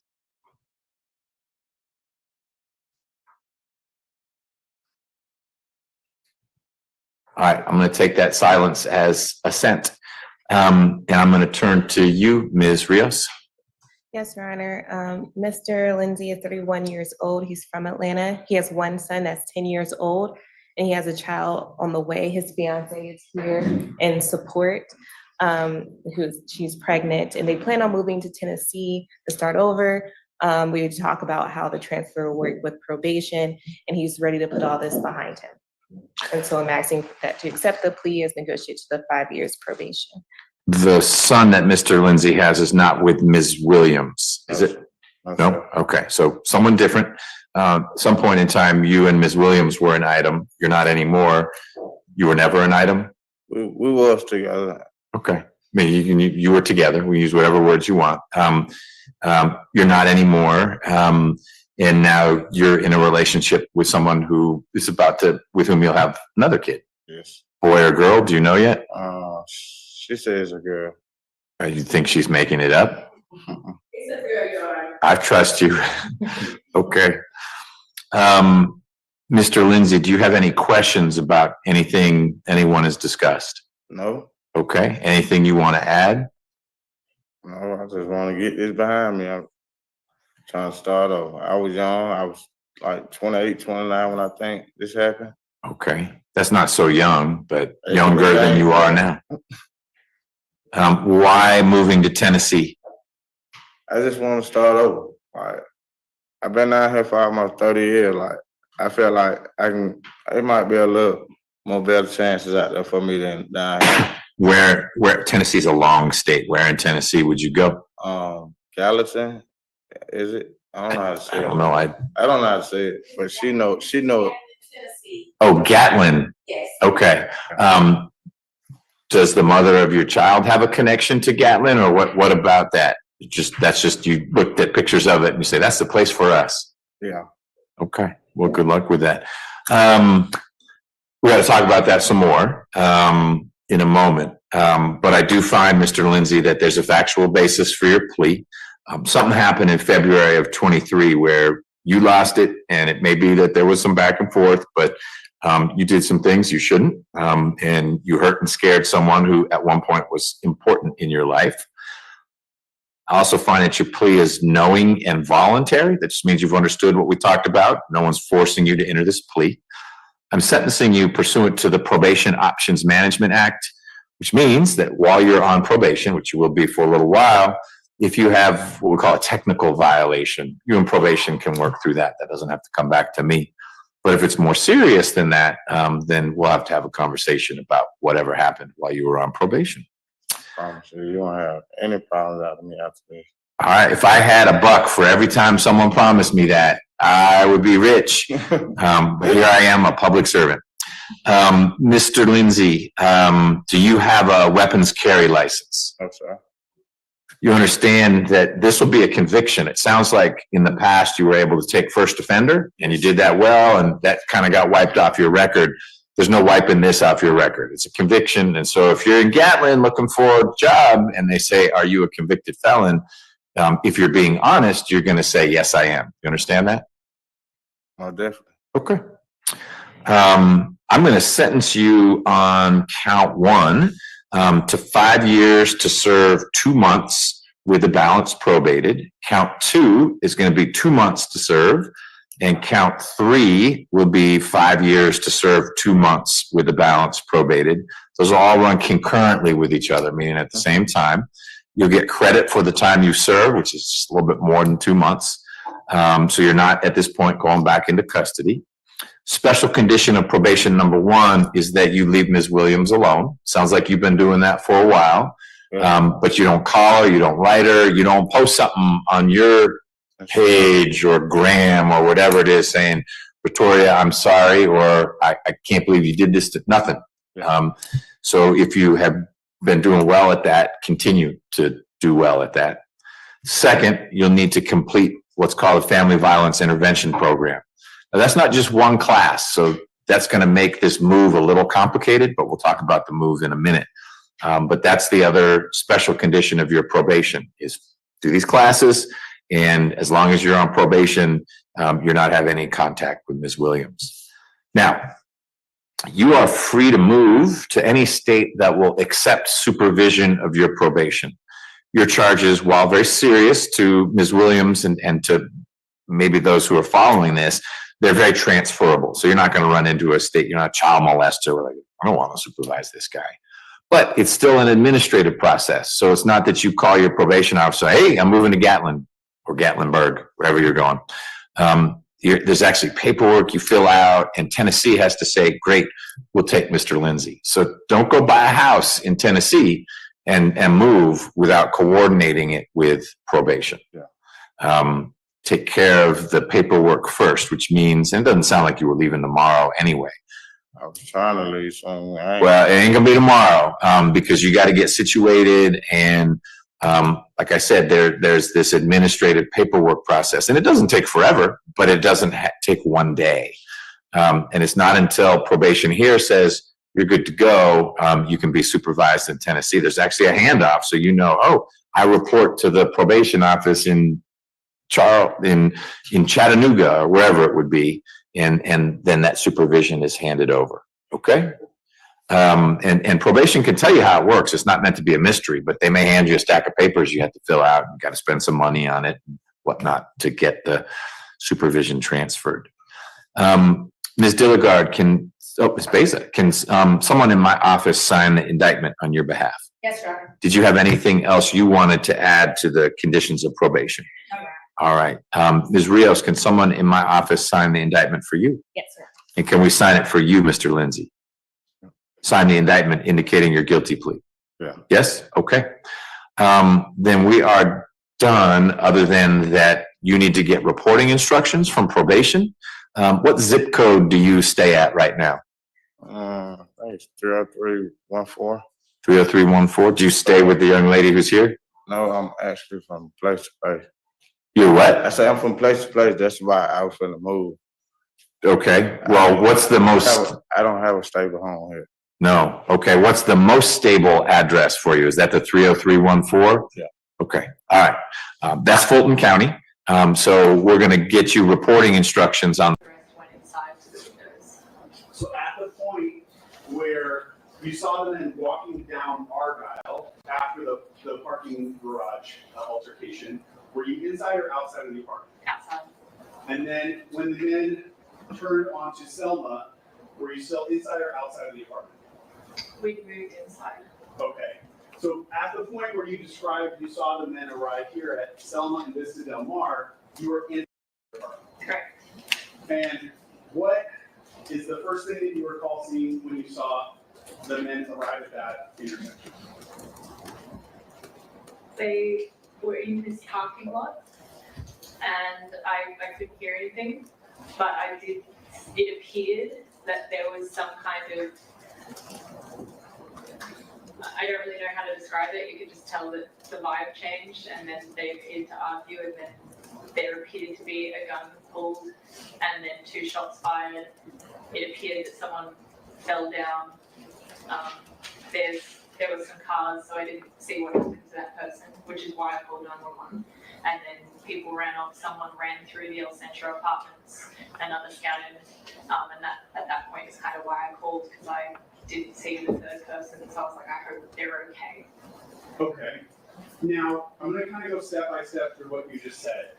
The first part of your statement that you said the words you used were the vibe changed, correct? Yeah. Okay. And you described there being an altercation. Did you see any physical contact between any of the 3 men? No, it appeared to me that they were maybe exchanging words. Okay. The man with how many of the men did you see produce guns? 1. And what, if anything, did you see that man do?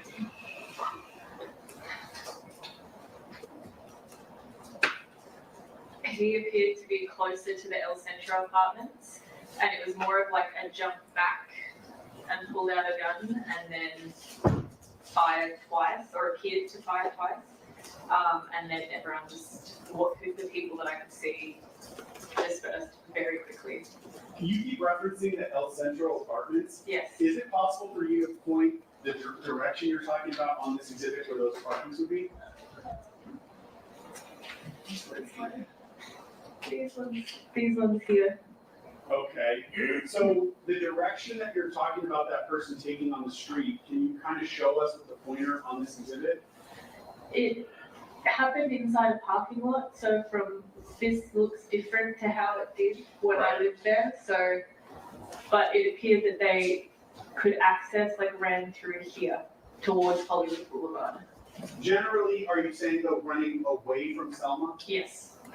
Okay. And that, the first person that you saw heading that direction was the man with the gun? Yes. They kind of dispersed at the same time, and one went kind of through El Centro from what I could see, and the other went, it happened very fast. Okay. You said, it appeared that the man with the gun discharged the gun twice, were your words correct? Yes. What about the situation made you believe that he had discharged it? The sound? Could you actually hear 2 gunshots? Yes. Okay. The same time that you saw that man with the gun doing that jumping motion that you talked about? Yes. Okay.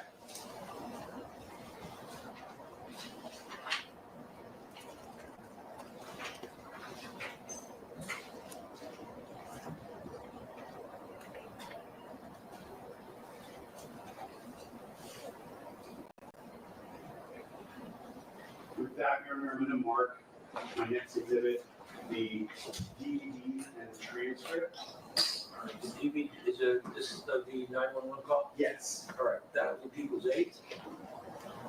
And the transcript is 9. Do you have enough transcripts for everybody? I believe I do, Your Honor. All right, Alex, do you distribute those, please? Yes.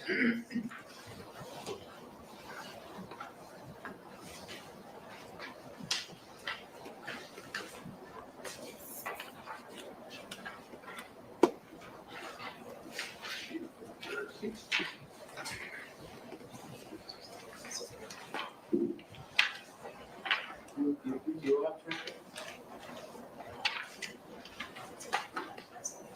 Here, you mark the transcript. No.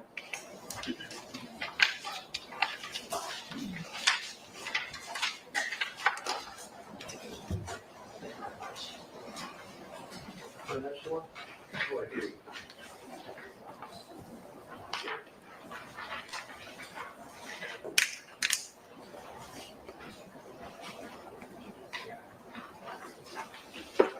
Oh, we're missing one. We got it. Everybody's got a transcript?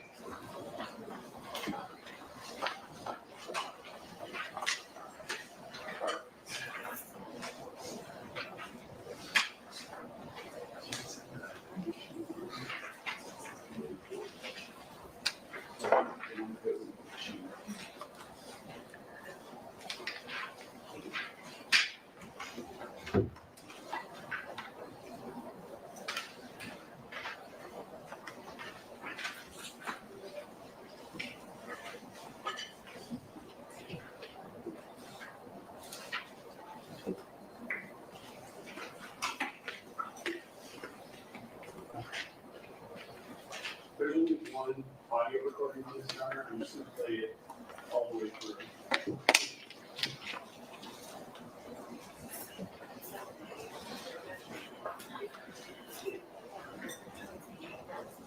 It's gotta be louder.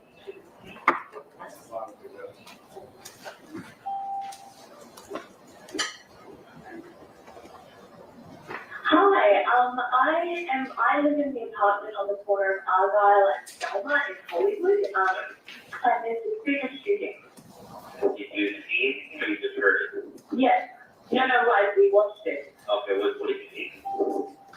There were 4 men, and they were kind of fighting as they were walking along Argyle, and then they turned left on Selma, so we heard yelling and they started running, and they turned left into the back lot apartment for El Centro Apartments, and someone pulled out, the guy in the black sweatshirt pulled out a gun.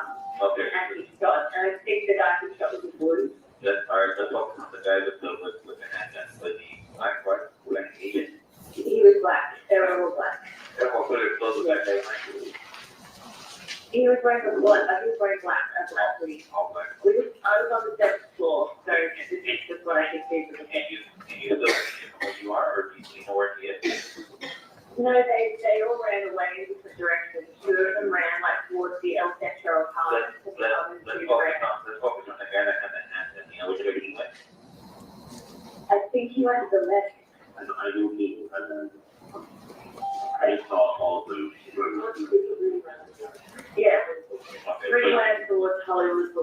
right, but I just want, I really want to focus on the guy that has the handgun. You said had the handgun, I want to know which way you want to go. There was the direction of travel, did you go east or west, north, south, toward what part? I think he might know. North, okay. I think he might know towards one, but I'm not sure. Okay. That's where we kind of ran into last year. Okay. And do we know if anyone injured, anyone got any medical assistance? We're not sure. I saw someone go down, but there's a building in the way. I'm not sure if they ran away. Okay, and what's your name? My name is Leah. Yeah, all right, and your phone number is Yes. all right, and that just to confirm from where you are, from where you can't see anything from down, you can't see anything in any of the commotion at all? You don't see anything? No, I'm on the seventh floor, so there's a building that kind of blocks it. Okay, all right, no problem, I'll go ahead and I'll get it, they can put that, please, anything, I'll go ahead and give us a call, okay? All right, thank you.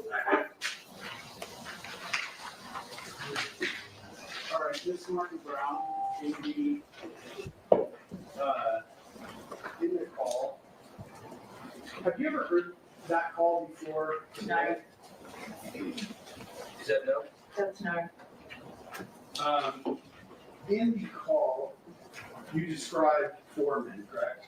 Correct. Fair to say that the day of this incident, as you're talking to the 911 operator, your memory was better because you were observing it? Yes. Okay.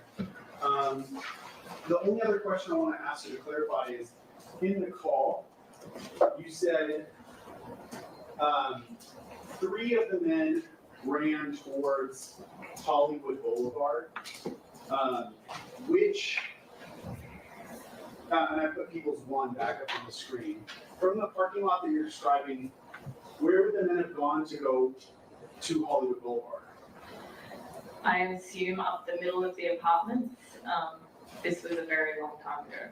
Okay, that's fair. But I just mean generally, it would be from the parking lot here towards the top of the page, correct? Correct. Okay.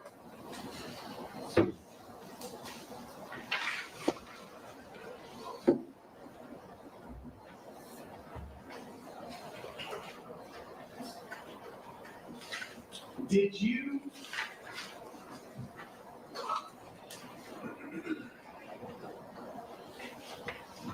actually see the police arrive after you called 911? Yes. Did you go down and speak to the police while they were there? No, I said I didn't want to speak to them when they called me back. Why was it that you didn't want to speak to the police officers? Because I absolutely did not want to be involved. I was only calling in case someone was hurt. I should ask too, the female voice that we hear on that call, do you recognize that to be you? Yes. I don't have any other questions for you.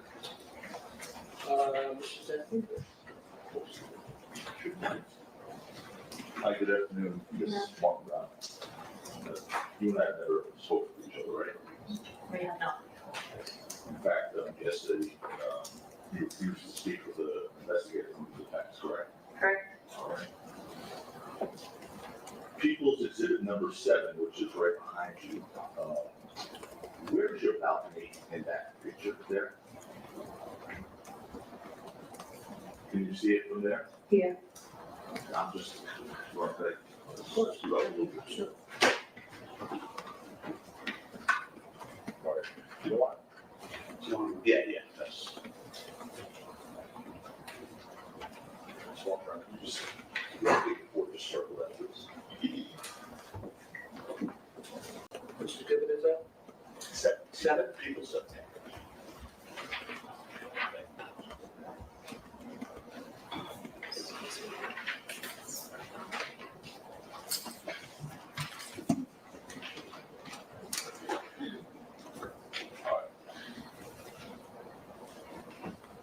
So you were up there when you observed what you described, correct? Correct. And you said the vibe changed at one point? Yes. You could tell from up there that it was the vibe shift? Yeah, they seem to move further away from one another. Okay. And where did the person you said you thought the person went down, where did the person go down? From, Take your point. oh, sorry. It's all right. From where my balcony is, as you can see, there are some buildings. Yeah. So most of what happened was in further towards the center of the car park where there were no cars. When someone went down, they went near the cars and that obscured my view. Show us at that point where all the stuff happened to you. So in the middle here and then towards this kind of wall where the cars are parked as well. That So kind of obscured a little bit at the end. just want to focus on that for a person. So it's your testimony that what you observed from your 7th floor balcony, all occurred inside the car park. The last part, yeah. Okay, the part where there was the scuffling, the sound of the gun. Yes, And 2 people and someone going down. yes, That was inside the car park, yes. closer to the back wall of the car park where that tent is, that tent over there. No, it was kind of in this area from what I could observe. It appeared to be This area you want. in the middle. Middle of the car park. Yes, Just so the record's clear, she first indicated what looks like a blue tent towards the back of the building. That's what counsel was asking about. The witness then indicated further up as she pointed the thing by a white pickup truck. Is that agreed, counsel? Yeah, sure. Thank you. But that, at that point, Yeah. point that you want. So around here, we're talking about what you saw from the balcony here. directly in the middle of the area, and then we could see the tail end of the parked cars when it occurred. So that's what obscured the end when someone fell. So they weren't over here on the street, right?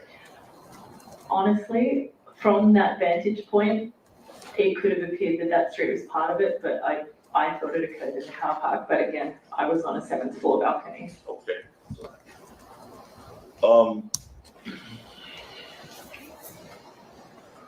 Aside from that, by the way, who was with you? I heard no voice. My ex-partner and my old roommate. 2 other people. Yes. And what's their names? Do I have Joachim Unge, and then another friend of mine who does not want to be identified. Okay, what was the first one? Sorry. Joachim Unge. He's Swedish. We have spelling likely for the record. Joakim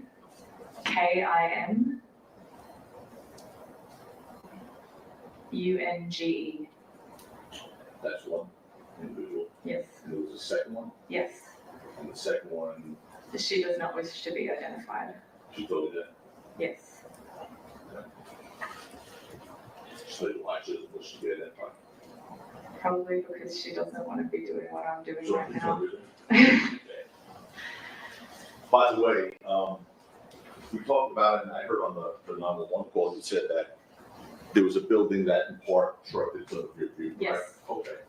Did anything else interfere with your ability to perceive that night? Potentially. Potentially what? It was a Saturday evening. Okay, what else happened on that Saturday that potentially would have impaired your ability to perceive? So we were watching movies, and I had a hit of a joint. You had what? I had a hit of a joint. So you had used the joint in marijuana? Yeah. You used marijuana that night before observing what you saw, correct? Very lightly. Very lightly.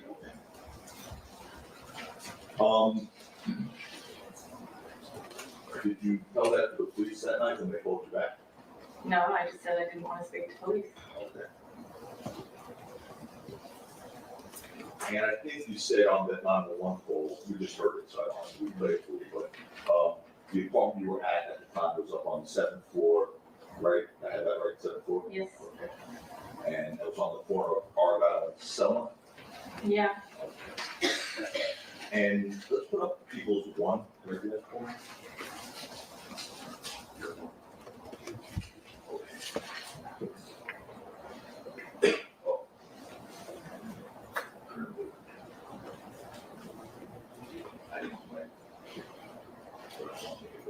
Your Honor, it looks like it's working on here. Is it This is not past discussion, it's about speed bumps. They very well could.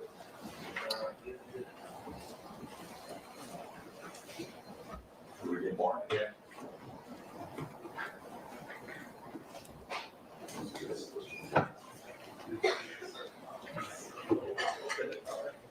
You did it.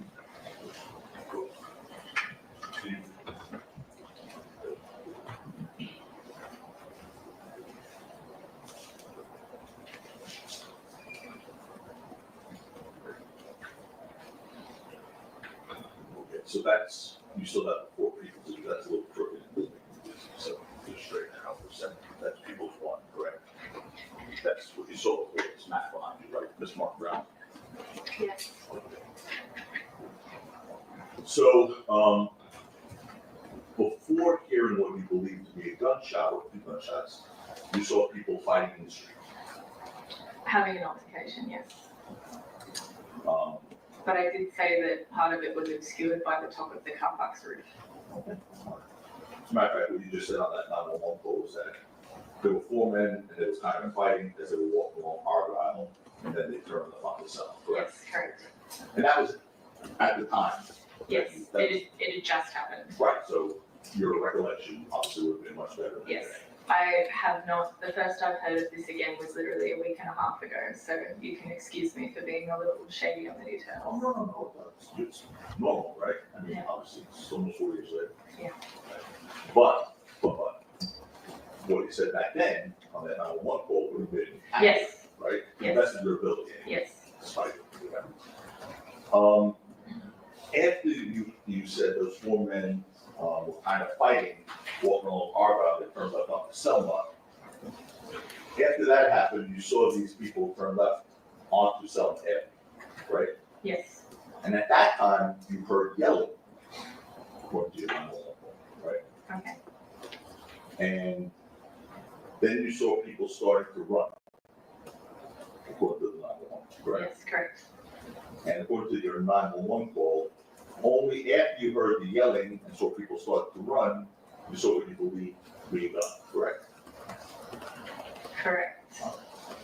And you told the police that after seeing someone pull out the gun, he shot. Yes, correct. And to be clear, that happened after the people turned left from Selma Ave. Correct. And the street they turned left onto before you heard the shot was Vista Del Mar. I wasn't sure what the street name was, I just knew that there was like a car park there, but yes, if according to that map, yes. Assuming that map is right. Vista Correct. Del Mar, okay. Obviously, from your central about, you didn't see a bullet or anything come out of that gun, right? You just heard a sound. I saw flashes, Okay. but I heard shots, I saw flashes, but I obviously can't see from that. Correct.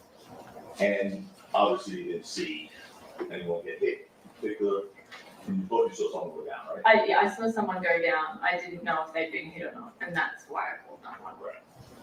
And you didn't know, and by the way, I think you said on the record here today, your testimony today, and again, I know it was several years later, it appeared someone may have had a gun involved, but you're not sure because you were on the 7th floor. You recall saying that this morning, when you were at testimony? Was that when you were talking, when they were talking about underneath the parking structure or in the actual open? Because if we're talking about when there was the altercation on Argyle, then I couldn't have been sure because it was under a roof and I was on the 7th floor. But when it was in the car park, it appeared to be a gun. Because otherwise, why would it make noise and flash? Okay.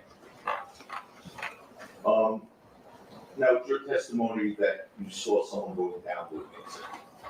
Oh, I'm so Your sorry. testimony that you saw someone going down. Yes. All right, and according to you, you think the person who was shot was wearing blue clothing. I said that in the 911 call. As of this moment, I do not recall. Yes. Yeah. You could just walk around, right? No one's suggesting you should, as you sit here today, remember exactly what you saw back in November of 2020. I'm basing my questions and your answer on your 911 call, okay? Okay, So what's in sorry. that 911 call is really what we should be relying on, right? Yes. Your Honor, that's, Your Honor, that's in the textual question. Okay. Well, let me ask you this, is there anything in your 911 call in which to correct today? No, there's not. Again, I have been as accurate as possible with the time that has passed. I'm just here to give testimony and then leave, hopefully. Yes. Yes, please. Thank you. Anyway, going to your 911 call. You thought that person who was shot was Rambo, right? According to my 911 call, yes. And then you said illegal people ran in different directions. According to my 911 call, yes. And you can't be sure, I guess, the direction, you believe the person would go, right? According to the 911 call, yes.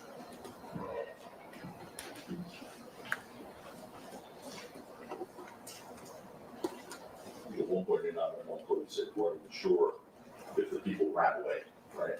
Correct.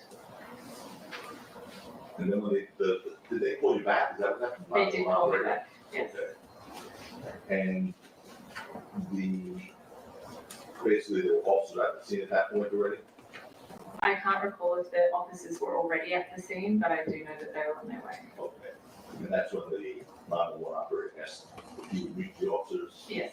And you declined? Yes, right? correct. All right, thank you. Mark Brown, over the way. Thank you. Mr. Zoll? No further questions. All right, Mr. Brown, thank you for coming in. You are excused. Next witness. The next witness is Terrell. You may state in a moment, please.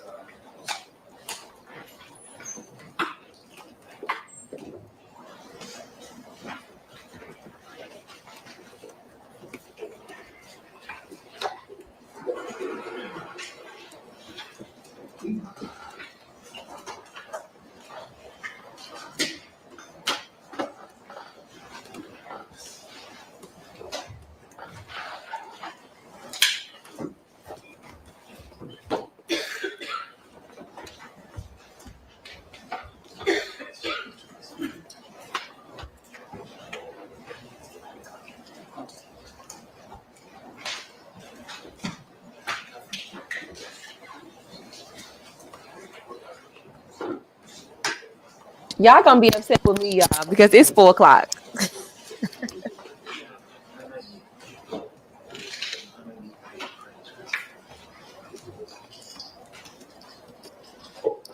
Y'all gonna be upset with me. Let me go see who live. I think Cat live. We might have to raid. We might have to go raid.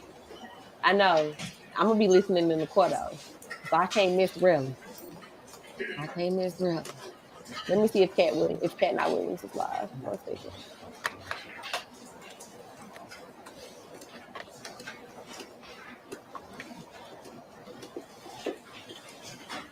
Yes, y'all. Cat is live. Cat is live. So I need everybody. I gotta go get my kids from school. I gotta get my son off the bus. They said really it's up next, y'all. They say really it's up next, y'all. I gotta get my son off the bus.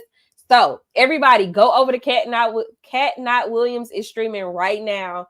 I'm about to go over there. So I need all of y'all to go over there. And we're about to chill in Cat's live and watch the rest of this. Okay. We're gonna watch the rest of this. Well, as much as Cat's gonna stream. So everybody leave. Go on over to Cat Not Williams. I will see y'all there. Don't meet me there. Beat me there. Beat me over there, y'all. See y'all later.